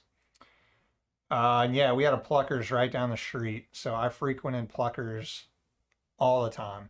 I've been to Cats like maybe twice here. So I'm more of a Pluckers guy. Jorgen, Nashville here, but I used to live in ATX. Loved it there. Dude, freaking Austin is so nice. But the market, the housing market in Austin in the last 2 years has gotten insane. even around here, me and my fiance were just like casually looking at houses just to maybe if the right one came up, we would pull the trigger. But dude, it's insane right now. The housing market is disgusting. We found one that was really nice, and we went to a open house on the first day it was listed, and I talked to the real estate agent the next day, and I said, yeah, we're considering making, or we'd like to make an offer, maybe like slightly under, asking just to feel it out. And she said, yeah, slightly under is not gonna get it. And I was like, okay, we'll do a full asking price for this house. And she said, yeah, we got multiple offers over asking. And I was like, well, shit, never mind. Sorry. Sorry for annoying you with my bitch offers. Austin is wild. There's hills and stuff. Yeah, I know. Um, my my best man for my wedding, when he got married, his bachelor party trip was in Austin, and that was a good ass time. Funny story. Okay, I'll tell you guys. It it's like one of my favorite stories. Not, I'll just tell it. I won't preface it with anything. So we were it was like eight of us for my friend's bachelor party in Austin, and we went out on Rainy Street, and it was freaking packed. It was like a Saturday night. Like all the bars had lines just to get in, and then to imagine just trying to get in and get a drink. It was freaking packed. So we're walking through Rainy Street trying to pop into bars with eight dudes. It's impossible because they're not just going to let eight dudes into a bar unless you have girls with you. And we did not because we were a bachelor party. So we're walking around. We're like, shit, dude, we got to figure out something to do. And we, so we're walking through. We ended up going to we found some bar. I can't remember. It was like a two-story bar. We went up to like the rooftop, hung out there for a bit, got some drinks. We were all pretty drunk. So then we leave and we're trying to find another bar and everything's packed. And we eventually see like this one bar and we hear like really good music coming from it. We're like, what's going on here? Like there's like no line, there's no anything. And so we go in there, we're just like drunk as shit, hanging out, drinking. We're like, this music's dope, and we're all just messing around, like dancing, being idiots. And then we we're like dancing, and then I look around and I'm like, there's only guys in here. There's like maybe one or two females. And then I look around and I see like all of us were kind of like dancing with each other as like kind of a joke because we were drunk and like the music was good and we're just like dancing. And then we see like some other guys like really dancing with each other and like hitting it off. And we're like, so I turn to my friend, I'm like, Mitch, I think we're in a gay bar. And then he looks around and he goes, well, you guys aren't helping. So we ended up hanging out in a gay bar in Austin because it had no line and the music was dope. And I don't have anything against gay people at all. It was dope. We hung out in there and it was a good ass time. But it was just funny that we had no idea for like 30 minutes. Like it didn't cross our minds that there was no line to get in this bar. The music was good. Somehow there was like only dudes in there. We didn't really realize it. And then yeah. So that was our experience on Rainy Street in Austin that night. It was fun. It was a good ass time. It was a fun story. Let me catch up on chats. Hill Country. Hill Country is San Antonio. But yeah, no, Austin up in Lake Travis. rented a pontoon boat on Lake Travis, and that was one of the best times we've had. That shit was freaking awesome. Austin's getting a lot of the Californians these days. Yeah, it really is. Like, no memeing. So many people are moving to Austin. Like, it's becoming the new, not Silicon Valley, but the new kind of like Bay Area vibe type thing. What mic do you have? What mic do you have with the dead cat? Are you talking about? Oh, this. This is the Sony mic that comes with their XLR adapter for their mirrorless cameras. So this is the FX3. So this is like the generic mic that comes with like the XLR system, the one that comes with the FX3, or the one I have with the A7S3 for their hot shoe mount. But specifically is the ECM XM1. Ooh. I went to high school in Round Rock. That's where the Astros minor league team is, which is just north of Austin, which is west of here. I hope they don't destroy it in the way they did to San Fran. Yeah, my one of my friends, same one of them that was on the bachelor party with us. He was doing traveling nursing for a while, and he was in San Francisco for a while. And he said it was the most disgusting city in the freaking that he's been to. So it was nasty and expensive. So I hope not. I like Austin. We're going, me and my friend are going to Coda this year.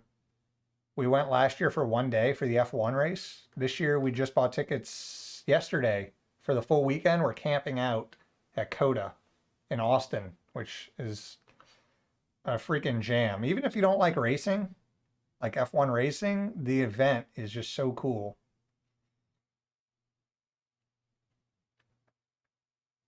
I love Round Rock donuts. I like donuts in general. Not what you mean unless like Expo or something. I don't know where. What are we talking about? Oh, Ionic. When I looked at it, it was like Electron, a web view with a little more features outside of typical web app sandbox. Yeah, that's kind of what it's designed as. I've never messed with React Native, so I assume you can do cross-platform development with that. But again, I was just dabbling in it for the fun of it, and once I got bored, I gave up. So I'm not by any means an expert on this.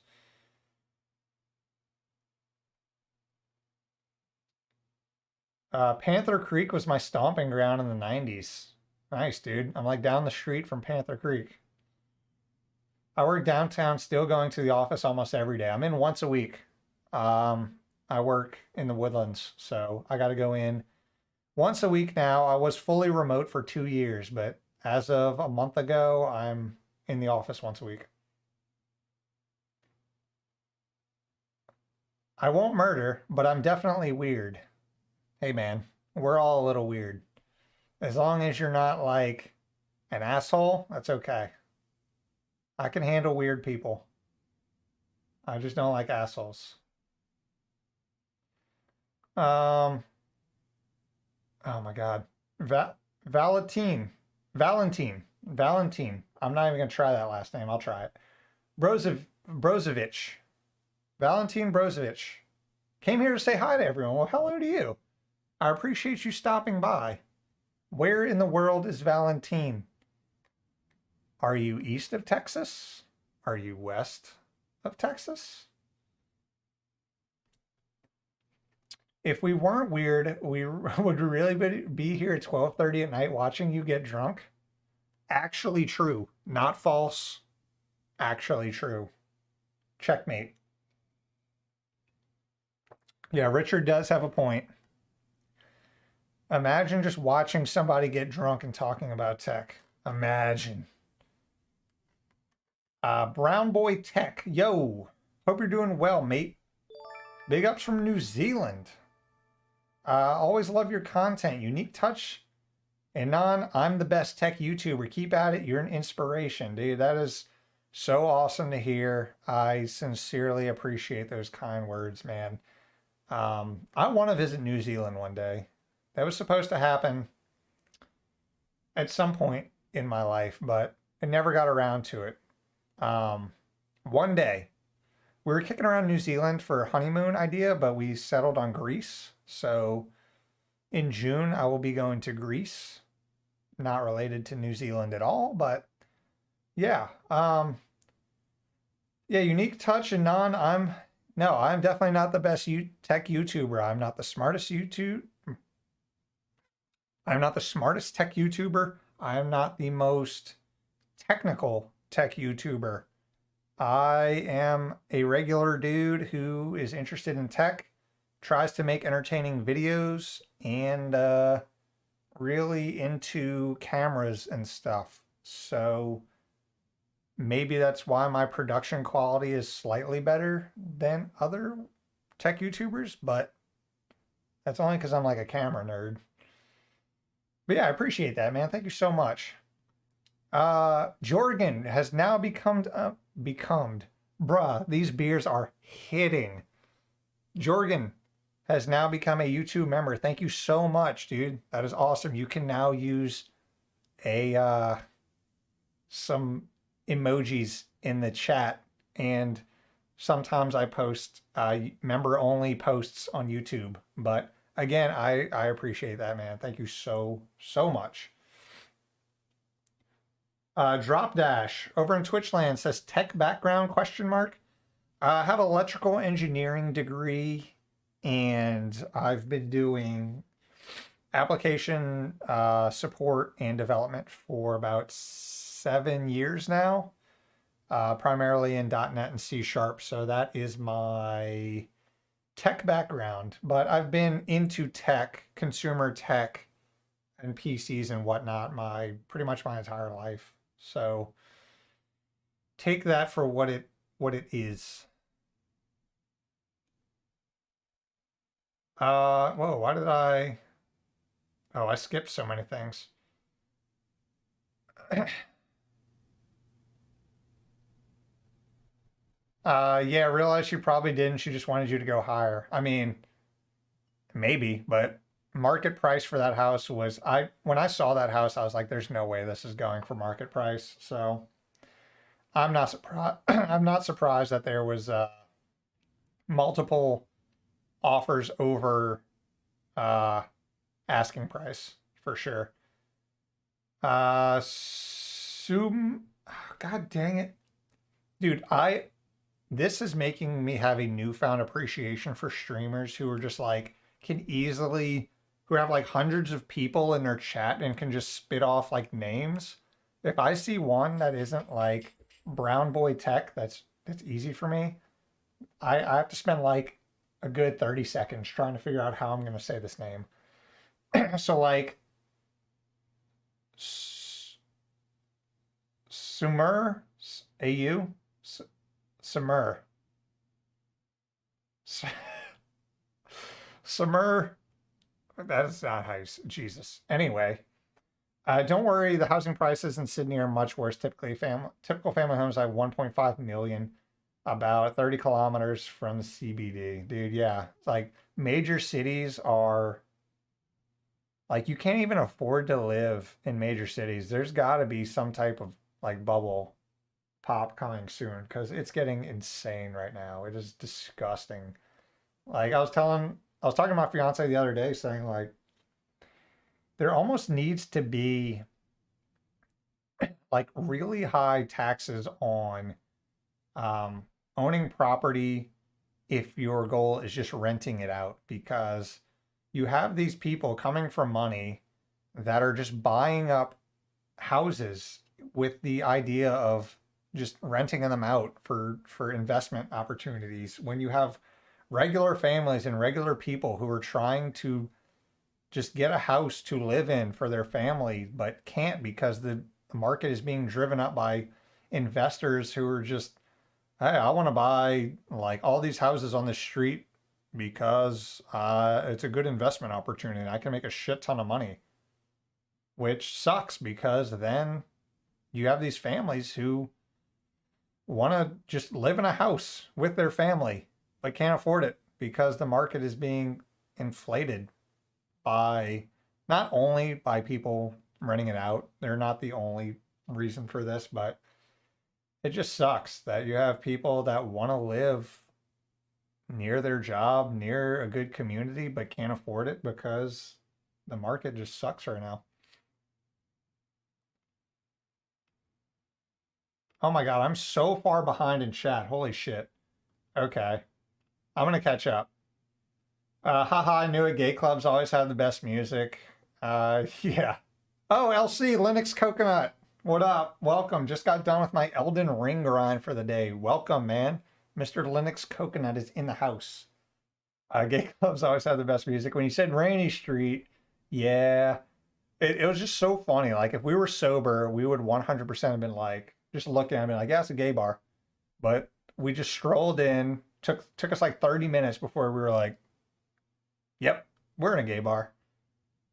Anyone here in the IT cybersecurity field? I'm in IT, not cybersecurity. I work closely with, not closely, but I'm around some of the cybersecurity folks, my job. Yeah, that was a dead giveaway. Yeah, it was. Eric, nice stream. Enjoying the blue moon while watching. Blue moon is a solid, solid go-to. I hope you have an orange in there. A nice little orange garnish. Andrew says, I've been doing a bunch of research before building a home lab and have enjoyed your content. Thanks for your work. I appreciate the kind words, man. I hope some of my stuff has inspired you to get into home servers or at least helped you along your adventure. And if you have any questions or anything, feel free to join the Discord. I'm always in there hanging out, trying to help where I can.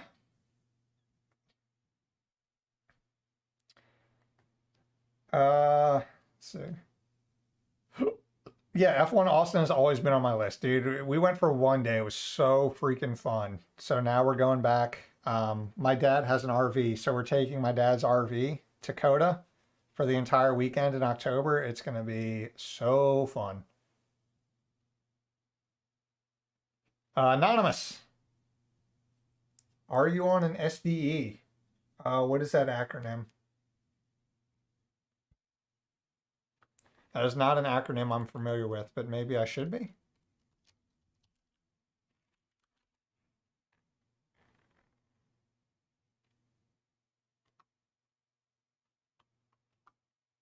I got nothing. SDE database? Spatial database engine? Yeah, I'm not a DBA. So I got nothing on that. Maybe. Jorgen says, sleep time for me. Thanks for the stream. Glad I got to catch it. Yeah, man. Thank you so much for becoming a YouTube member, Jorgen. I appreciate you stopping by. Thank you so much. Hope to see you in my future streams, but have a good night, my man. Did you know French fries weren't made in France? Blasphemy. One day, make it happen. Greece is pretty dope. I'm hoping it's dope. We're going to be there for 10 days. Santorini, Athens. Where else? There's 4 places. Athens, Santorini, Mykonos. Maybe it's 3 places. Maybe it's just those 3. It's going to be fun. I'm pumped. Matt Sucks 35 on Twitchland. Hey, I'm new to the stream. I work in cybersecurity as a blue teamer. You enjoy it? Are you? I feel like I've personally never had the urge to get into cybersecurity. That doesn't mean it's not like an interesting space by any stretch. I just being into tech, I'm surprised at myself to just that I'm not more interested in cybersecurity. Every time I talk to the cybersecurity guys at work, I'm just like, okay, you guys do what you got to do. It's like over my head. Pro tips, skip the names. New game. Let's make up the hardest name to pronounce. Please don't do that to me. I'm already so bad at pronouncing names. So bad. Watch Louis Rossman's New York commercial real estate series for a great microcosm of the current situation. Andre, he's in cybersecurity as well. We got some cybersecurity folks in here. That's pretty sweet. Matt Sucks says, I love it. A lot of dedication and studying. Yeah, I gotta love it, in my opinion, to excel. I started out as a network engineer. What do you do in tech? Man, it's crazy. So I was 2 points on what you just said. So I was just talking earlier in the stream how someone was asking specifically, is network engineering a good field? And I said, based on what I've seen in the tech field, yes, network engineering, there's no shortage of job openings and demand for network engineers. Every company needs network engineers, every major company. And you say you got to love it, in my opinion, to excel. And that's what I kind of got at when he said that, was that going into a field just because it's desirable may, in the short term, get you a job better or get you a job quicker and easier. But doing something that you're more interested in, now I'm not saying you have to do what you love and you'll never have to work a day in your life. Like, no, like you don't have to love doing what you do, but being interested in a topic and trying to get into that field as a profession is much better in the long term than just going into something because you think it's an easy way to get a job. Now, I mean, if that's your goal, just to get a job and you just whatever, then go for it.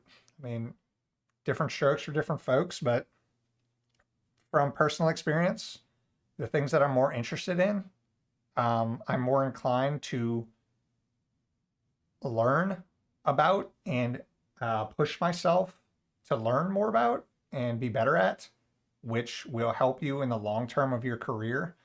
Because the better you are, no matter what job you're at, I don't care if you're a CEO or flipping burgers at McDonald's, if you are good at your job, then you will excel a lot quicker than if you are just doing something because you thought it was a good job and you're not really interested in it. So, yeah, long-winded way of saying,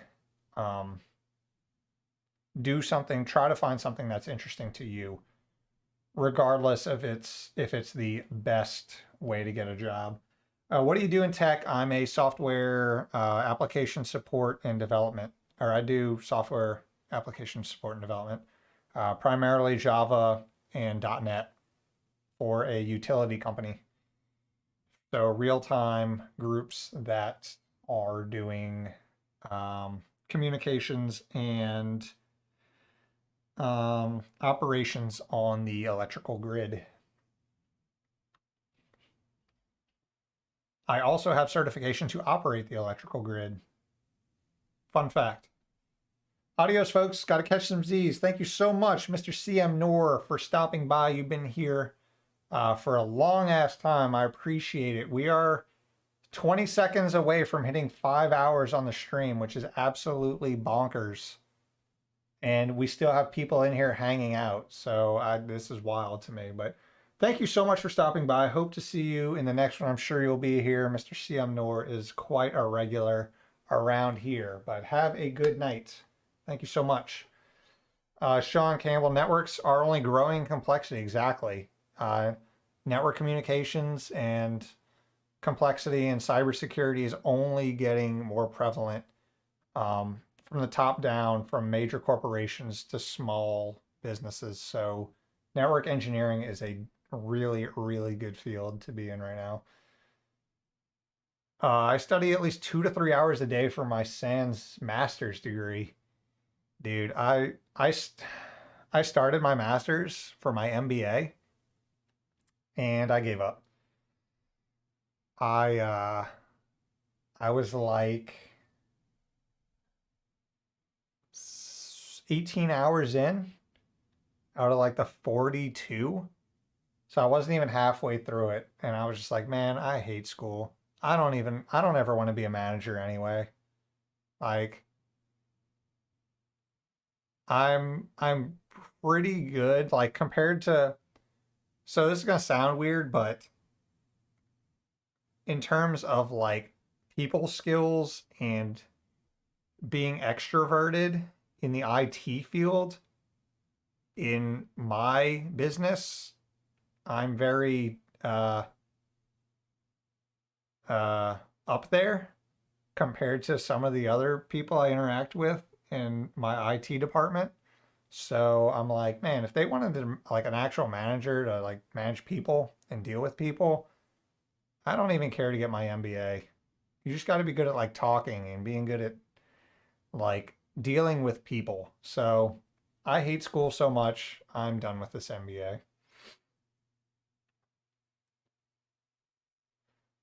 Brown Boy, Mr. New Zealand says, how's the outlook in the States for an IT infrastructure business analyst project management? Always dreamt of States since I was 10 years old. IT field is popping, dude. Like an IT business analyst, you would not struggle to get a job. We we have multiple openings in my company for multiple roles in IT. We just had interviews for a position in my group these last few weeks. And I think we got another opening coming soon. So yeah, IT is a very good field to be in right now. Prospects are real good. No shortage of BA opportunities. Many can leverage the infrastructure side as well. Yeah, I agree 100%. The IT field right now is, and you honestly don't even need. So when we were looking at candidates for our position to fill, it didn't even come down to like, so obviously if you're looking to work at like Google, Amazon, Facebook, like these big top 10 tech companies, you're going to want, a degree and work experience, like major projects on your resume. But for every other company and every Fortune 500 company has an IT department, and they're not necessarily looking for the next like freaking Bill Gates, right? They're not looking for like brainiac, coding gurus. They're looking for people who can manage an IT infrastructure or a decent development stack like experience. So it's not even down to what your degree is in and what your background is necessarily. It's about what projects have you worked on, what real world experience do you have, because we hired, or not we hired, but we interviewed 6 people. Some of them had good background like education on their resume, but they had no real technical knowledge. And then we had people who had no like real like education background, but they had real world experience where, they got hired. One guy specifically worked at like a go-kart place, and he their their management, like their time management system sucked, like for work, for their hours, for their employees, like clocking in, clocking out, managing people's time. So he took it upon himself to like learn um, development, and he wrote up some like web app to with a like a basic SQL backend to completely change their time management system. And people who do shit like that have real world experience with learning, taking it upon themselves to learn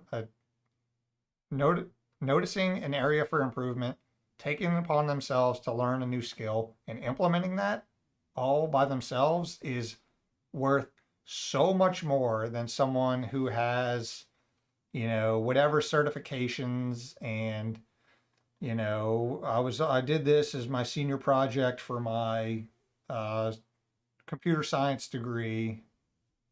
Like, projects and real world experience go a long way in the IT world.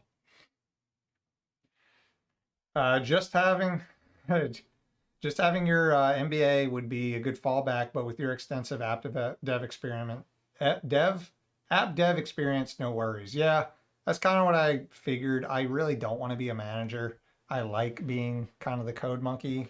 Just sit around, deal with less people. You're not responsible for other people, and you just do your own thing. So I wasn't super worried about getting the MBA, but yeah.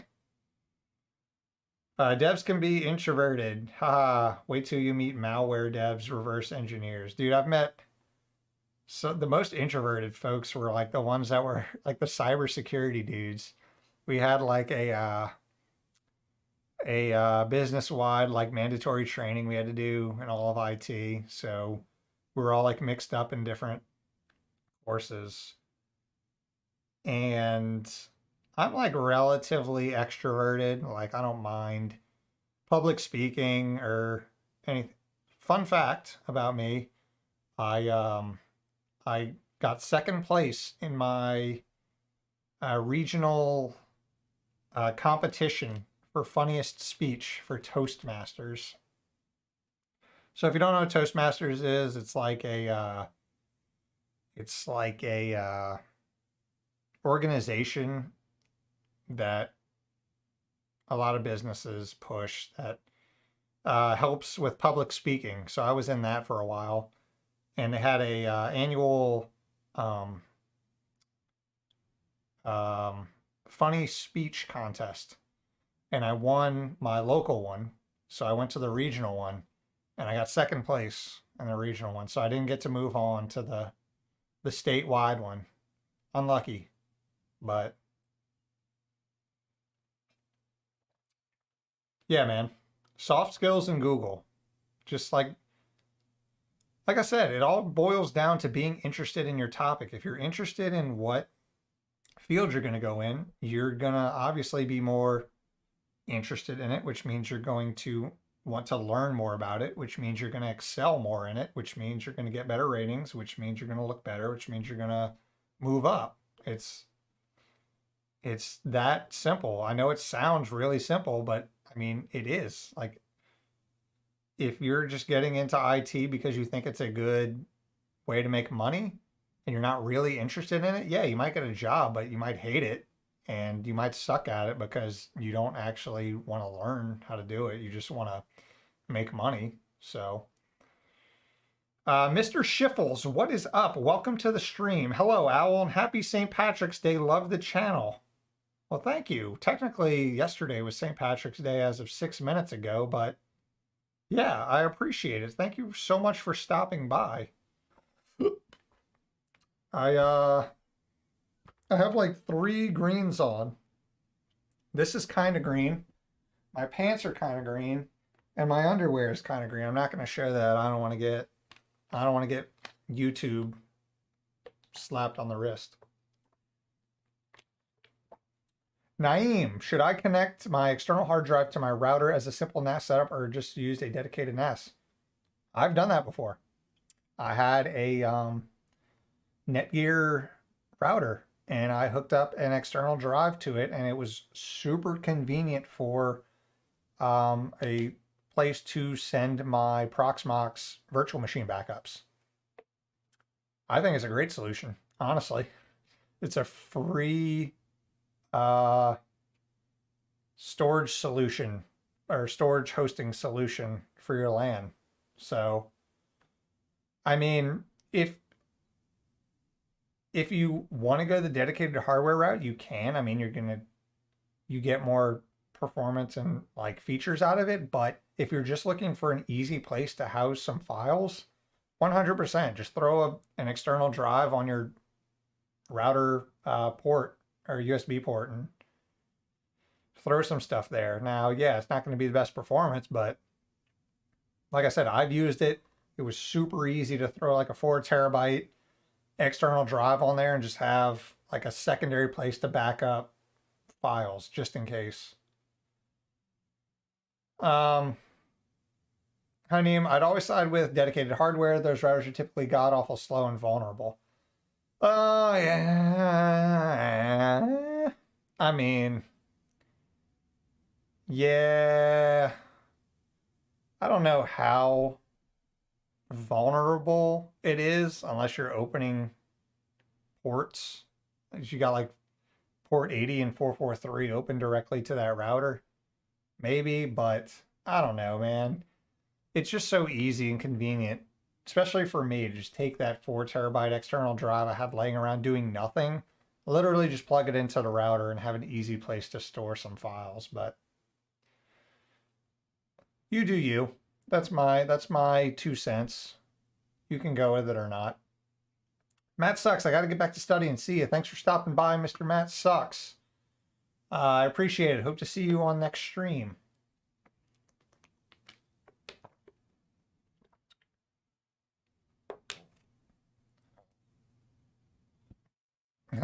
Just to show my friends, hey, I have a server. Yeah, I mean, it's again, I wouldn't necessarily call that a server.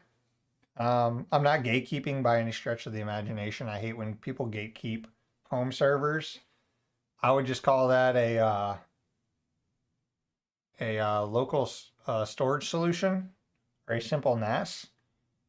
But yeah, it's definitely convenient in that you now have a network attached storage location to access whatever you want from any device without having to spin up your own dedicated hardware. Now, obviously, dedicated hardware is going to be more customizable, give you better features, better performance, and open up a world of home server services that the router can't. But again, if you're just looking to take an external drive that you already have and make that shareable over your network, router solutions are not that bad.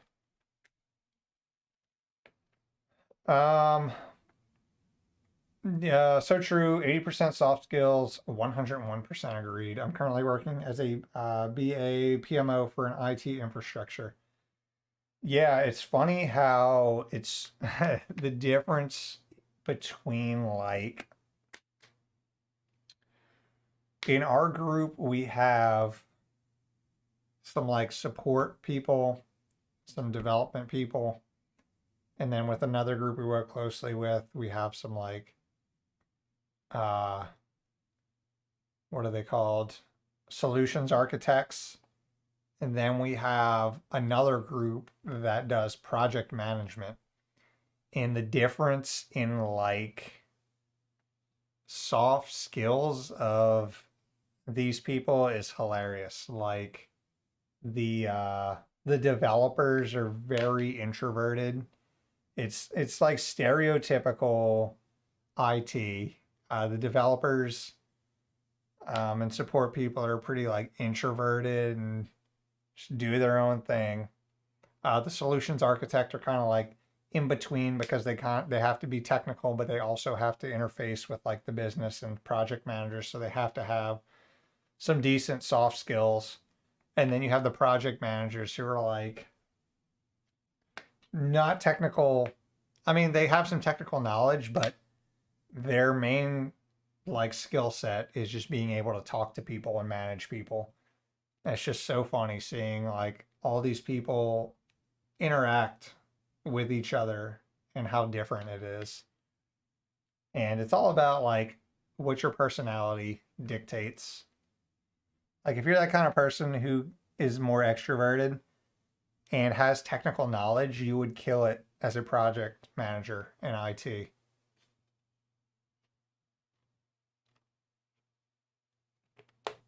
FYI, I'm an ex physio. Turned IT professionals. Turned IT professional, and it's those skills which got me where I am. What is physio? I assume that's short for something, but I'm blanking. Naeem, I have an old desktop and thinking to install Proxmox, but that doesn't support virtualization. So I think Unraid is the way to go. I have an old desktop and thinking to install Proxmox that doesn't support virtualization.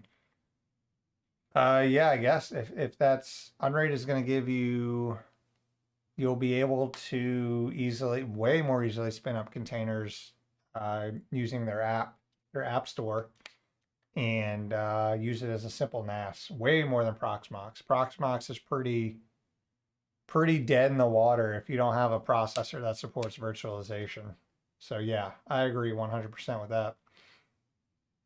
Oh, physiotherapist, got it. Looks like the beer kicked in a while ago. I still got this much left of my 11% beer.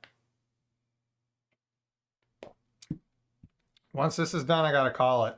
We're over 5 hours in. So we'll I mean, it's not like this stream has been. Cat, what are you doing? What are you doing? What? What are you doing? You coming up here? Okay. I am now the cat cam. I was gonna say we're gonna wind down and just chill, but that's literally what we've been doing the entire 5 hours. So we're Gucci. That's what we need, a guy who can't talk and a guy who can't read. I know, right? I'm like borderline dyslexic and now I can't speak. So we're struggling. Please forgive me if it's been asked. I've been in and out of the stream. What is your 11%? Right now it is this Untitled Art, Jesus Christ. Untitled Art Hazelnut Imperial Stout. Let's get my face out of the way so it focuses. It's really good. If you see this in your local grocer, I recommend snagging one. It's pretty freaking tasty. It's not, I usually like my stouts, especially my imperial stouts, sweeter and like really rich. So this kind of satisfies that with not giving you that sugary kind of coating in your mouth that those really rich imperial stouts will do. It's honestly really, really good. Hell of a wind down, Chief. Narap 006, University of Minnesota. Just found this channel. I must say it's been a great channel to learn. Why did you choose mesh Wi-Fi instead of a wireless AP setup? Seems counterintuitive. So I didn't choose a. Okay, so you're talking about my last video with where I installed the mesh Wi-Fi system at my friend's house. It's because neither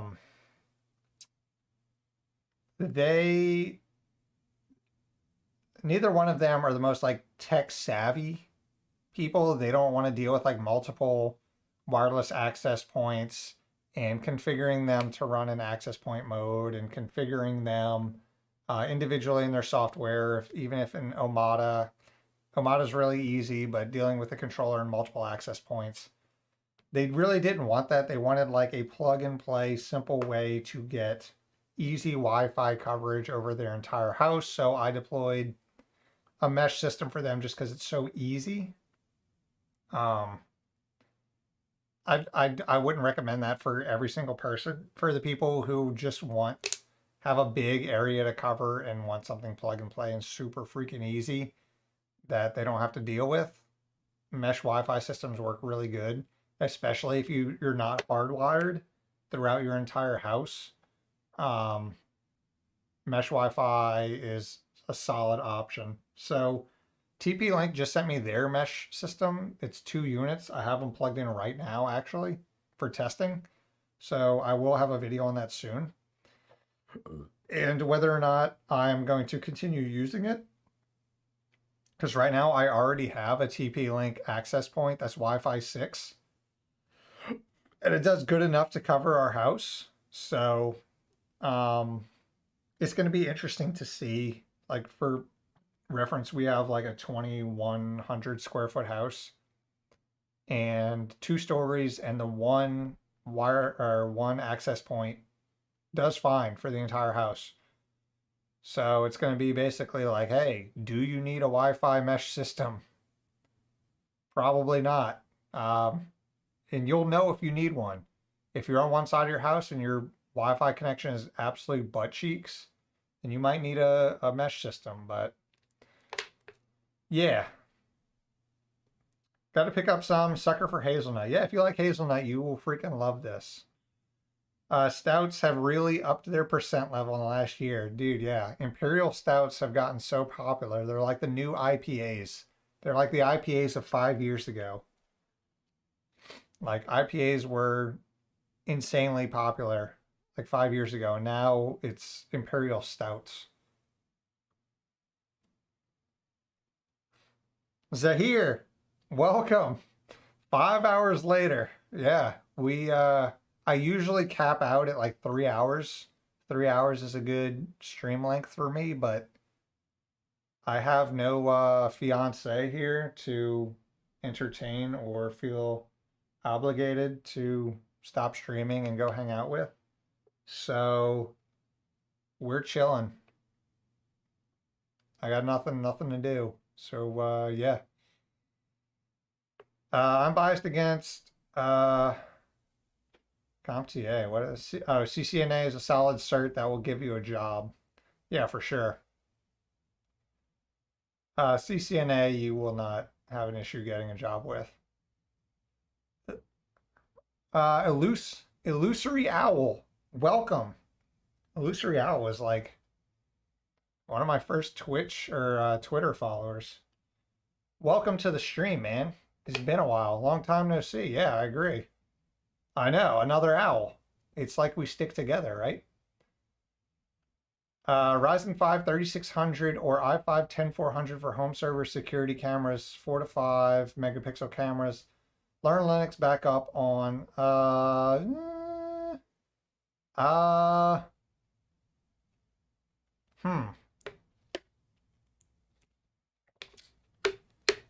probably.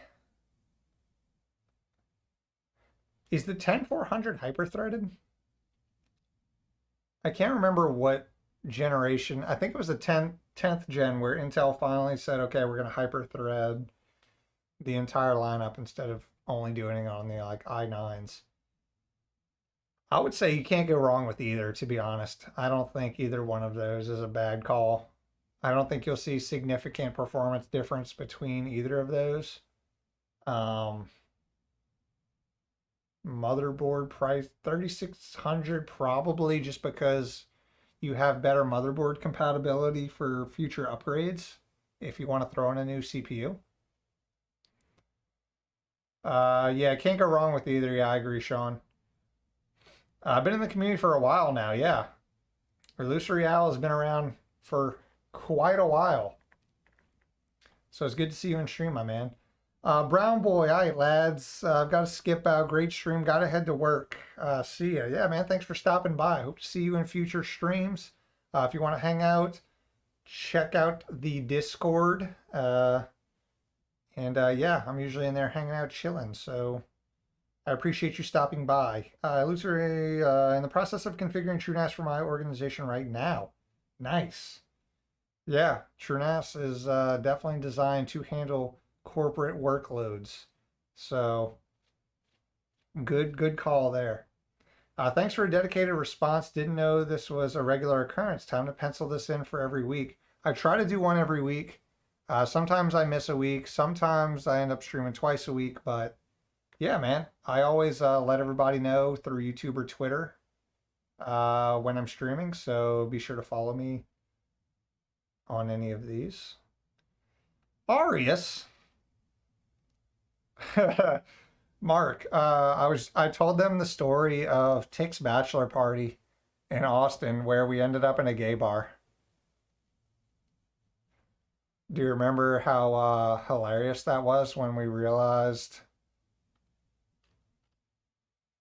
best bar? Yeah, I was telling him like every bar was so freaking crowded. Like we can't get in anywhere. This is ridiculous. And we're like, oh shit. Look at this bar. This bar is like no one's in it. What? Let's go in. Oh, this music's dope. Oh, this is cool. Like there's no one at the bar. We can just order drinks. Or like dancing around like a bunch of idiots. And I look around. I'm like, oh shit. This is a gay bar. That was freaking hilarious. Yeah, Los Angeles repeat on the way.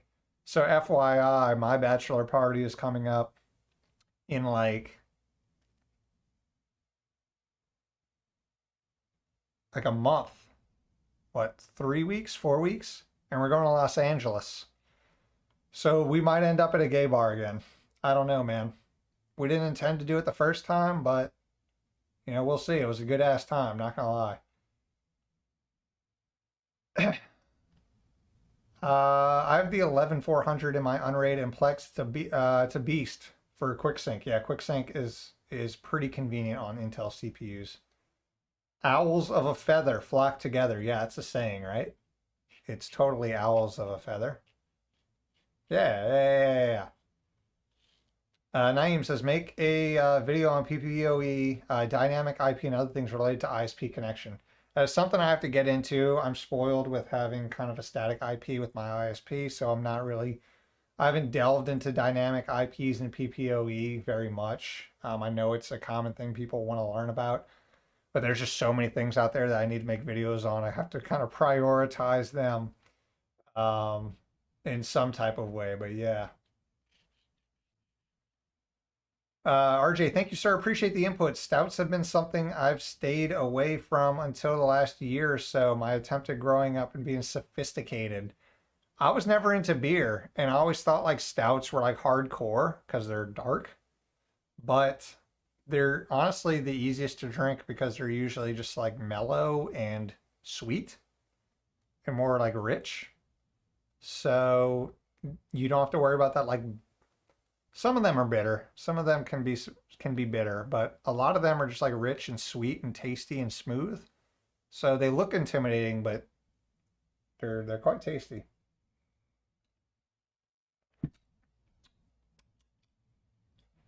We need to think we need to think of a new name for an Irish car bomb. Delicious drink, horrible name. I mean, what would you call it? So an Irish car bomb is um it's is it Guinness and um what's the creamy stuff? Ba No, it's not Guinness and Bailey's, right? What is exactly in an Irish car bomb? Oh, it is. Okay. Guinness with a shot of half Bailey's, half Irish whiskey. Oh God, car bombs at Goose's Acre. Dude, yeah, for sure. Goose's Acre is my jam.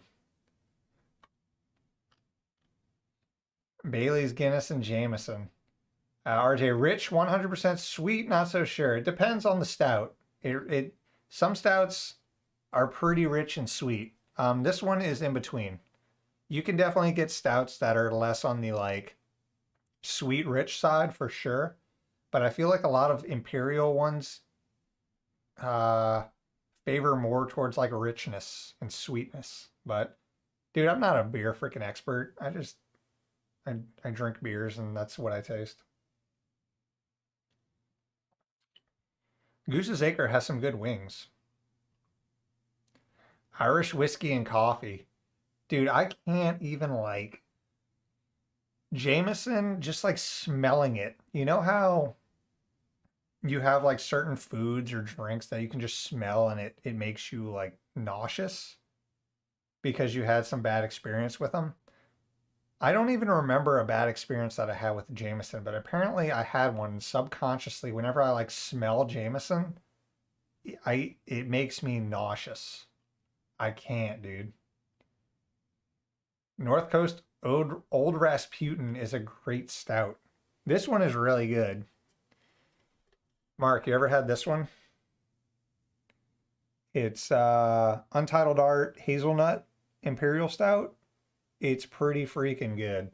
It's a really good balance between being rich and or being like a bitter, like light stout. It's nice in between. It's very hazelnutty.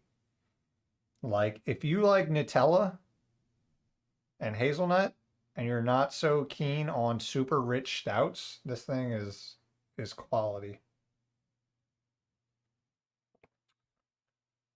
Can I ask some PF Sense related questions if I had any in the future? Yeah, 100%. Like you you can ask whatever you want.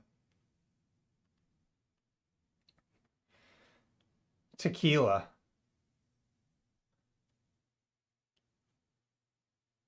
Wait, what did I mean? Wait, what? Who's saying why tequila? Tequila and coffee? As if. I don't even drink coffee, so I'd rather just take the tequila shot than put it in my coffee. I'm in Canada and I like my beer, but I'd like to get my hands on that one. Yeah, I mean it's really good. Um, Untitled Art is in, I think it's a Texas beer, right? Untitled Art. It is in, oh no, it's not. It's in Wisconsin. So it's really close to Canada. Just drive across the border, you're good. I thought Untitled Art was in Texas, but I was wrong. Want to know what's 100% quality? That beard. I have had people compliment my beard and I just don't understand it. It's like a pretty basic ass beard. It's like turning gray at the bottom. It's not like big or anything, but I've had people like dudes and chicks come up and be like, "Can I touch your beard? You have a really good beard." I'm like, "I don't get it." I mean, yeah, but I've certainly seen better beards, but you YouTube channel should be named Binging with Owl. I've literally gotten like quite a few comments like, I clicked on this, I thought you were binging with Babish. You're not binging with Babish. Can't beat perfect. Dude, I mean, I'll take it. I will take the beard compliment, but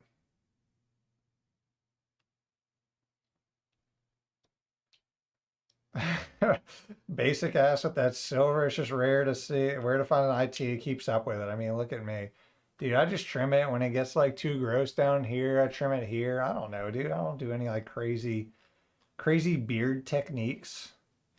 I had to grow something down here when I lost my hair up here. So it's like a compromise. I shaved all my head hair was gone. So it had to like migrate to my face. That was like the rule that I gave my head. I was like, "Hey, if you're gonna fucking leave up here, you gotta at least show up down here." And we agreed on those terms, and here we are today in life. So that's the story of my beard. Straw poll for changing live stream titles to binging with Owl. I feel like that would only like annoy people. They'd be like, "What? You're not cooking. What is this nerd, this tech nerd shit? Your voice isn't nearly as great to listen to as binging with Babish." Cook and apply. Cook a server. Today on Binging with Owl, we are going to prepare a nice Xeon 1240L server with a white wine garlic sauce. The Venn diagram for crossover viewers for that is like -3. 100%. No one's watching that. Hell yeah. Binging binging on tech nerd shit and beer.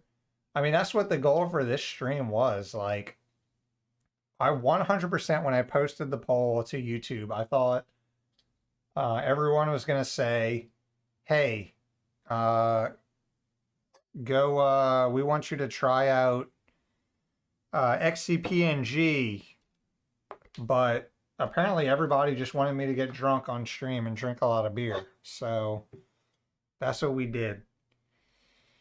We didn't even drink a lot at 3, but these two were freaking high percentage. So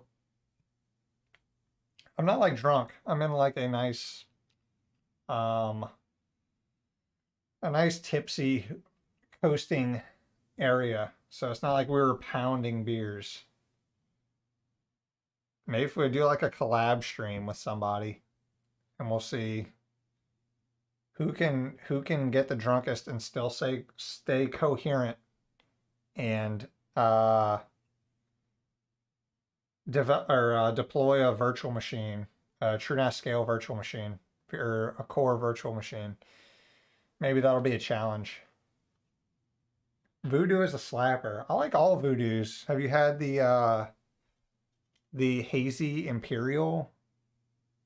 The Imperial Hazy Juice Force? This one's pretty freaking good, and I'm not a IPA person. Oh, that reminds me, Mark, remember? So story time. Mark and I, Arius in chat, you guys can't see him because he's on Twitch and nobody is chatting on Twitch, but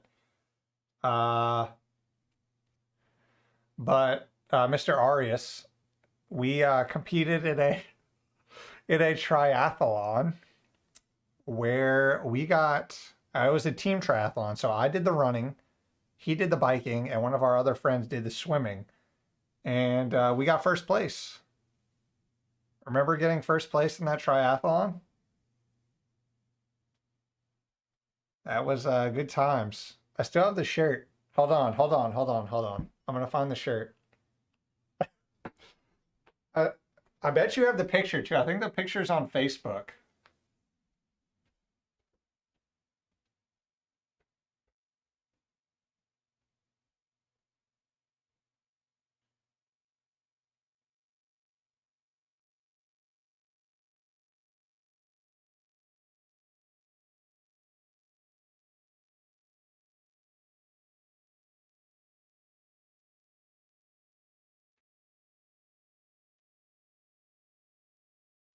Oh,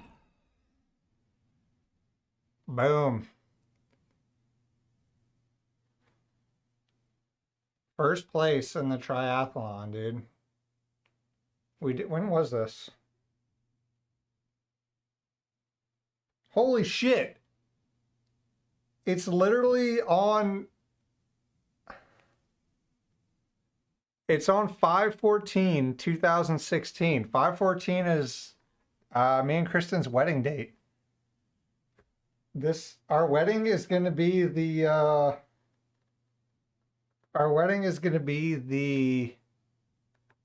5th anniversary of the triathlon.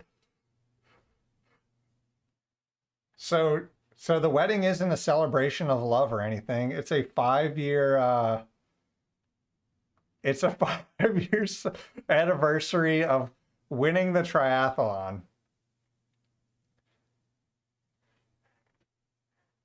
Mr. Shivels, fat tire for me. I'm a bitch when it comes to anything stronger. Dude, I don't discriminate. People have their different tastes for beer, dude. If you don't like stronger beers, then you don't like them. What is this, a glitch in the Matrix? Yeah, apparently. Okay, so I'm going to fill you guys in on a little secret. We were only first because we were the only team competing as a team in the triathlon. Everybody else did it as like singles. And we were the only one competing as a team. So when they were announcing like winners, they announced all the like first, second, and third place single people, and then they were like, first place is this group.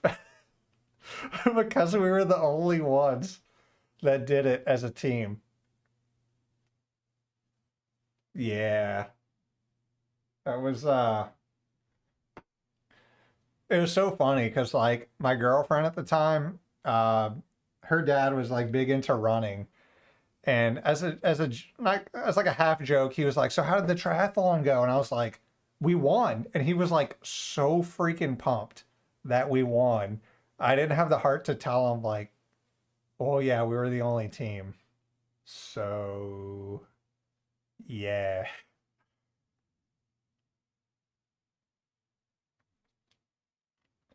yeah, that was yeah, we still won. We also, I guess technically we were in last place too. Let's see if I can find the picture of our it's got to be on Facebook, right?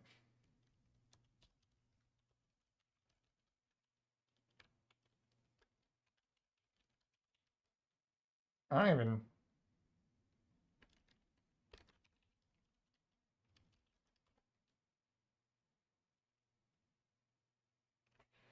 it's got to be. It's got to be somewhere over here. Oh, it is probably on Instagram. Let's see.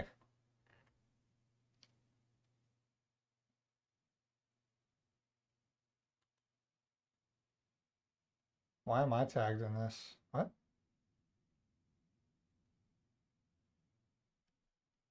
Oh, okay. All right, let's see. Uh,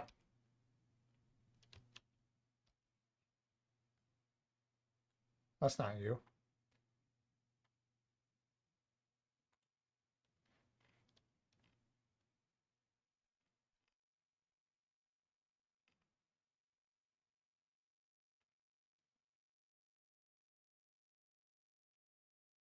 Yes, found it. All right, here it is, guys. The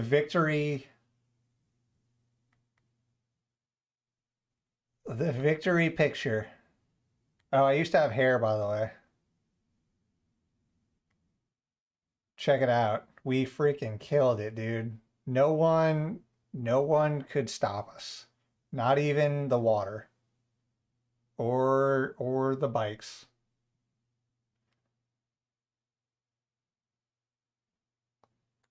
Yeah, that was a good oh look, here we are, Blink 182.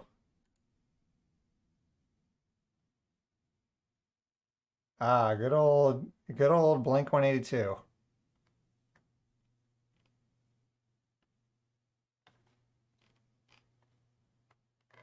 Anyway, that was story time.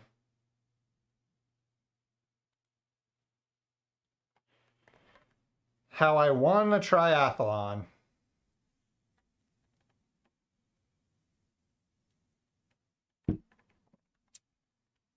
And I didn't know it was going to be through like uh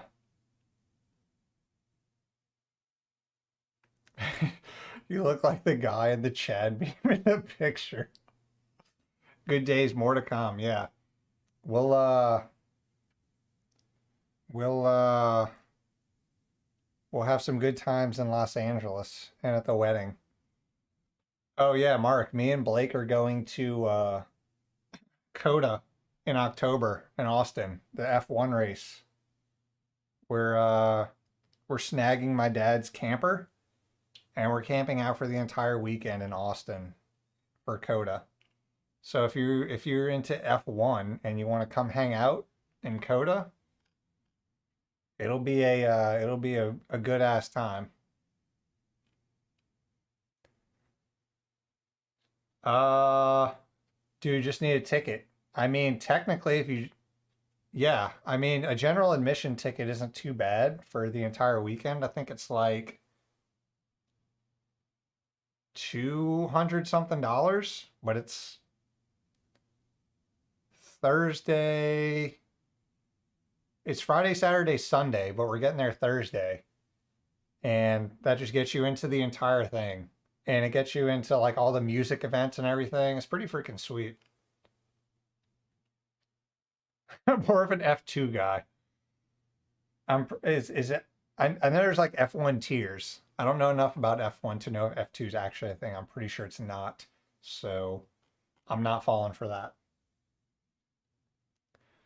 Yeah, but we got the RV, so we'll be hanging out. It'll be a grand ass time. So me and Blake went for last year for one day, and it was so ridiculously fun. And I'm not even into F1. So that goes to show you. There's F. I'm into F racing. If you don't know what it is, it's kind of like this underground thing. So, whatever. It's whatever. Wait, are you trolling? Is there actually F in FE? I already decided that I'm picking it's either Haas or Haas to support this year because the season starts like soon for F1. And Haas is like the American team and they suck. So I'm picking them. I'm rooting for the underdog. Blake's a Red Bull man. He likes Verstappen. So I'm gonna be pulling for the underdogs, man. Supporting Haas. Formula E. Perfect. Max V is a bitch. Mark, are you a Lewis Hamilton Mercedes New England Patriots level? I'll get on Haas. Yeah, let's. I gotta get some Haas some merch so I can rep it. Nobody reps Haas merch. It's like Mercedes, McLaren, and Red Bull. That's like what everybody's wearing. Nobody's wearing Haas stuff because they suck. I know there's different tiers because when we went there, we only went for Friday, which wasn't even the real race. It was like practice day, and it was still freaking fun as hell. And they were doing like qualifying for the lower tiers and the women's racing, which is like, I don't understand why like women's racing would be any different than like men's racing in F1 because it's just driving a car. It's not like you have to have like really next level like physical differences. So yeah, I don't get the difference there. Like why it's only men racing in F1. Man brain. McLaren. Yeah. Did I mispronounce it? It's not McLaurin. McLaren.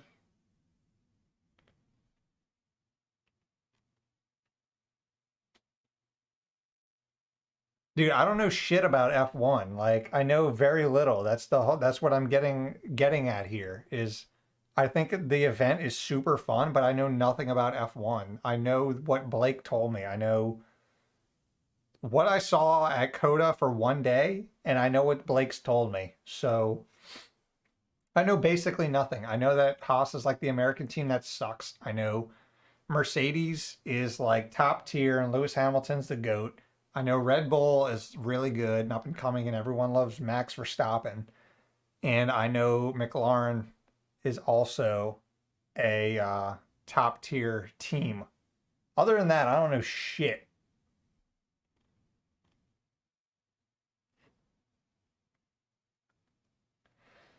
F11 and F2 racing, F12 racing, debugging in your web app, F12.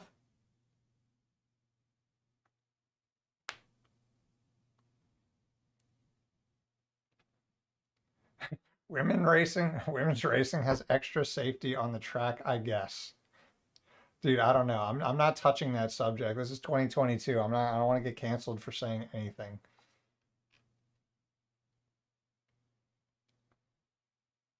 Mercedes has been completely dominant, but yeah, Mercedes won the season last year, right? But Verstappen won like he was like the best racer. So it's like different. They have like, you get individual points, but then you get team points, I think. So I'm pretty sure McLaren won like the season last year. Fairly certain.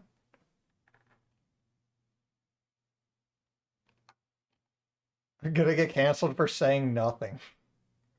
Maybe. I was at Austin for the F1 GP and the experience was great, but the traffic was so bad. Yeah, no, that's so I was there last year. We only went Friday because Blake called me up like one of my friends called me up like the day before and was like, "Hey, I got an extra ticket to go to an F1, go to Coda, for one day. You want to go up there?" I was like, "I'm not doing anything, but sure." So we literally drove 3 hours to the event, hung out all day, went to the concert and saw freaking what are they called? No. Um Dude, this beer is messing with my memory. Freaking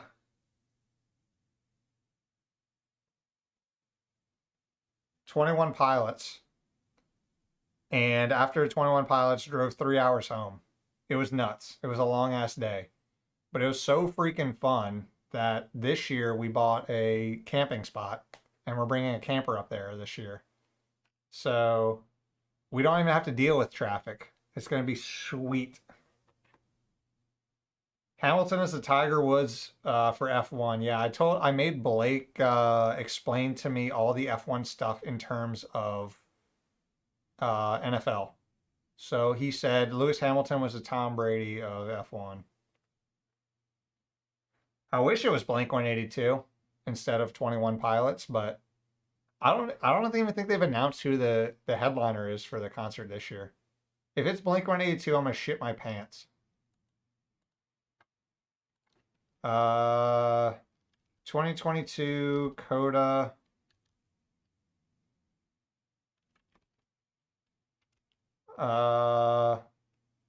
Concert. I don't even think they've announced who.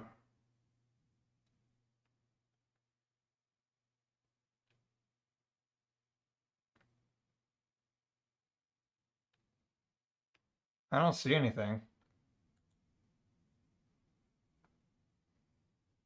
Yeah, if it's Blink 182, I'm gonna poop my pants.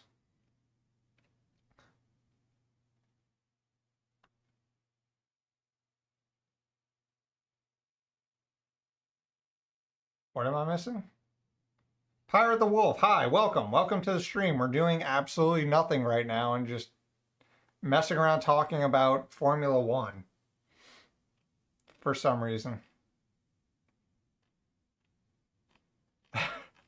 when we went, when we went, when we were there for the training or the Friday, which is like the warm ups and stuff, the guy, Blake's friend, who's there like every year, spends a shit ton of money.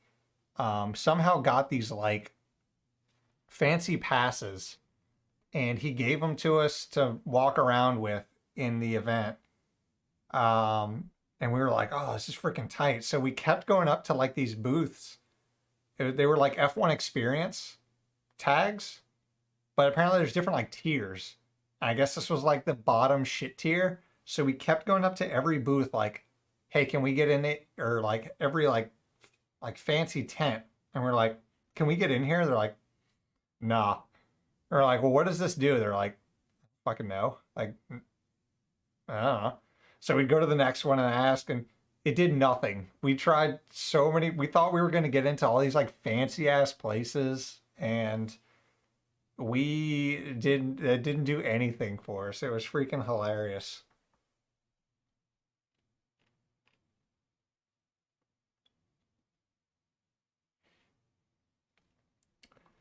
If we're going with NFL, so you should throw some chill lo-fi shit while we're just binging on nerd shit and beer. Last time I tried to do some um, like I want to say like open source music. Some royalty free music I got like a copyright claim.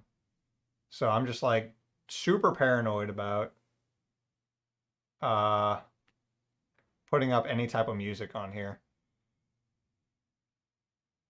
OP, dude, we thought we were like hot shit. We were walking around with this tag, and we finally found a place like the super fucking fancy. Like we were trying to get into all these like little tents and stuff that were like kind of looking fancy. And then we found the big like garage place where like the celebrities go to get in. There's like a red carpet and shit, and it said like F1 experience all over it. And we're like, holy shit, is this the place where we're gonna get in? Like it was nuts. So we walk up into there, and it was like our ticket was like F1 experience red or something. And it was like F1 experience tickets that can get in. It listed all these different tickets except for ours.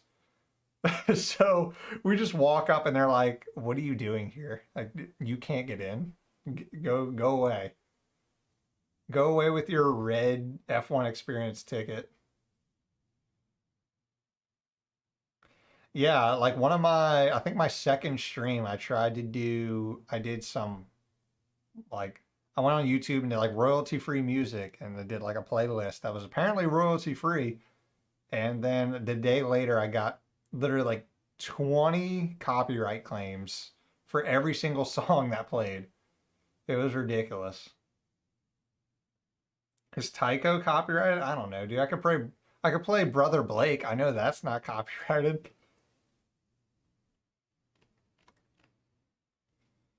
Question for anybody in this chat. I guarantee you, but have you ever heard of Brother Blake music?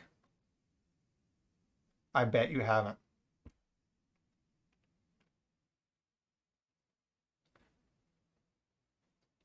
Nice of you to join us instead of being a lone wolf on Twitch. Yeah, you've stepped over into the YouTube world. Yeah, every major like produced music is copyrighted. I don't even trust stuff that says not copyrighted anymore. I'm super paranoid about playing any type of music. I did I did on one of my a couple of streams ago at the end I was winding down. I went on YouTube and did like a try not to laugh challenge. Instantly copyright claim. It's like Jesus Christ, dude. It's everyone does these things. How, why? That's what they're there for. Who is copyright claiming these things? Shit was obnoxious as hell.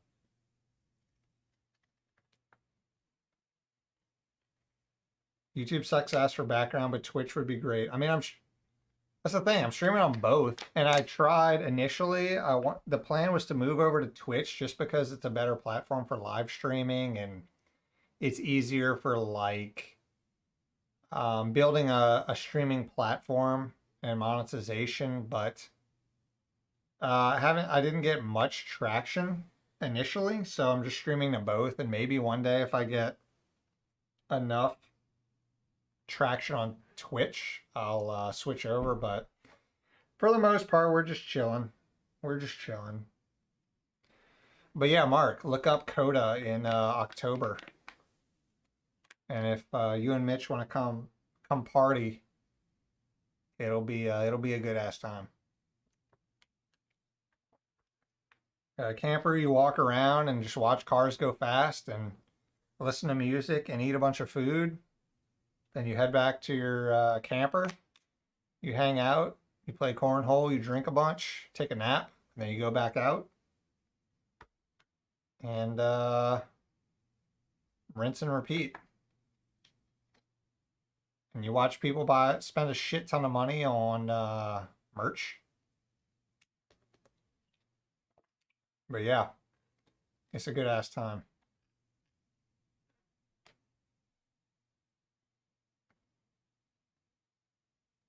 Brother Bear. That was like a cartoon, right? Brother Bear. Brother Bear. That was like a animated movie, right? Any way to add bulk users in TrueNAS? Oh, I do not know. I'm pretty sure you can do like LDAP, but if you want just like regular Linux users or regular um like OS level users, I don't know that there's a good way to do that. Disney movie? I never saw Brother Bear, but I remember seeing commercials. Time to snooze. See you fellas later, Mark. See you in LA in like 3 weeks. But yeah, I think we're going to, yeah, I think this is a good spot to call it. We've been live for 6 hours. I think, I think one day we'll end up doing a 24-hour stream. That might be the 50,000 special. So we got a ways to go. I'm at 15K subs right now, but this has by far been my longest stream. Actually, not by far. I think I've done like a 4.5, 5 hour one before, but this one was long. But yeah, this was a fun stream. But I got to my voice is my throat is getting freaking sore for talking for 6 straight hours. But yeah, this was a jam. I could see this being like a once a month thing, like drink beer and hang out. No real goals in mind, just chill and vibe and talk with you guys. So yeah, we'll do this again soon. But yeah, I will see you guys later. I will read the rest of you guys' comments if you have any questions or whatever. Let me know. I appreciate all of you guys stopping by. Obviously, the ones that have stuck around the entire time. Mr. Sean Campbell, you've been here for a while. The doc has been around like the entire time. You guys are absolute ballers. Illusory Owl, I'm glad you could stop by. Mr. Richard Jefferson. Jefferson. I can't even read. I know, I'm thinking Richard Jefferson, the freaking basketball player. Richard Johnston. Appreciate it so much for stopping by. Mr. Narop 006, University of Minnesota. I appreciate it so much. Let's see. What questions? Am I missing anything? Did you get a chance to check out an Austin FC game? I got a chance to check it out. And Coda in the same week in Austin FC experience was rad. Velvet Taco post game was better. No, Austin. So funny story. A guy I played soccer with growing up is the goalie for Austin FC. I'm pretty sure he is. He was playing. He played for San Jose for a while, and I think when Austin FC became a team, he got drafted. I guess pulled over. Let me see. Austin FC roster. Who is their starting goalie?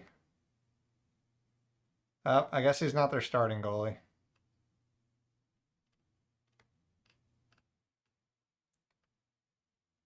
Okay, I guess he's their backup goalie. Yeah, he's their backup goalie.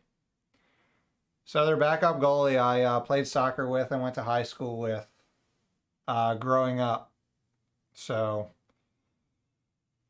yeah, I would definitely be down to see an Austin FC game. When we go to LA, we're going to a are they LAFC? Yeah, we're going to a game in Los Angeles in a couple weeks. It's gonna be dope.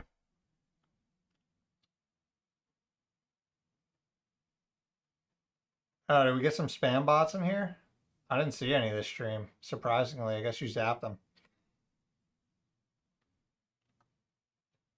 Richard, the voice of reason. Yeah, I haven't really seen any spam bots, but all right, guys, I am gonna head out. I appreciate all of you guys stopping by. This was an awesome stream. Thank you guys so much for hanging out with me and keeping me company and talking about some nerdy ass shit.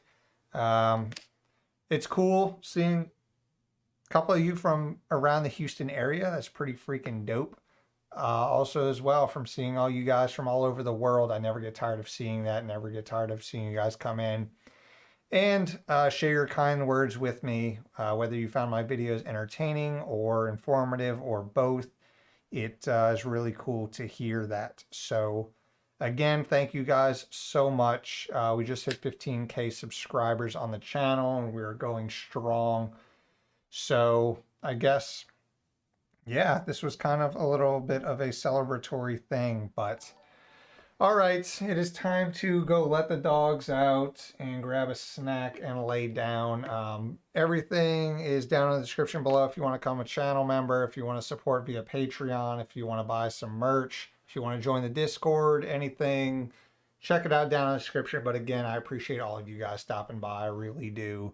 I know it's cliche to keep saying thanks to the viewers, and you guys mean so much and you guys make the channel, but it's true. I wouldn't be streaming if you guys weren't in here kind of hanging out and chilling and vibing. So totally awesome community. I appreciate all you guys. Sean Campbell, Christoph, the Doc, Mr. Arias Mark himself, Richard Johnston, Illusory Owl, Narab006, anybody else still in here?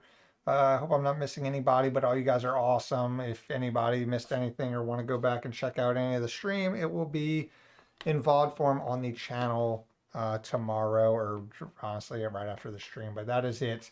You guys have a good rest of your night or morning, depending on where you guys are at in the world. I am going to lay down and chill out. So see you guys in the next one. Peace.